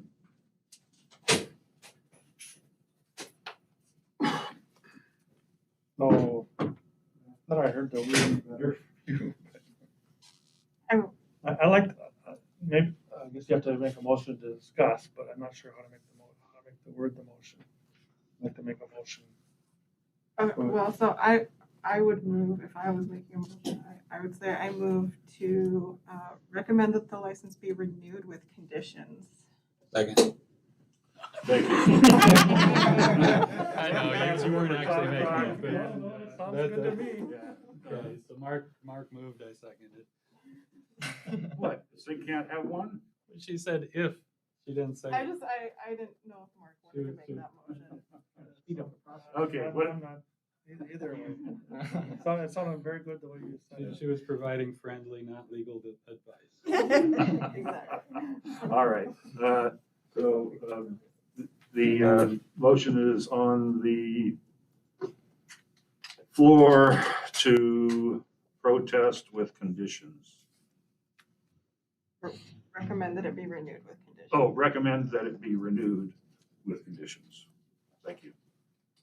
Okay, now we're gonna discuss the condition, or we're gonna add the conditions now? Okay, So the conditions would be, no individual can purchase more than one bottle of hard liquor per day. is everybody in agreement with that? I'm assuming there's some definition out there for what hard liquor is defined as. What size?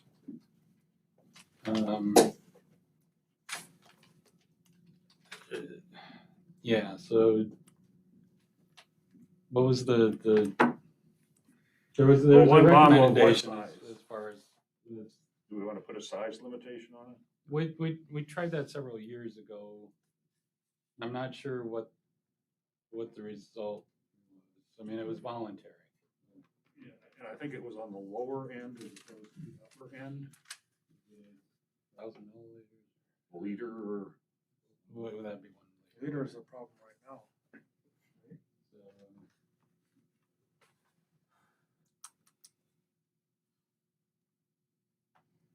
And again, it would be limited to hard liquor, that, or just, you can just say liquor, will not be sold in containers of less than 1.7 liters or whatever that magic number is. What's the number we're looking for, folks back there? So I can tell you from my observations down on Front Street, the 1 liter bottle, of course, is the favorite. Yeah. Until the 1.75 liter became cost effective because quite frankly, the people on Front Street are economics majors. They understand how far their dollar is going to go. The larger bottles are a huge problem. I would be looking at anything above a 750 milliliter. The Pocket Rocket fix never really came into. What that does, though, if you get the 1 bottle per day per person, you really are putting a cap on the total amount of alcohol that's going out the door by choosing a lower quantity of in the bottle that you're selling. So 750 is a fifth essentially? Correct, exactly, yes, sir. For us old timers. Yeah. So should we be saying nothing larger than X as opposed to nothing smaller than X? I mean, in the past, the discussion was that, well, gee, I mean, you're panhandling, you're asking people for money, you're trying to get enough money for a bottle. And as soon as you get enough for a bottle, you're going to go get it. And typically that would be the small, cheap, bottom shelf item.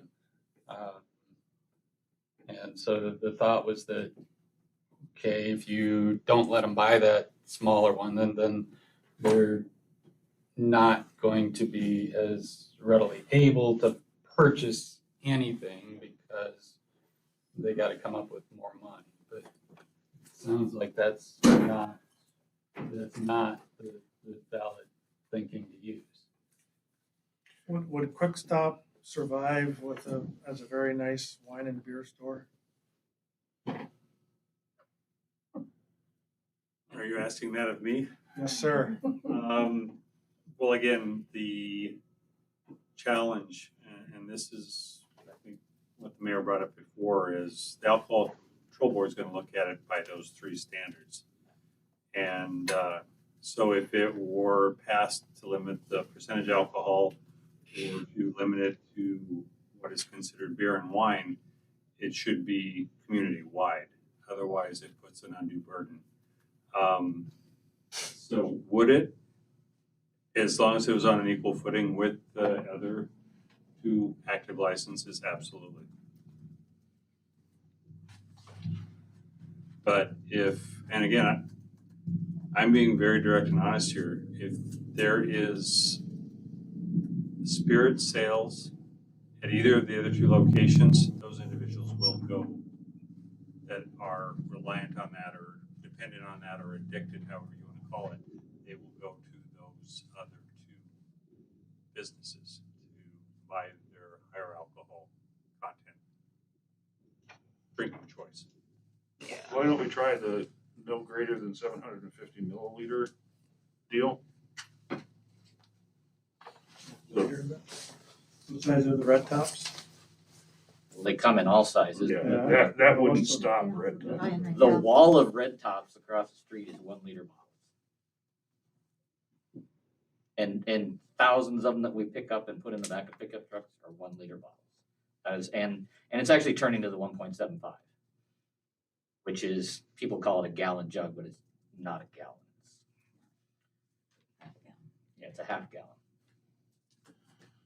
Well, there is some kind of a special license to sell off stock that can't otherwise be sold. I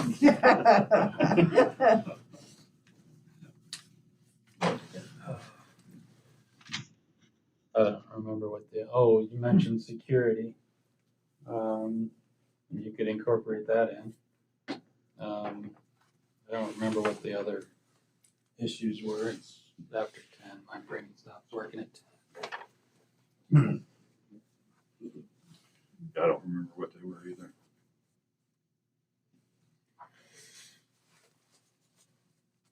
With all due respect, Mayor, ask Walt again. He had a list of great Well, we ones. don't want his whole list. I got it. But you can pick out of it. Well, I got it. I mean, he had an advisory group, apply limits to the hours, apply limits to the quantity, limit the percentage of alcohol, decide whether you want to be damp or dry, or city operated. Those were the 6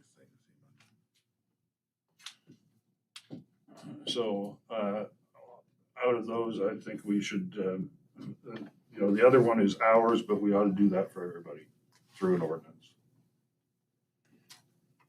And is that hours for hard liquor versus beer and wine? Let's take that up with the ordinance. I guess I never thought about, Conversation up to the point about hard liquor. I don't yeah, know. I never thought about specify. separating something from a,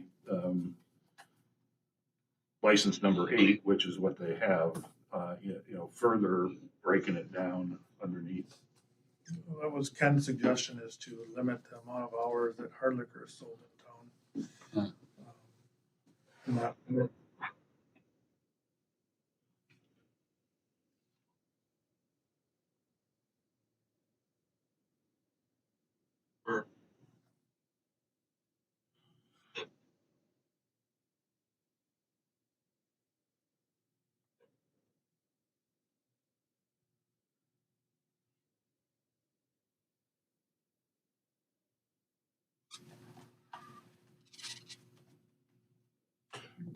Yeah, so I think we take that up as an hours issue. Yeah, the hours the store can be open. And how many days per week? That would all be in all the that. ordinance. That's a, In this discussion, can we ask staff to seek out the advice of the attorney on what we can do? while we're discussing a motion that's actually on the table. No, Right, no, yeah. no, I'm not asking for it now, I'm not asking for it now. I'm asking about for putting things in the ordinance at our next discussion. Well, point of order and get back to, we're at recommending a renewal with conditions, and I've heard one thing that's actually concrete. Nobody can purchase more than one bottle of hard liquor, and then we've been chasing our And tails for the limiting last it to 20 months. 750 milliliters. Okay.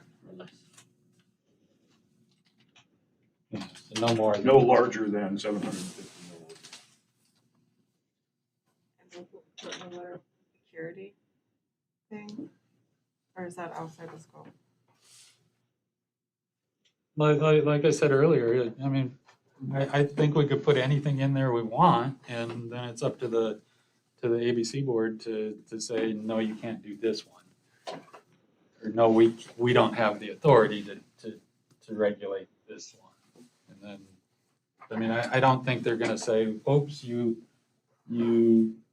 have 1 out of your 10 requests here that we can't do, so we're not gonna grant any of them. I think they, you know what I'm saying? Then I will suggest, I like the idea of security, additional security. And whether that is somebody standing there with a rent-a-cop uniform, or if it's an other employee that's dedicated strictly to it. I guess in my mind, it could take 2 forms, but. Okay, anything else here before we all fall asleep? Roll call, please. Recommending approving with the renewal with conditions. Nobody can purchase more than 1 bottle of hard liquor, limited size to 750 milliliters or smaller, and must provide additional security. Councilmember Martinson.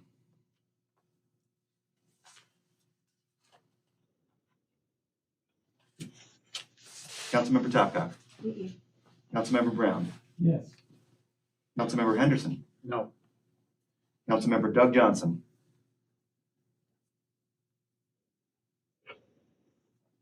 Councilmember Mark Johnson. Yes. Motion carries. Thank you. Is there anything else on this subject? I think not. Just a comment that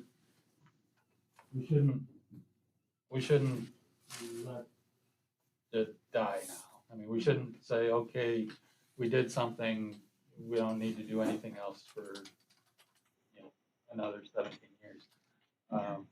But I think we need to start working pretty much immediately on this ordinance or series of ordinances that would regulate hours and other.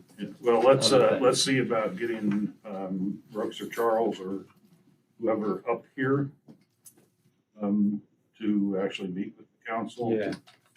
And, I think something's planned with Public Safety Commission training possibly. That won't happen until April. Okay, we're not waiting that long. Next, your next regular scheduled meeting, you are gonna have the auditor here.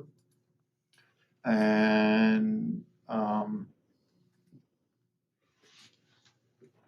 you know, I think with what everybody's, what I'm hearing is we should probably try to schedule at least a work session, probably either next week's, if Brooks can get up here, outside of Monday's meeting, which is what day?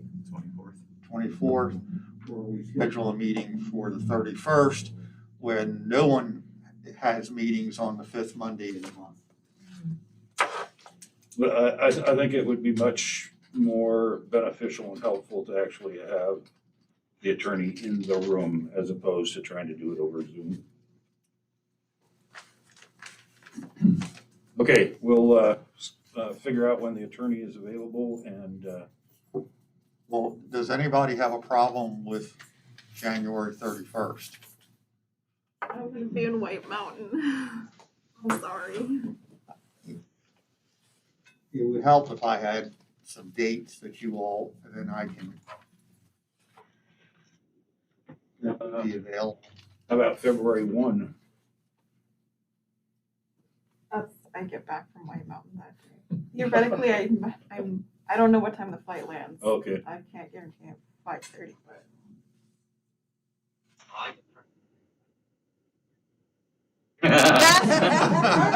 There you go. I'll take you up on that, Adam. Okay, let's do February 1 if we can. That work for everybody? February, is a planning commission meeting. Well, get them to move. I'm not sure we're gonna have. I need to do Wednesday. Wednesdays work okay for people. What about February 2nd? Groundhog's Day, that's so perfect.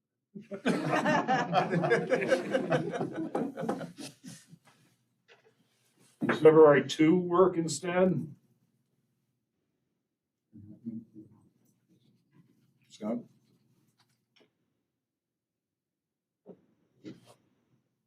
This is for the auditors? No. No, for is. The attorney to talk more about our next steps on booze. Oh, this is after the deadline's passed. Sure, makes Yeah, sense. well, I mean, we're sending the thing with our conditions No, that we it's agreed past to. the deadline, so it's kind of a moot point. Well, this Sure. is for the. What is it? This is a bigger picture point. Oh, okay. This is to, We're gonna continue the discussion. yes, that you've started, Modifying the ordinance. which is a We bigger can picture. continue the conversation. That's the purpose. Okay, the meeting is adjourned. Go ahead, Chuck. I think in all meetings of the council, you allowed public comment at the end. I don't see that here. I think we should be allowed to comment. Oh, it's a special meeting? There's only one public comment. Yeah. Yeah, so on special meeting, the comment section's at the top.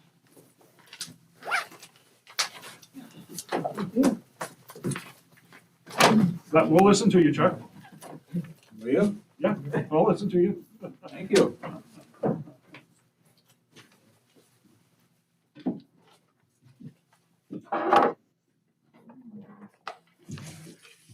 Do you actually know what you're doing? Do you actually understand what's happening in this community? I think you're choosing the situation of physical dollar things and putting that too far above our social issues, the social problems. And I just feel not allowing the liquor license of the package store to continue is the wrong thing. This is just one step in the process of controlling our liquor problem. And again, another Band-Aid. John, you can't guarantee that this thing is going to go to court. No, I can't. But on Okay. February 2nd, we're going to have our attorney up here to continue the discussion and come up with ordinances that can change hours and do some of those things. Okay. So it's not done.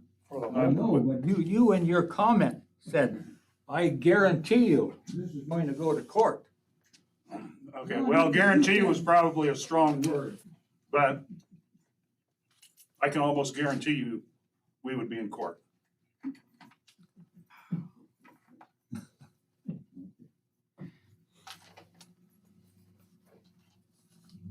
Thank you, gentlemen. Sorry for talking with my mouth. It sounds good. Very disappointed. Again, that, I'm gonna emphasize you did a wrong thing for the community.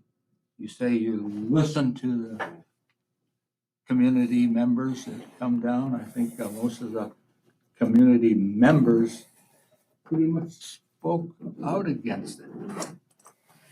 Maybe one individual, the assistant minister for the church. Did you take those things to heart on what he said? Do you have concern of the individuals that may have had an impact of what this one person was trying to do to the other? I don't understand you people.